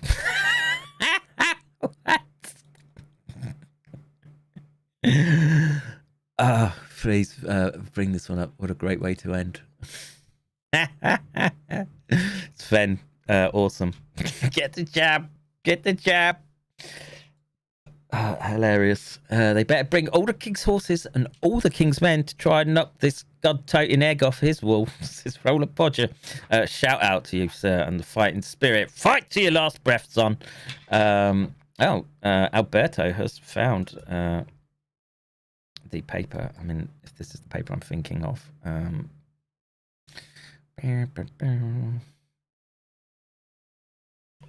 Free behavior and stimulation. Yeah, I have this paper.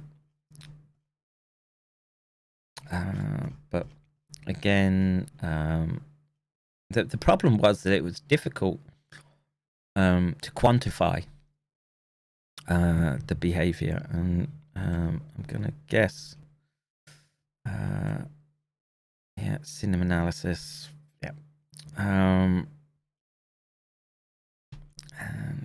there we go.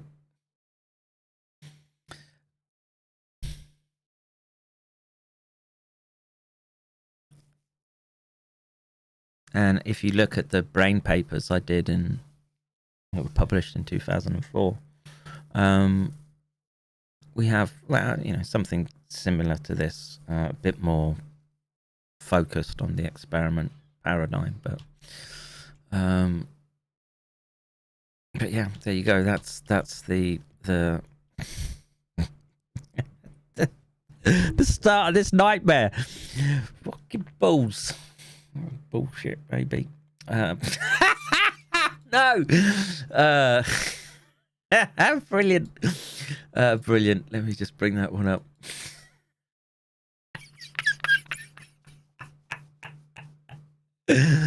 Oh, don't people see that on the screen, or am I just blocking?